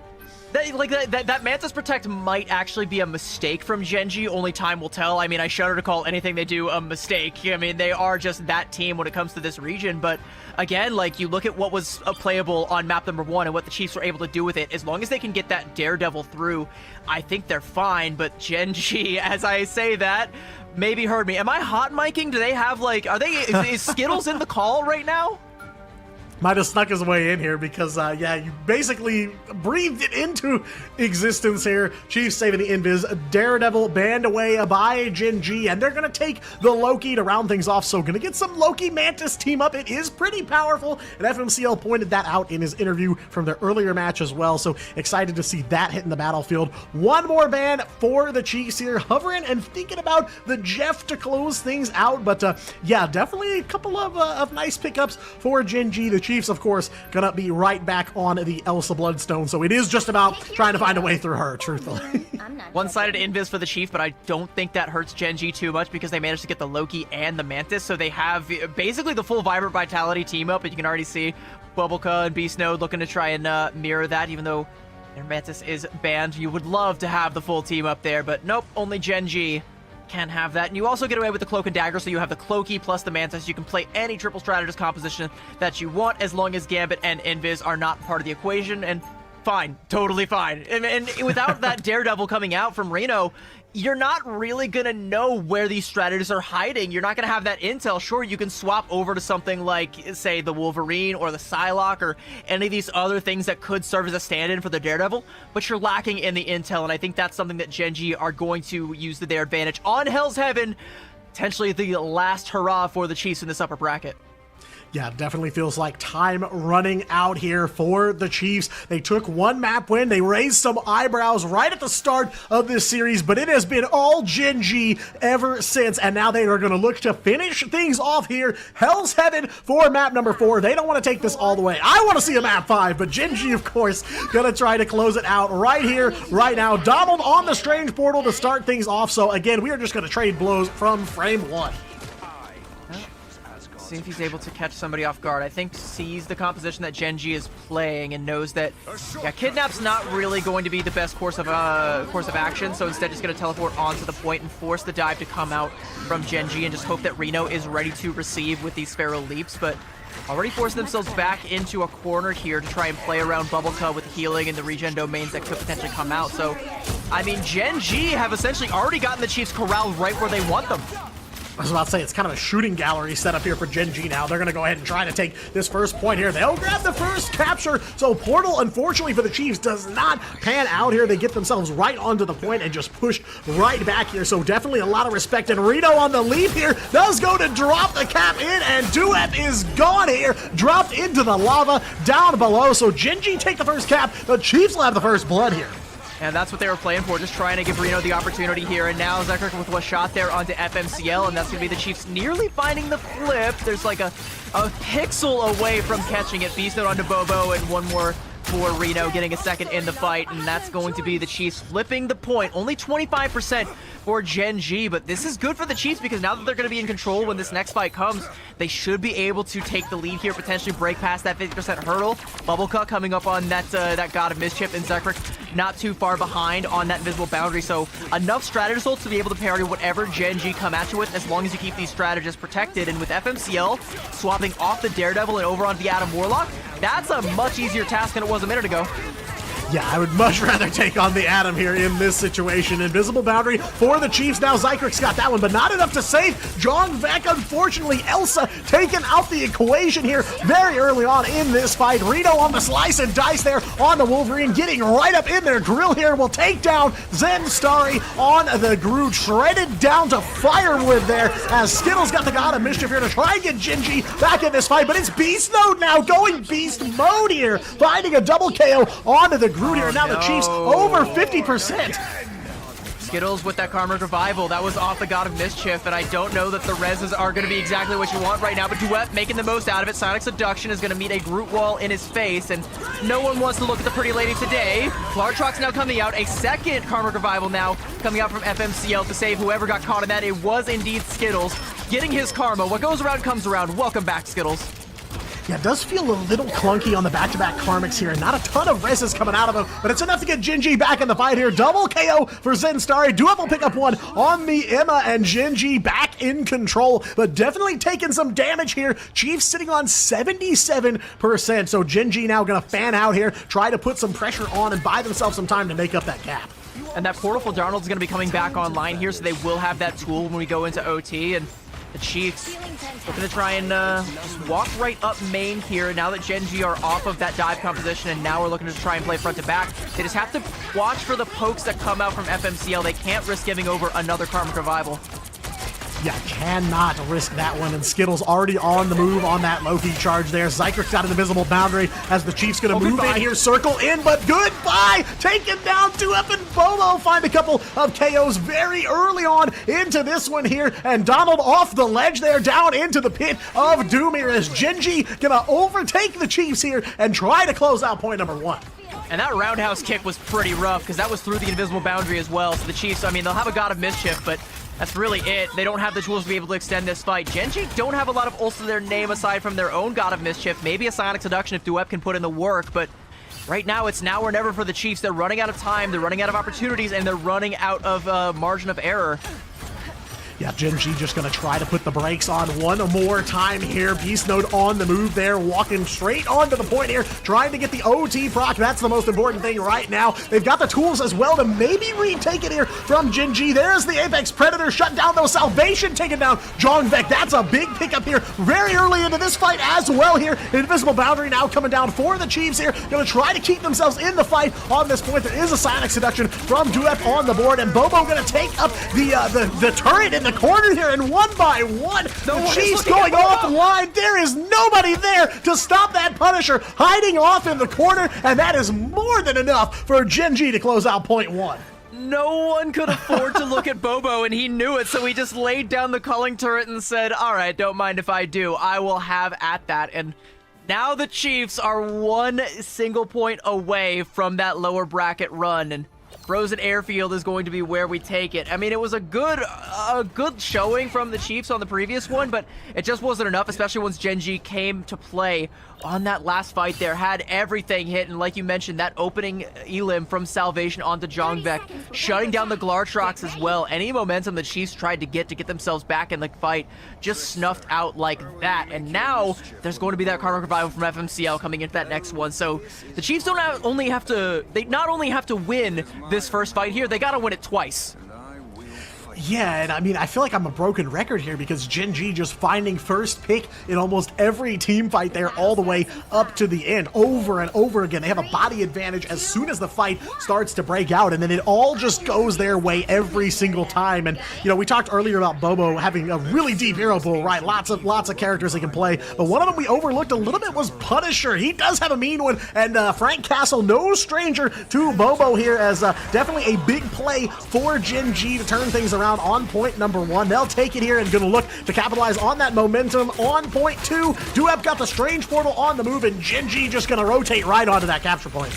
But I believe they got both the regen domain and the healing factor out, so the Chiefs have to play so much lower than they would like to right now, and Gen G are able to take so much space off the back of it. Visible Boundary coming out from Zykrix to give the Chiefs some say in this fight, trading Zenstari out for Jongbek, but no givesies backsies. FMCL with that Karmic Revival gonna bring Zenstari right back, and all Gen G has to do is give up a little bit of ground, and now with this final judgment from Bobo, they can take it all right back and then some. The Chiefs are shunted from the point. Gen G win the first fight with relative ease, and just like I said, it was the Karmic Revival. Chiefs looked decent on the first one, but oh no, Duep, that's...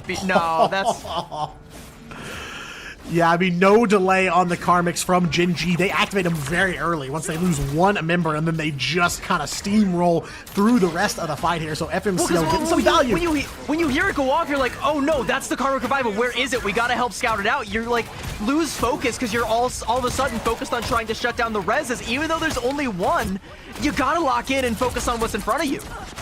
Yeah, definitely feels like Hat with a laser pointer here for the Chiefs as they're just trying to find a way through the front door here. Gen G still on the capture point here, 40% and counting, and time quickly ticking away for the Chiefs here. Reno's got a last stand though. Will take out Beast though. That's Bobo finding one on the shotgun, and yet again an avalanche here from Gen G. Duep's got a KO off of that Maelstrom of Madness, and again that KO feed going orange almost every single time.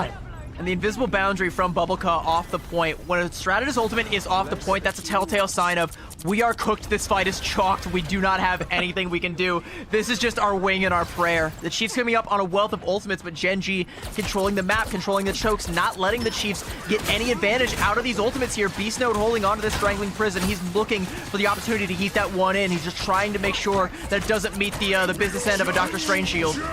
There is the Strangling Prison coming out, but Gen G play right on through Salvation, and Bobo got the ults cooking. Donald's got the dunk, though, onto Bobo. Shuts down the final judgment here for Gen G, so definitely putting the brakes on for them. Skittles got the Karmic Revival going, so team gonna get back up and back in the fight here, but now Jongbek awake here on Hell's Heaven now, ready to fight back as Gen G gonna very quickly take this thing into overtime. Apex Predator does come out, and Gen G looking so low. Duep gonna try to save the day here with an Eye Agamotto. Does find several members of the Chiefs, but already body disadvantage comes up big for the Chiefs here, and they will stop Gen G at 99. Yeah, but the fact that Gen G are able to get it up to 99 means that this is going to be scary from here on out. Chiefs are going to have to be perfect, and FMCL holding out of that Karmic Revival, I think this is a good thing for the Chiefs, though, because you want to be able to hide that Atom when you have map control and make sure that you can have a nice corner to get that Karmic Revival off. FMCL will still have that, but the Chiefs don't really have to worry about it because they're not going to have to give up any space in order to try and scout it out or deal with what comes next. They just have to keep taking the members of Gen G as they come one by one and staggering out the time a little bit more. It ends up becoming a hindrance on the attacking side of domination maps. Yeah, we're taking them as they come, and here they come once again in full force. Gen G looking for one fight win to close out this map and this series here. Got some resources on both sides. Zykrix got Invisible Boundary up and going, and Duep already taking out the fight. Karmic Revival again from FMCL, again and again here. The Strangling Prison from Zenstar, but he's in some serious trouble, and Bobo gonna go offline for now, but Karmic Revival gonna get him back up and in the fight here. So a bit of a whip here from Gen G, and the Chiefs able to repel them pretty successfully. Skittle's gonna duplicate the Soul Resurgence. Final Judgment coming out from Bobo, but Bubblecut will give them the cover of the invisible boundary, and Gen.G not able to claim any space off the back of that. Look at the Chiefs, they're all nestled, all nice and cozy inside of that boundary. As it falls, they'll be vulnerable once again, but a huge Strangling Prison coming out from Beast Node, forcing out the regen domain, another Soul Resurgence, huge Glartrox, gonna displace a couple members of Gen.G, but now they're able to take the space and force Chiefs on the back foot, and Reno with that last stand coming through, also a Meteor M from Donald, but they're not able to find the Elims. Finally, Duep will be felled, FMCL potentially next on the chopping block, and chopping is exactly what Reno is going to do. 92%, Chiefs looking to tie this one up. Yeah, taking them to the butcher shop here. We've seen the 99 overtime doubled here from these two teams before, way early on in map 1 of this series here. Gonna try to battle it back. Beast Node finding Zenstarry very early in this fight now, as of course, it is all gonna come down to the wire here. Unfortunately, holding that Strangling Prison and shut down almost immediately. Zycric taken out by Duep. Laser focus there, and the invisible boundary goes offline for the Chiefs. They've got nothing left, and one by one, they will fall. Bubblecut has the God of Mischief, and they're going to try to hunt him down too. Will manage to find him just barely there, as Gen.G will flip it back their way. Zycric's got the Doctor Strange, so definitely Portal going to come in here, but can they get there in time? Oh, Jungvek gets caught out, and now one by one, they're gonna come to the portal, but there's not gonna be the damage to displace Gen.G. Even if they do, Skittles has the God of Mischief. Bubblecup gonna use it as well. Eternal Bond coming through just to give the Chiefs a little bit of safe haven, but they're gonna need so much more than a safe haven to shut down Gen.G. Soul Resurgence, Final Judgment now coming out. Eye of Agamotto, Bobo melting them down to atoms, reducing them back to their bare minerals. Triple for Bobo, and a quad to cap it off, and Gen.G reclaim dominance, punch their ticket to the grand finals in OCE. And did anyone have a shadow of a doubt? Maybe on map 1 we had an inkling, but from then on, not a shred. Yeah, definitely not an uncontested series from start to finish, but Gen.G taking 3 maps in a row here. You know, a junior-sized reverse sweep for the partner team here in Oceania, but Gen.G emerge victorious, now just steps away from that preseason throne as they will advance to the grand finals, and it's Duep taking the MVP at the very end here. And of course, you know, we talked about it earlier on in this series. Donald wanted the gap against Duep, but no gap to be found here, as Duep will stand tall alongside the rest of Gen.G as they take this series home. But definitely, you know, the Chiefs put them through their paces in several instances, and even here on Hell's Heaven, that second checkpoint got pretty dicey at the very end, but the portal does not go the Chiefs' way, and one by one, like clockwork, Gen.G clean them up and send them back to spawn and close it out. What a run here for Gen.G. Duep getting that MVP isn't just because of the final hits, it's not just because of the damage, it's not just because of the stellar Vanguard play, it's almost entirely because of that Maelstrom of Madness onto Zycric at the very end. They're canceling the invisible boundary. That was the win condition for the Chiefs. They had more ultimates coming online, but you want to be able to use those in that elongated fight to win it outright, and you can't be trying to use them just on a recontest through the portal. They get caught out. That one pop, and Duep won the map for them right then and there. But that run back from 0 to 99 for the Chiefs, just like I said, that Karmic Revival from the Adam Warlock, it's a little bit more of a hindrance than it is a help. It was just one fight all the way there that seemingly never ended, went on forever, because Born again and again and again and again. But Duep with the exclamation mark on it and says, not again.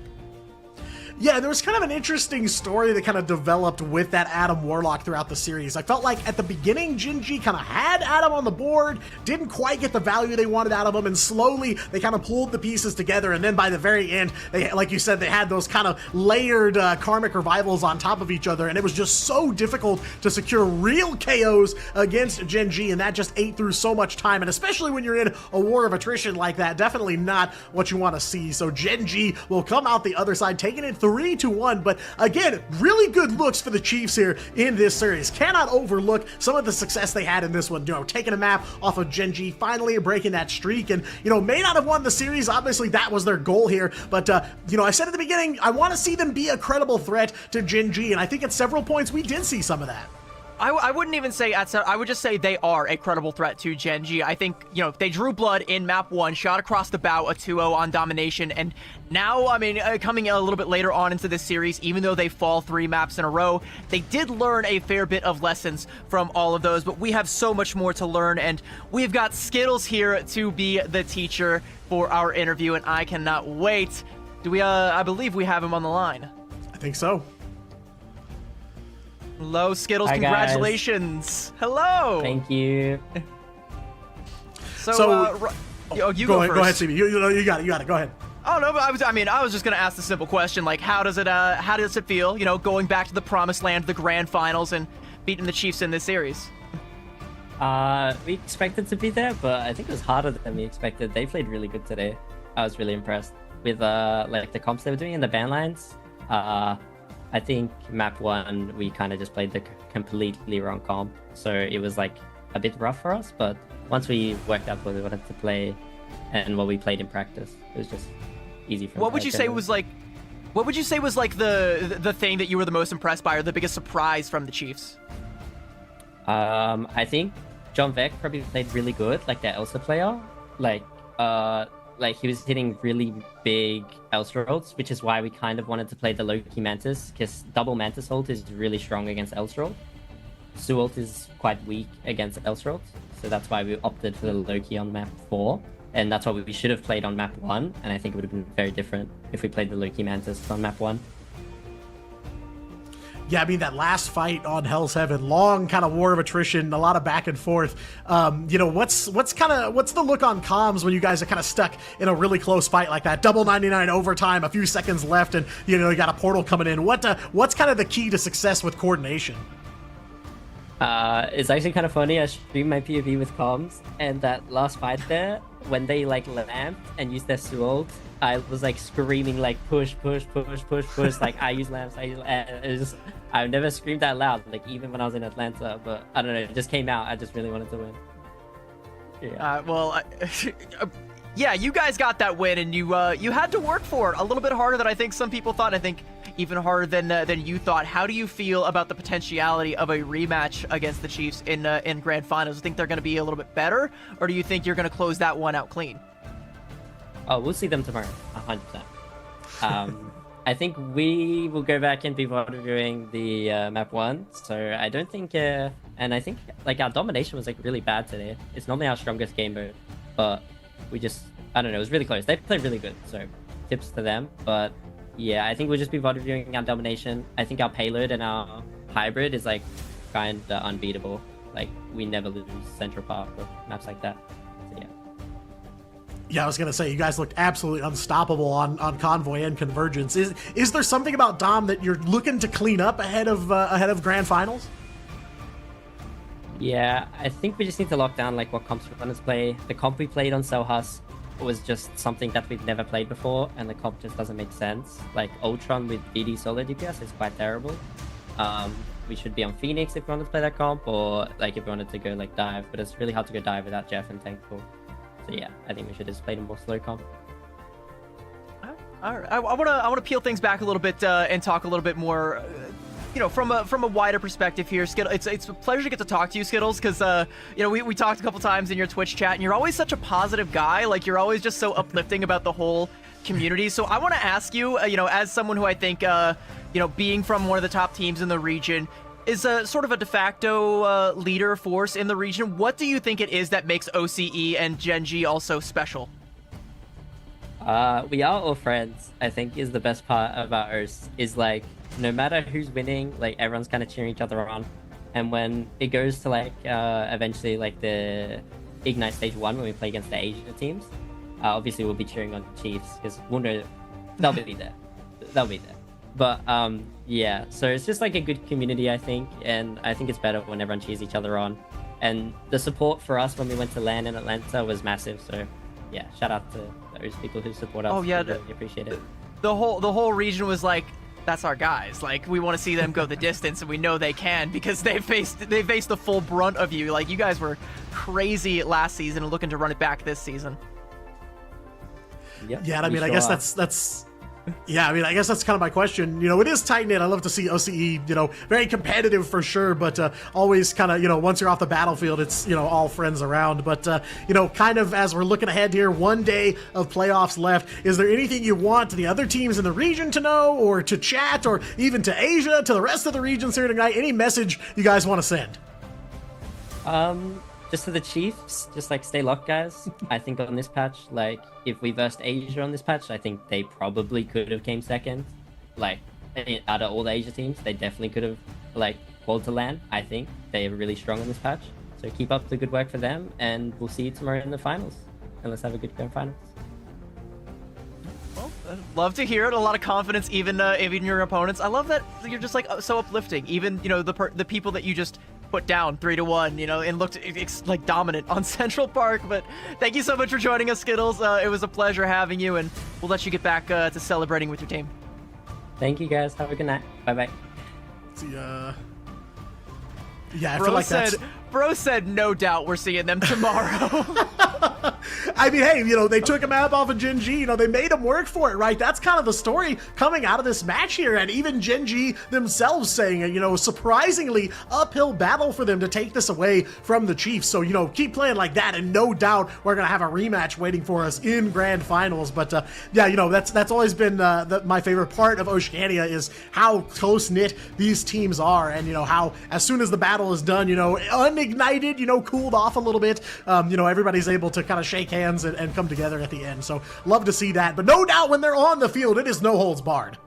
Yeah, when they're on the field, but once we get past that, and like you said, when they're on land, it's such a tight-knit community. They're all trying to uplift each other. I think collectively, the region has a chip on their shoulder, but they're all on the same page. They all want to show that this region is special and that there is talent to be had here. There are stories to be told, and there is a show to be seen. And they'll put on a show when they get into that match. And the only way to do it is, like you said, they got to throw down, no holds barred, give it all they got. Iron sharpens iron, and on this day, it was Gen G's day, as it has been several times in the past, but the Chiefs definitely came with that iron and made them work for it, and I'm looking forward to the potential, or should I, according to Skittles, not potential, definite rematch that we will be seeing tomorrow.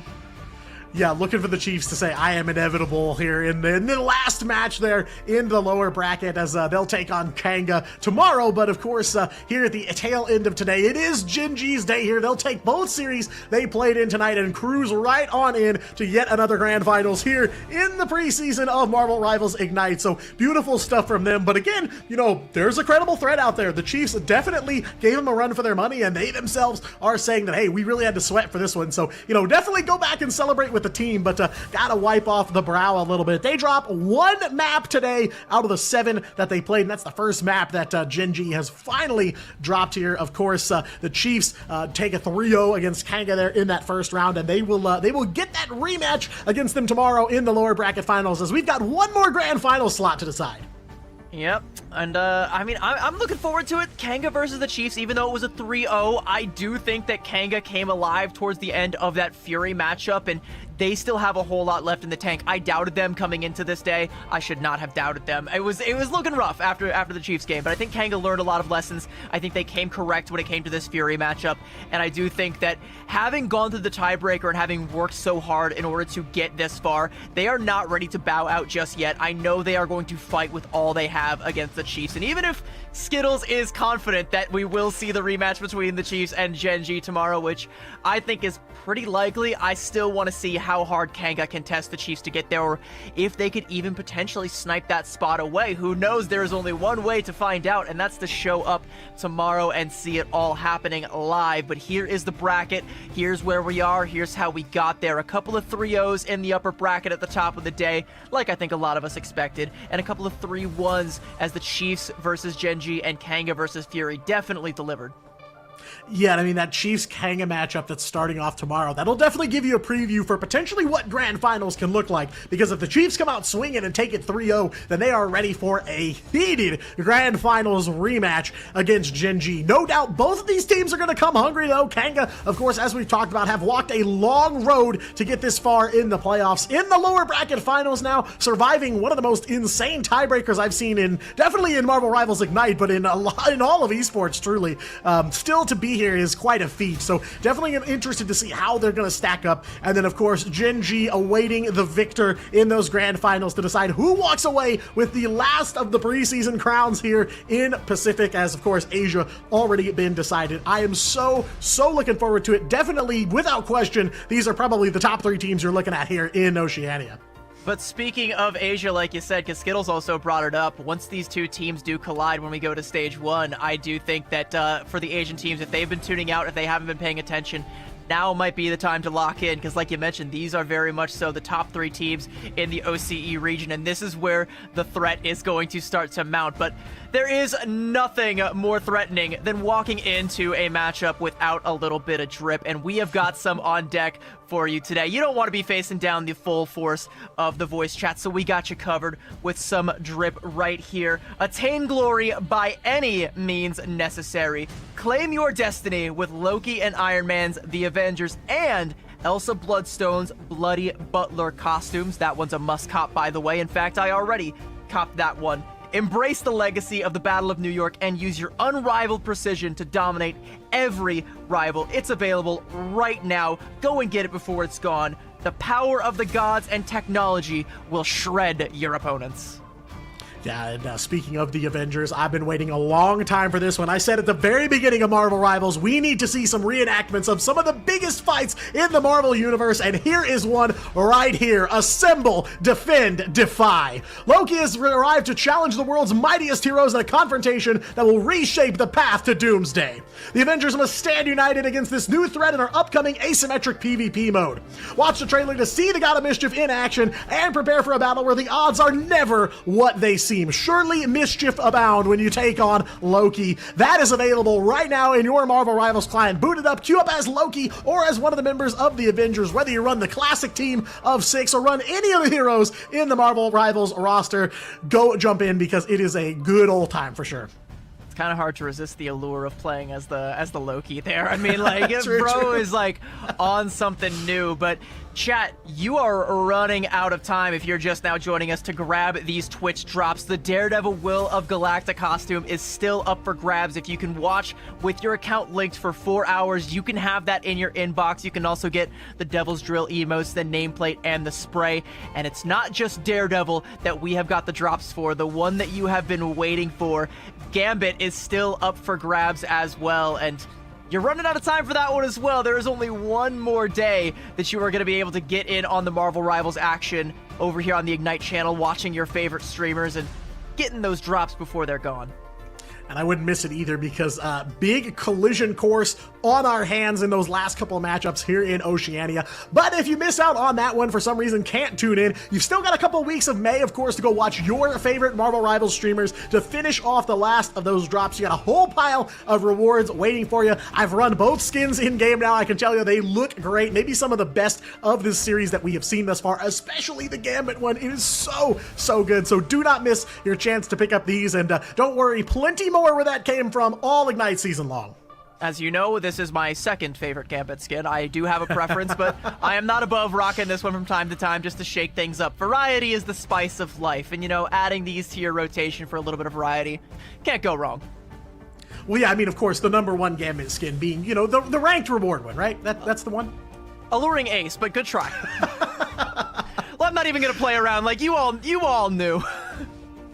Yeah, I mean, we've been talking about it for a while. Definitely a good skin to pick up. Plenty of new content hitting Marvel Rivals every single day. And now as we're in the lead up, in that path to Doomsday, plenty of additional, you know, PvE action, asymmetrical PvP, all kinds of new stuff coming to Marvel Rivals. So even as we, you know, prepare to wrap up the preseason here and go into hibernation a little bit before stage 1, there is plenty of Marvel Rivals waiting for you in your game client. So don't miss out because a lot of these are limited time events. So definitely take advantage and get some of those experiences for yourself.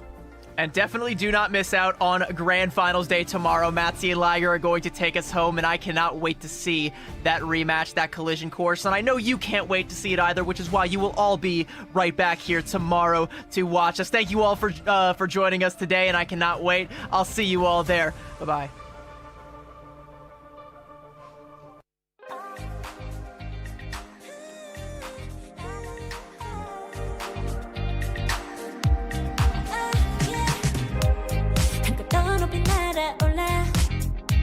누워진 밤하늘을 가로질러 Oh yeah, oh yeah 필요할 때 내가 널 지켜줄게 간절히 바라면 이루어지는 마법인 거야 운명의 소리 들려야 여기서 저기서 날 찾으면 달빛이 날 비춰와 시작해야 let's go